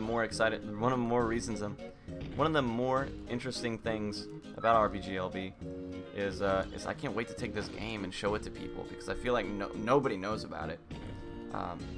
So I'm really, really stoked to show some people who could appreciate it the way I do, all in one place, you know what I mean? I'm gonna use the restroom real quick.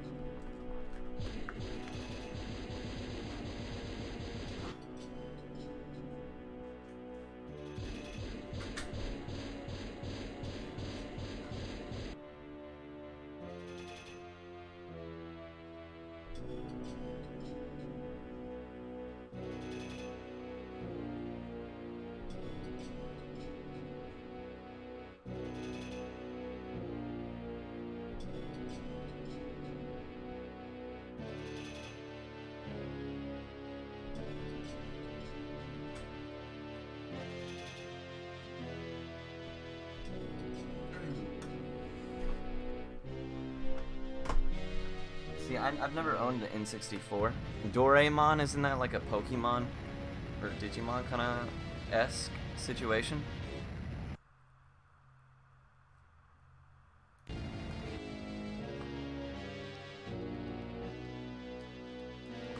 Dude, I'll route Japanese games all day. This is the second completely Japanese game that I've routed and I can't read any of it.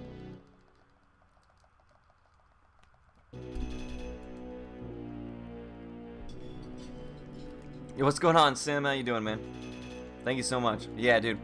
I made a couple of new strat adjustments to Fancy Pants and Manta Ray that saved a lot of time. Fancy Pants 2, it'll probably save a lot of time as well.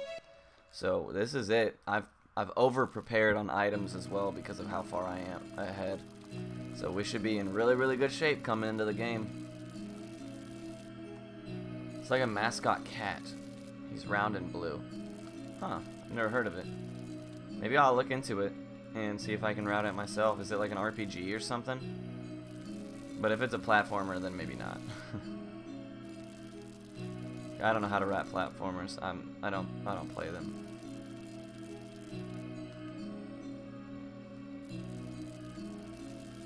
Damn it. Sometimes you make it through there without the encounter.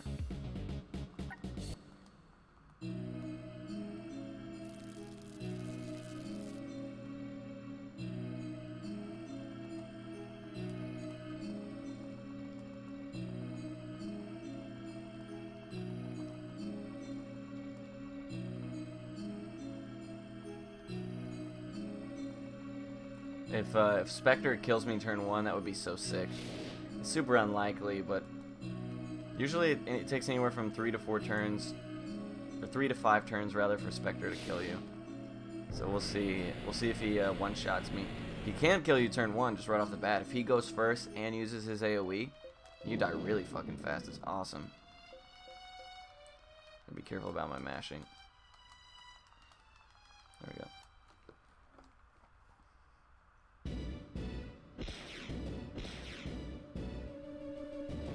No, that's the slowest ability, but at least he went first.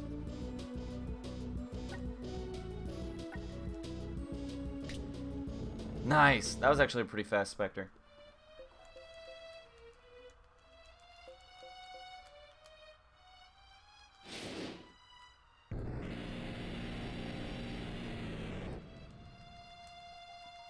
So, and that was, for anybody who was listening to me earlier, that's Spectre, the Master Thief. It is your master's nemesis. He's a bad motherfucker. He's my favorite character in the whole game. I think his sprite looks so cool. I think he's really, really cool looking. He's also, obviously, as you just saw, a straight bamf. He's whooped my ass. You can't win that fight, so just gotta eat shit. It's necessary, apparently.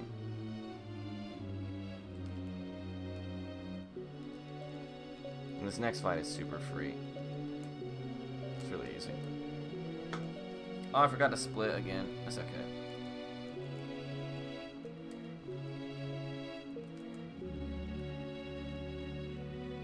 Fancy Pants 2 is a really, really hard fight, but now with the couple of new strategies that I've put together to create one big strategy, we should be alright. So I need 33 of these robot items after this fight. Ideally, I want to have about 40 in case some of them miss. So we'll use 6, and if he's still alive, we'll just kill him with attacks.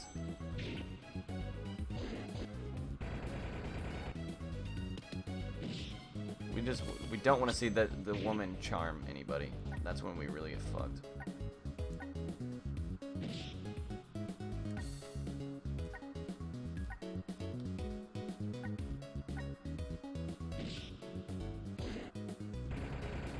It's okay.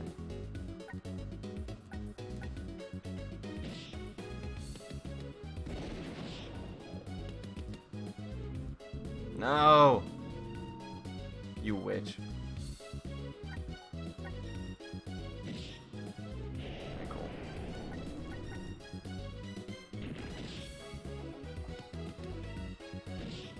Buddy, how could you?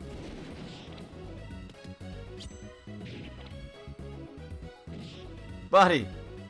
What is he doing?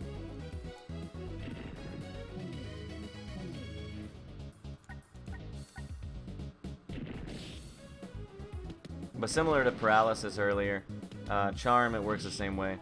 You, whether or not you get charmed is a dice roll, and then once it's your turn, you'll do a dice roll, and if you win, you break the charm.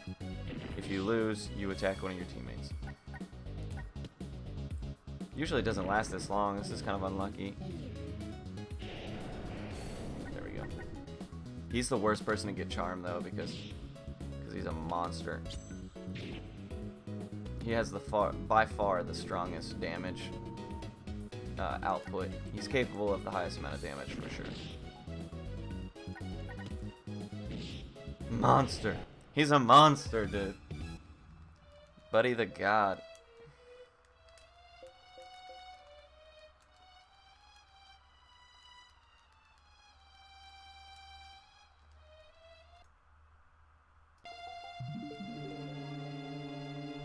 It's getting to the point now where I don't really need notes in these last few episodes.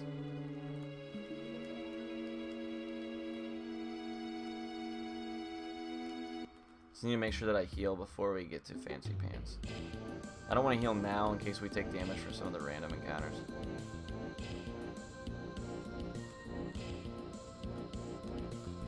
Nice.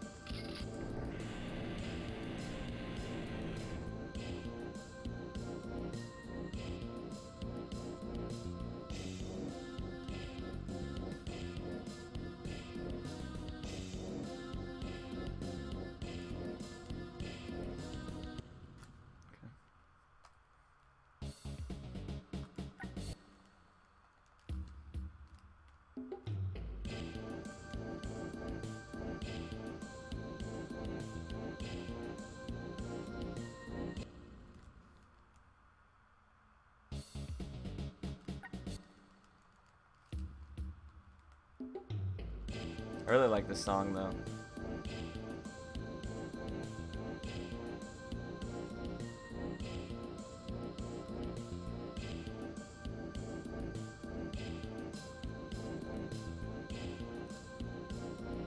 Nice.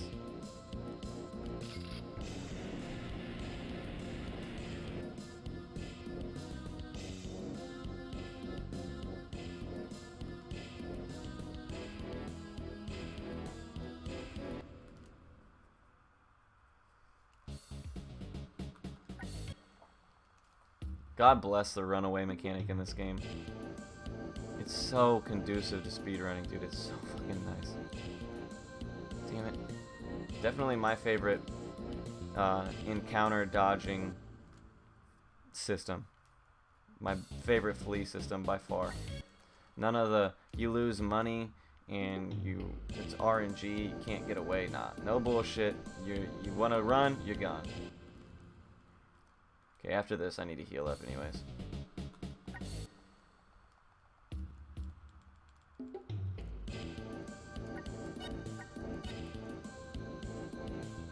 Alrighty, let's do it. If we can finish this before 3:30, I think this is an easy sub 4.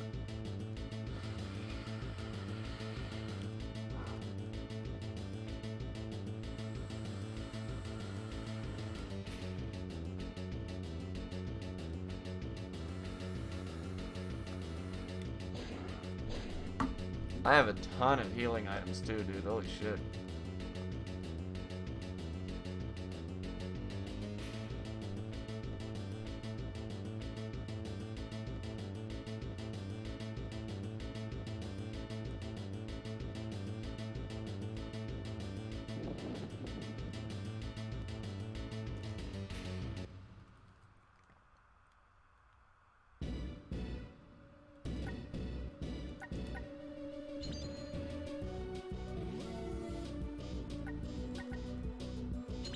So right here we see it says up.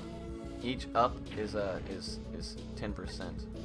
So the fact you see 3 ups means that attack up 30%. I always thought that was an interesting little function.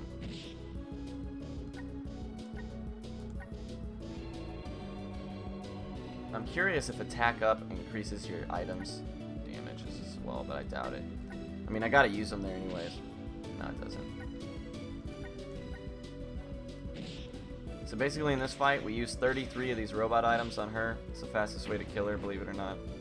And once she's dead, we swap to Fancy Pants. But you want to stay...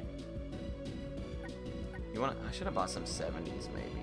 You want to stay higher than 150 HP pretty much at all times.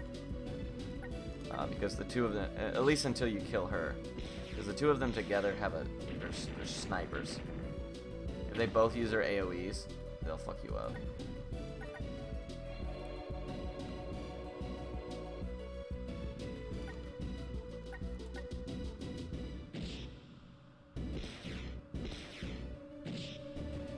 That's not too bad. I think I have a single revive, but ideally I want nobody to die here. So I'm gonna pretty much always use at least one of my characters' turns to heal. Now, if you can fit in 3 attacks a turn, obviously that's really nice, but I don't know what my revive situation currently is, so I don't want to risk it. Nice. Anytime she takes damage, that's best case scenario. She's our strongest. For some reason, she has just really high defense. Ares does. So anytime that she can take the, especially because she's going to be separated from them, so any AoE damage that's splash, if it can be directed at her, it's going to be only on her as opposed to these two taking damage together. And it's going to be, it's going to do less because she's quite tanky. I don't want to risk it. I can't have Jimmy die too early. Okay, cool. I wasn't sure if I was going to get a second turn there. So I wanted to heal with Buddy just in case. And because the damage doesn't vary on the items, it doesn't matter who uses them, as long as somebody is.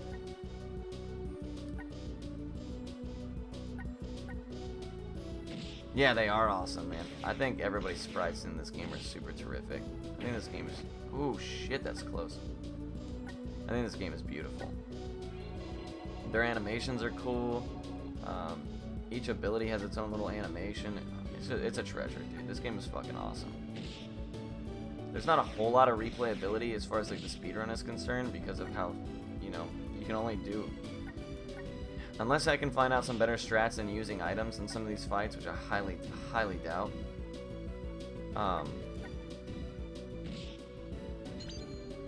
Yeah, he getting that little... He winding up, baby. He ready.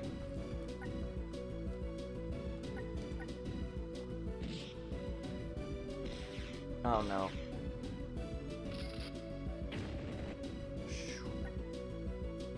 I might have to double heal here. I might have to double up on the heals.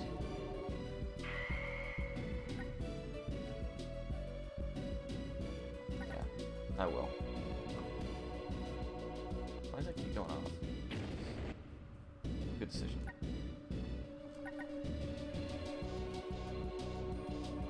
It's better to play this fight safe. Same thing with the last fight in the game.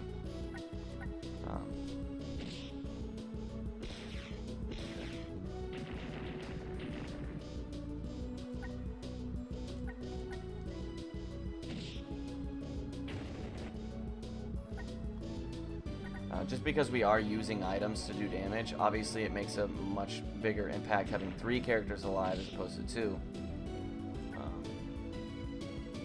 Fuck it. Yeah, there are, absolutely.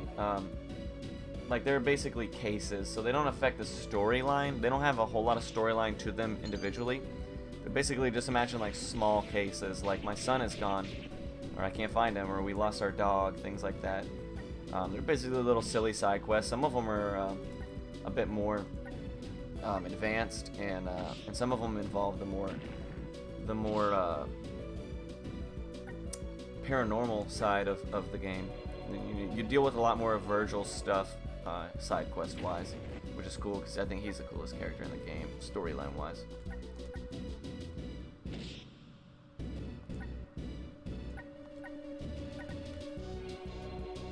So yeah, I mean, obviously I don't mess around with them because I don't need to do side quests for money.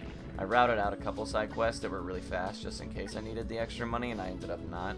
So I put them in my notes, but I don't actually do any of them. They're all the way at the bottom of my notes, if anybody's interested in seeing those. One of them is you gotta go chase down this lady's lost boy and stuff like that. So you can definitely get a lot of gameplay hours out of this game because of all the side quests that are available.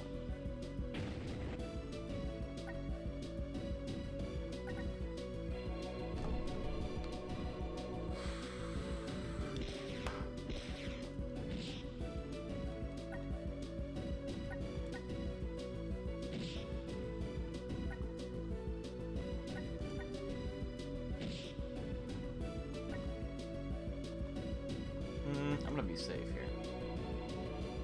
I don't want Jimmy to get sniped in case they have 2 turns back to back.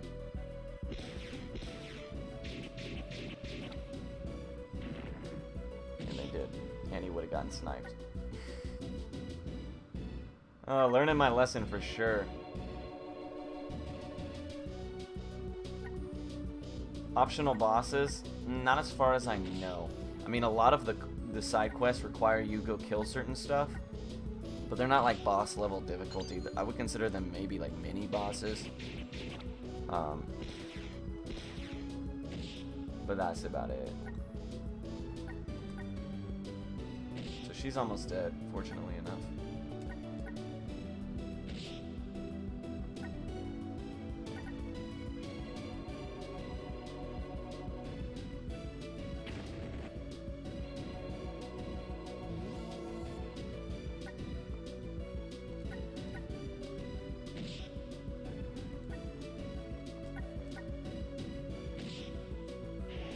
Nice.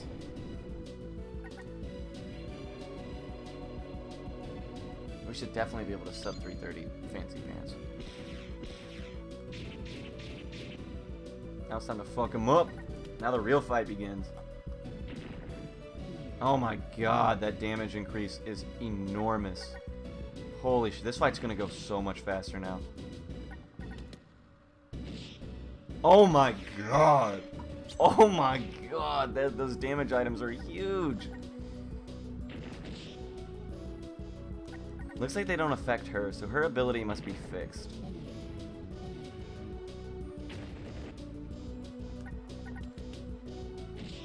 Buddy on that bullshit. Buddy rolling that bullshit. But it's nice because Jimmy's damage is really consistent, so for his damage to be up to such a high level is really, really valuable. But unfortunately, I gotta be really careful about where I position everybody. Otherwise, Jimmy won't be able to use that ability. Damn, you're fucking me up right now. Whatever. Come on, buddy, I need you to show up.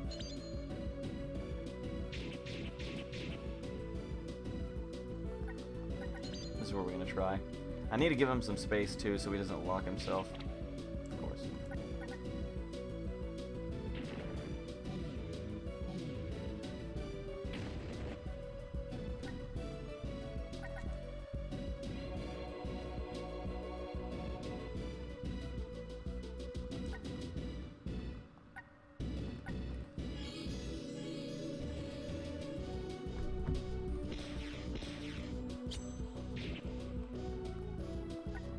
Come on, buddy. Buddy, fuck off. But as you can see, sometimes he just rolls bullshit.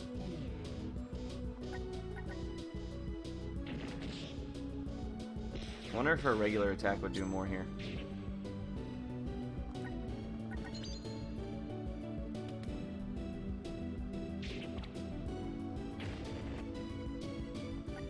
Yeah, that's what I figured. So he's positioned himself in a way that's screwing me over a little bit. So what I'm going to do is melee with her to bring her into a different range. I mean, I don't really have any good options with him on the second turn, but...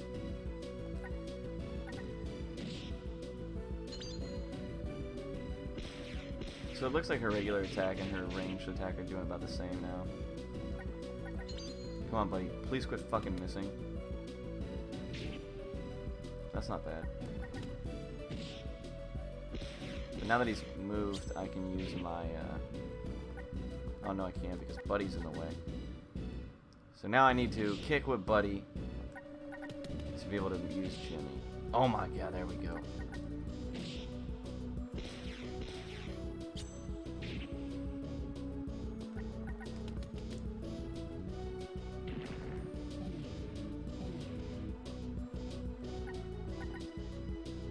This is going really well.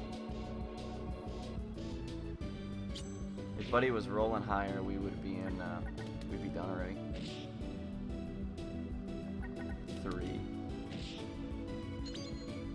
3 hit for 3, dude.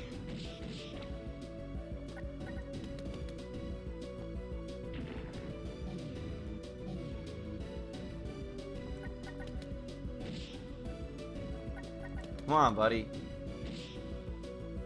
I've had Buddy do like 1,500 damage in like 4 attacks on this fight. And now he's just doing average damage.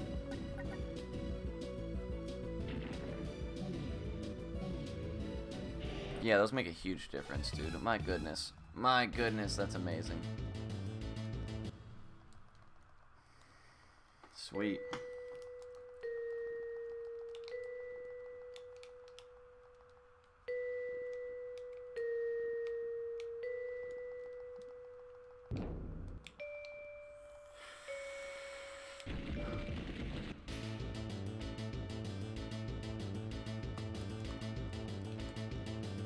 What does that mean? My Seirei was doing weird stuff. Maybe that means the atomizer wasn't present. Oh?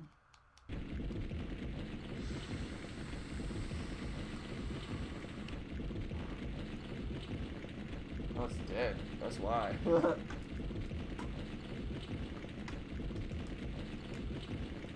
Classic. So yeah, now we are going to the final episode, man, which is quite easy. So that right there, that's Spectre, Young Ghost. Here's Everett over here. So we think the evil is over, but alas, it turns out it's not. Here's the Man of Steam. Although he has disappeared, he's already put... Yeah, now Buddy rolled super low, and that used to murder me, right? So if Buddy rolled that low in that fight previously, I would have just had to deal with it, because he was like the way I got through that fight. But by using those new damage increase items that I routed in, Jimmy is doing like 50 more damage a turn than he used to. So now he's the consistent damage, and Buddy rolling low is not the end of the world anymore, which is nice, because getting rid of that is extremely helpful. I think I might route those items in a little bit earlier and see if I can utilize them during Dragon, because my Dragon fight was quite bad.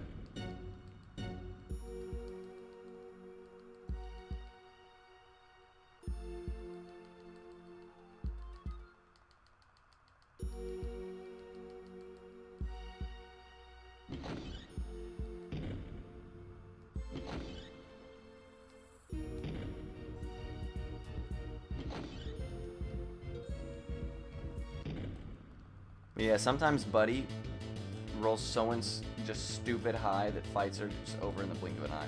I've had a Dragon fight where Buddy did like over 1,000 damage in just a couple of turns, and the fight lasted like a minute and a half.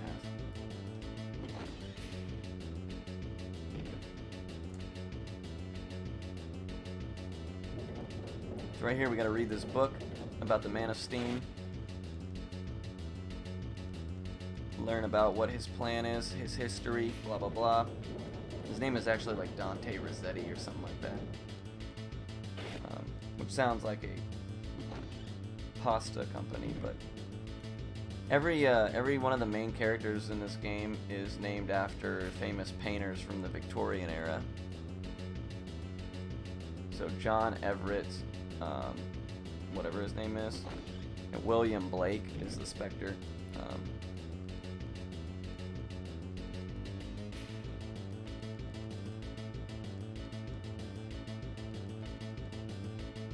The professor, I can't remember what her name is. She's a famous painter as well. So that's I like that about it. It's interesting.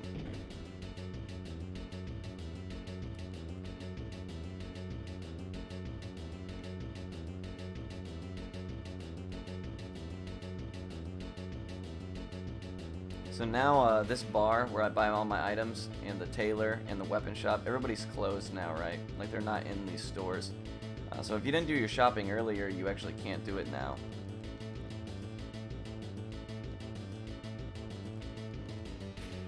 Because you would have to run all the way to Chinatown. That's the only bar that's currently open, is the one near Chinatown, which is, you know, way out of the way.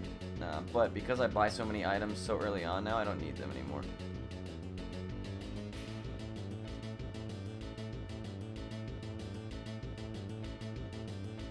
Naturally, all the cops show up, so Buddy bails. And that's actually the last time you see Buddy till the end of the game. We will no longer be using Buddy, so it was a good run, carried us, did a ton of damage when we needed him to, and not so much when we needed him to other times, but probably one of the more fun characters in the whole game for sure. But now we will finish the game with Virgil.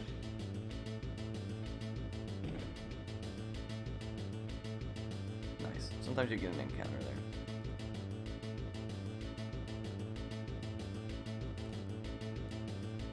Now, a really cool thing about the game is Ares and Jimmy.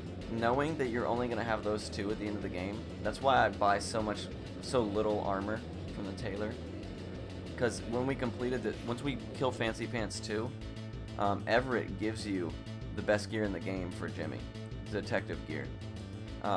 And then in this last area we're going to be in, all of the best gear in the game for Ares, Crimson gear, is literally just you can pick it up off the ground. If you find it, if you know where to look, you can just you can get her full equipment set. So what I do is I just get Jimmy with all that really good gear, have Ares pick up all her best gear, and then all of like the other stuff, if it helps Virgil, I'll put it on him, but because he's so high level already, and you can't buy Virgil gear, even if he's in your party, the tailor won't sell you any, because the game didn't want you to not have Virgil and all your gear and shit to be gone. So right there, problem solved, right? You can, all the gear for your characters that you're going to use is taken care of, as long as you pick it up for Ares while you're here in this area. Also, her best weapon in the game is like right up here, but I don't pick it up because I don't use her weapon 1 attacks anyways. And I don't know if you guys noticed, but Every character has 3 weapons. Each one does something different. Ares' most useful weapon is weapon 1. Jimmy's is weapon 2. Buddy's is weapon 2. So I focus on only upgrading those. Right there is Jimmy's best weapon 1 in the game, but because we don't use it, it doesn't matter. And same thing with Ares. So right here is 1 piece of Crimson Gear.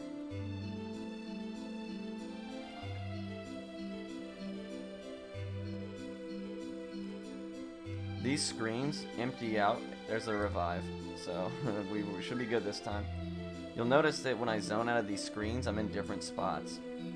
And if you zone out them incorrectly, you'll start the whole maze over. And if you don't utilize all those empty screens that you would otherwise not see, then you can't actually get all the her gear.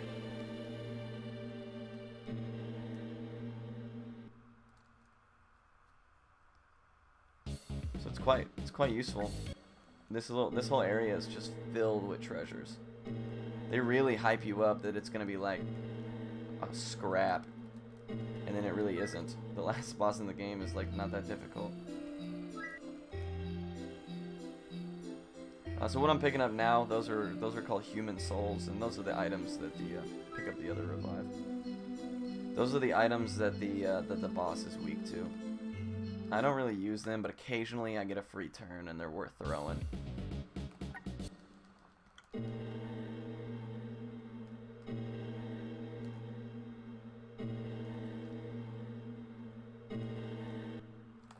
These next few screens are like super cool. We're basically like in the upside down or the nether world or whatever you would consider it. So a lot of like our reality is just like inverted and stuff like that. And there's some really, really cool screens here.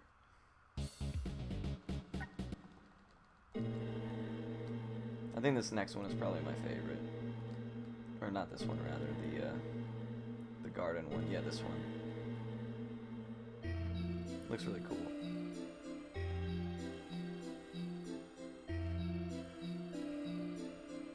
Alright, so here we go. Make sure everybody is topped off. Okay. Then I equip Jimmy with all of the detective gear.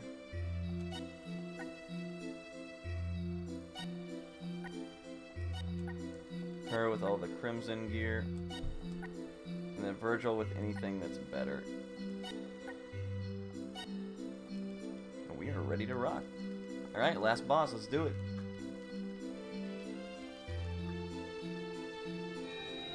I got revived, so there should be no excuse if we screw this up this time. Now, you can't use any of the attack buffs or anything like that in this fight, because this enemy does this thing called a reset, which resets all of the status buffs and debuffs for both sides. So it wipes all my buffs anytime he uses it, so it's not even worth throwing the items and wasting a turn on it. But Virgil, as you can see, pretty much carries this fight, and we throw in chip shot damages when we can, but yeah, obviously we don't do a ton. So the primary focus is just keeping Virgil topped off with magic, keeping Virgil topped off with health. And there you go, there's the reason. Anytime he does that, though, it's a free turn, so we like seeing it.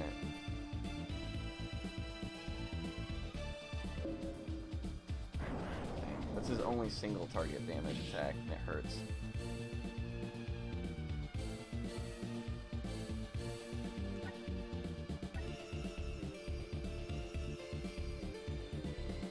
Yeah, I guess I'll do that.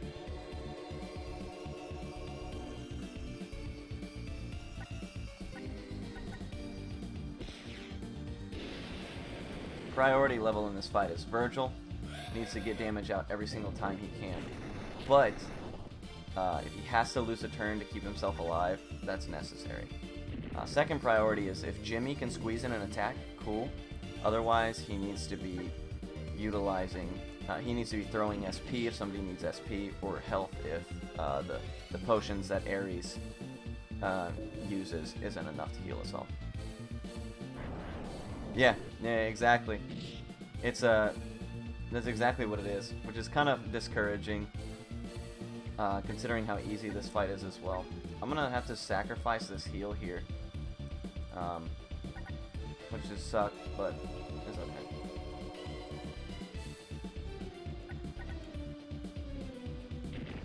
I guess I could have used it, but I wasn't guaranteed a turn. And after how my last run went, I definitely don't want to be too greedy. Yeah, so what happens is the Steam engine basically created this artificial sun, is what it's called. And that's what we're fighting right now, is the artificial sun.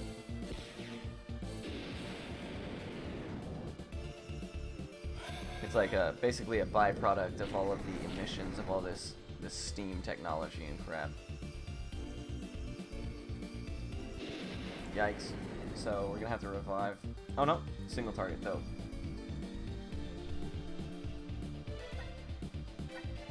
I know I get a turn.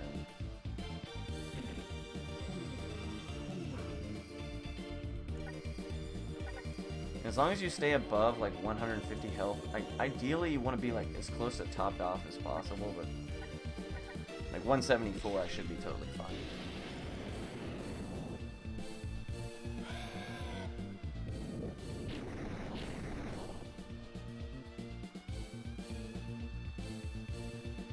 Yeah, it is a really weak looking boss considering some of the cool, you know, really, really beautiful artistic stuff the game has showed you thus far, you know.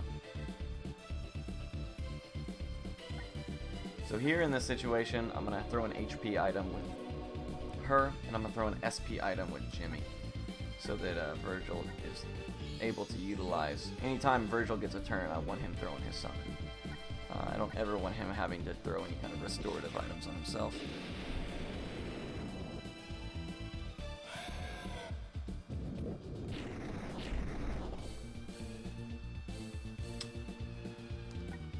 Free turn, I guess I can use... you know what? I should have used a human soul. That's okay.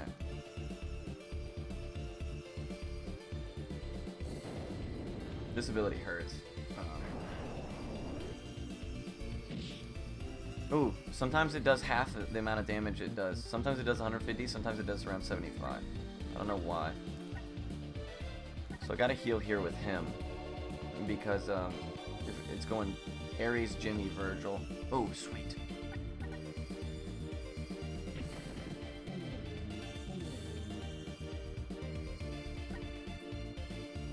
I'll take what I'll do.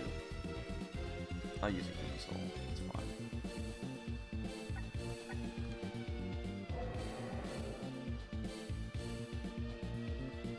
That was a low roll.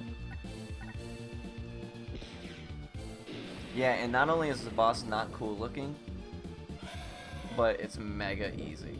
Like, it's not hard at all. As long as you're doing it the way I'm doing it now, where you just make Virgil do everything and just slow and steady wins the race, it's a really easy fight. So it's kind of a disappointment. You didn't actually even fight the Man of Steam, so that's kind of I was hoping that maybe that would happen, but it doesn't.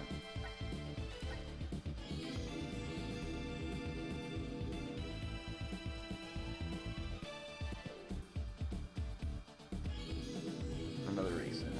So yeah, he spams this ability, so you don't know when he's going to use it, so it's obviously not even worth buffing. And I think they did that because Virgil has like a lot of really strong team buffs, but I don't even utilize them because like any chance I get to throw damage in 300 to 400 increments, I'm going to do it.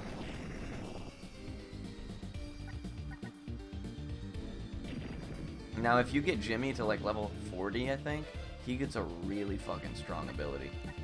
It's like crazy strong. It shoots basically 3 shots. He basically shoots 3 times, and each one does about 100 to 150. So he can outpace Virgil, but I finished the game at like level 28, 29, something like that on Jimmy. So it's definitely all that farming would take eons.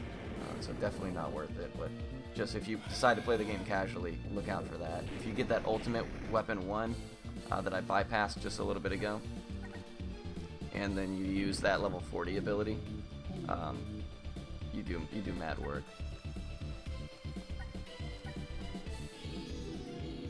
Because Jimmy is supposed to be your best, most well-rounded character. He has the highest base stats and stuff like that. He's supposed to be your damage carry, but if because he's the only one who doesn't get auto-healed by the game, or auto-leveled by the game, because he's never missing out on EXP, so he doesn't, you know, follow that rule.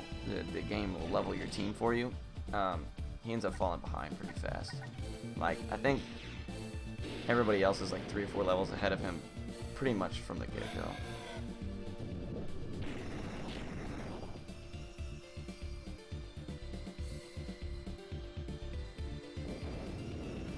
I'm gonna turn my volume up real quick so that I can hear when the music stops and I can hit my timer. Nice. That's a half roll. Ooh, nah, fuck it. It's only like a 30 damage difference, so it's not the end of the world. Oh, nice. So that means Ares probably goes again.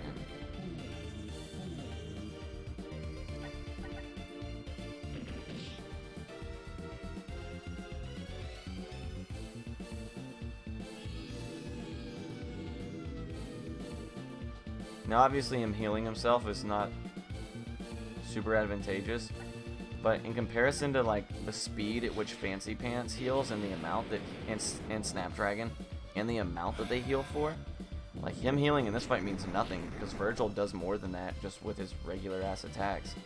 So it's like, I don't know, it's negligible. I don't know why he doesn't heal for like 500 or something. When I saw him heal, I was like, oh god, and I was like 200. All right, what the fuck? That's nothing.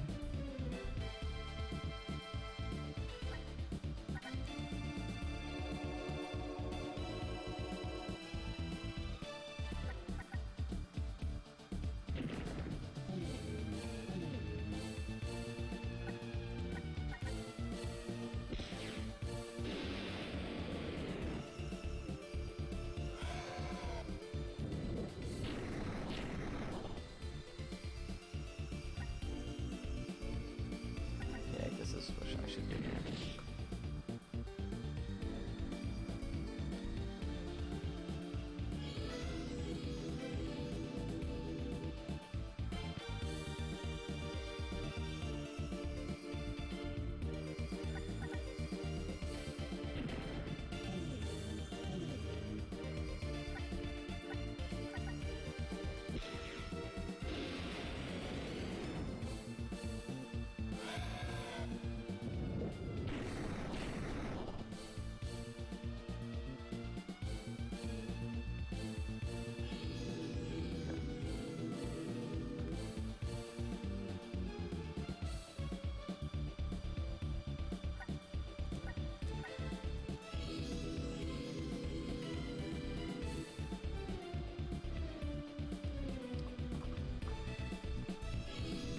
Nice.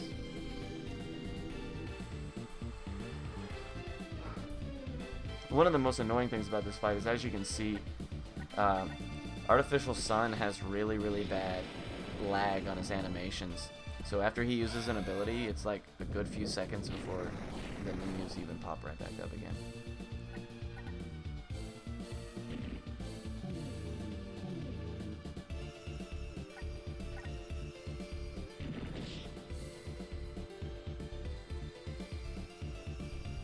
Hoping we can sub 350 here. That would be nice. I don't know how much HP he has.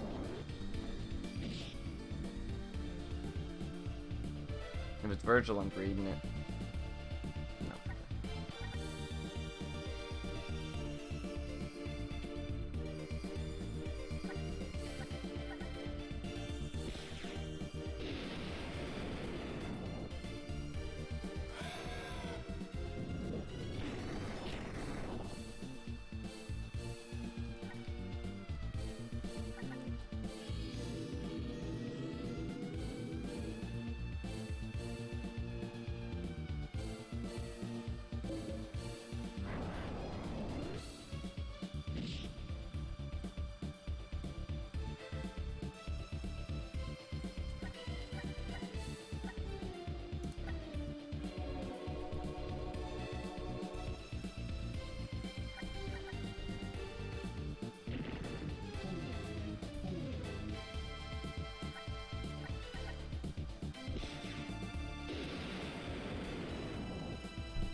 was hoping Ares would get another turn. Because now oh, nice. That's actually not too bad then. Because I would hate to have to heal with Ares when I want to be able to throw an SP on Virgil.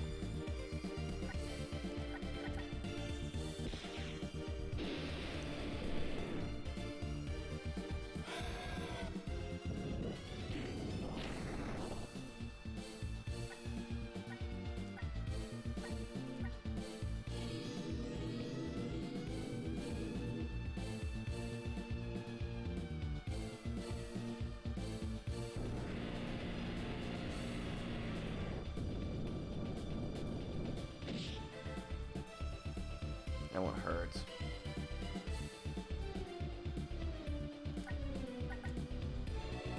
I think I'll double up on heals here. Why not?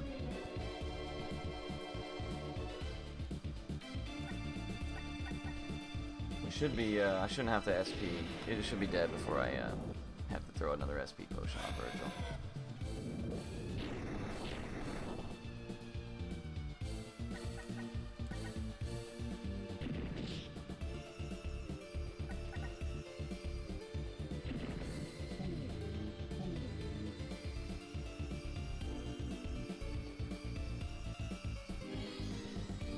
Damn it, I was hoping we would sub 350, but it doesn't look like it.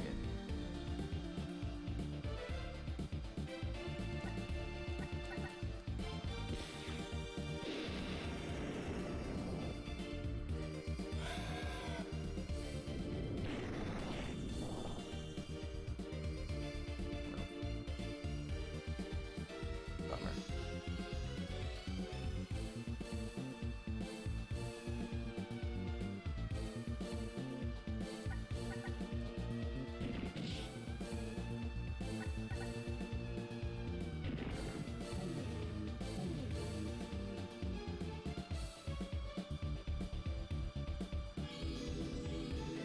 He's healing a lot, that's unfortunate.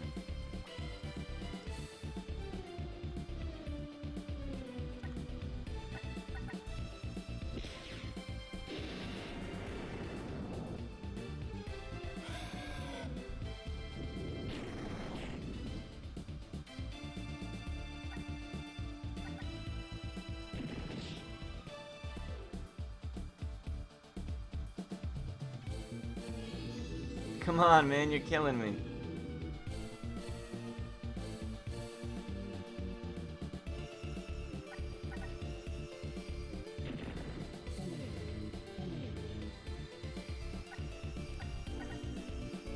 I might have to throw another SP potion now. All these heals have really drawn this out a little bit longer than it needed to be.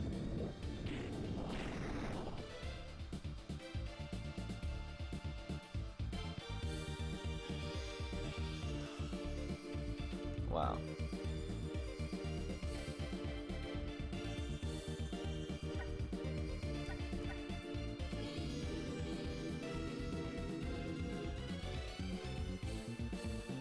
If he heals again, I'm gonna be tilted. Okay, that's fine.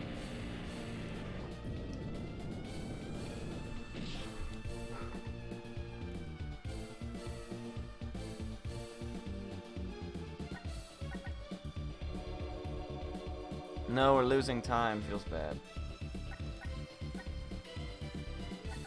Yeah, might as well double up just to be safe.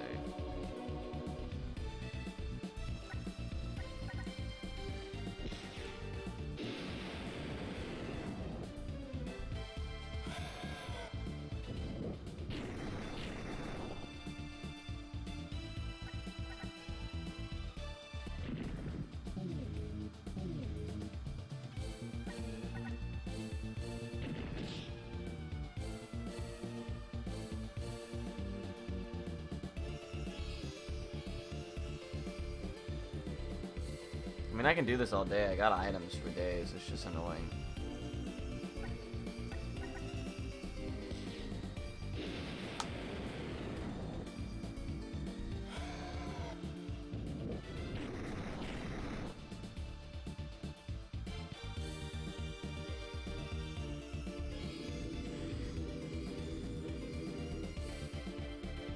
I got an idea.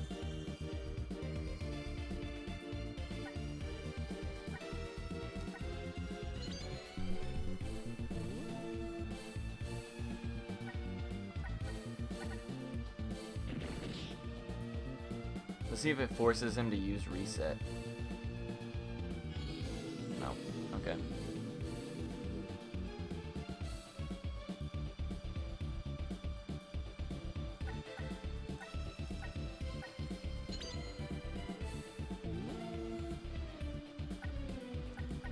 I don't know if it actually increases his elemental damage, but we'll see.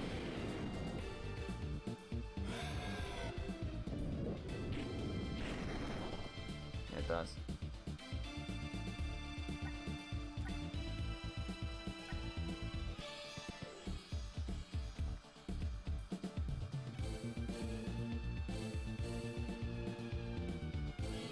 Quite a sizable amount too, so it might actually be worth just chucking those items since I have so many until, and if he resets, I just eat it.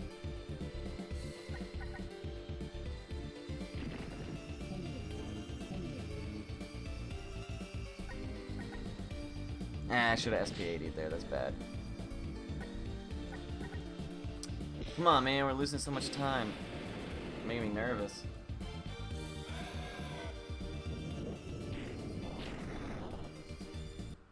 There it is. Yes! He healed so much. He healed so much. Oh my goodness. Woohoo! Nice. Lost almost 3 minutes there though, but still. Good run. Saved 32 minutes. That's good run, man. Yeah, that was unfortunate. So Fancy Pants won in that fight. There was a lot of healing done. A lot of healing done. Dragon went terribly. Gargoyle Dogs went terribly. So those 4 fights especially saved probably like amongst themselves a handful of minutes. So it's like a 345 is like definitely doable. I love this song.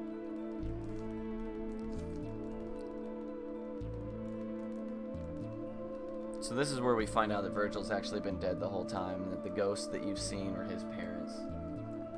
These two. They've been looking for him forever. They've been looking for him because he left to come to this plane, basically to help them and warn them of the dependency of technology and what he's seen it do in the past. Now that he's fulfilled his duty and helped them defeat the artificial sun, he's gone.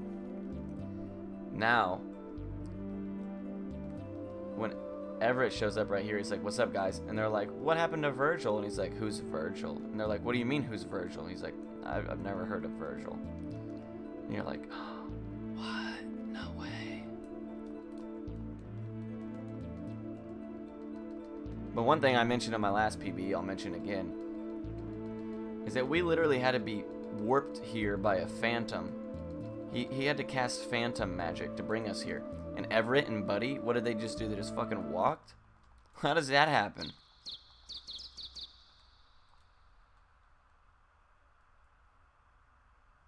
Like,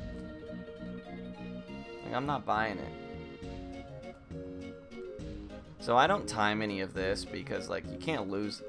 The LCC mentioned, you know, I was kind of at war with where I should time it. And the LCC mentioned that a lot of games run on, like, where you can no longer lose, right? Because now we're done. We just mash. We mash, we run downstairs, we mash some more. That's the end of the game. But there's not like a definitive screen that we can hit, you know, end split on, outside of the last hit on the boss, which is very easily indicated by the change in music and the slideshow of pictures or whatever you see. So that's why I have the timing the way it is now. If anybody's interested in running the game and they think it should be changed, by all means, hit me up, let me know. I will be more than happy to make some adjustments and retime my videos if I need to. Basically, what they're saying now is there's more crimes to solve. We need you. Congratulations, you did it. But there's still work to be done. And that's it. Now we watch the credits.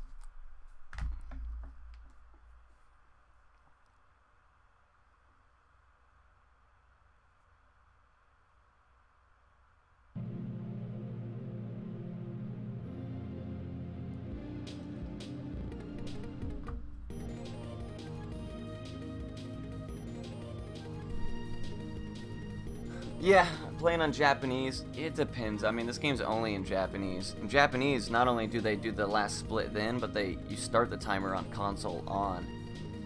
But I'm running this on emulator. So that would prove hard to time, you know what I mean? So I basically do it the traditional RPG way, which is confirmation of new game on the title screen and last hit on the last boss. That's pretty much what I do with all my games, unless there's like some weird shit you gotta, like Parasite Eve, obviously the last boss, there's still like game to play afterwards. Whereas in this one there's not. On credits end, just because you're then asking people to sit through credits, and if we wanted to do it like JP, then we would have to do it for the title on as well, you know, like when I turn the computer on, you would have to time all that as well. That's what they do. When you turn the PlayStation on or whatever in Japan, that's when your time starts. So like booting up the game and all that shit is applied as well. And because we wouldn't be able to allow emulators at that point.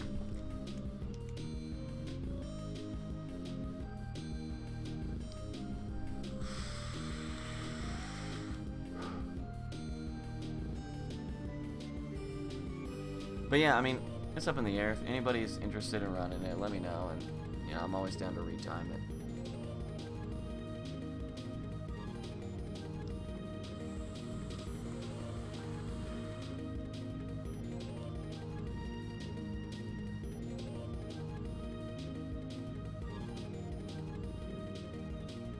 But one thing I'd mention though is like, so when you run downstairs, hitting that ladder to exit your room is quite difficult. So I would hate for somebody to be neck and neck and then fucking run into the ladder because it's like hitbox is wonky and then lose over it. When in actuality, it doesn't have any real impact on how the game turns out. So I don't know. There's a whole bunch of things. I don't really mind how it goes, what way we do it, to be honest. This would add probably like, this would be like a 4 hour 10-minute run then if we had to sit through all the credits. Probably longer, probably at 4:15.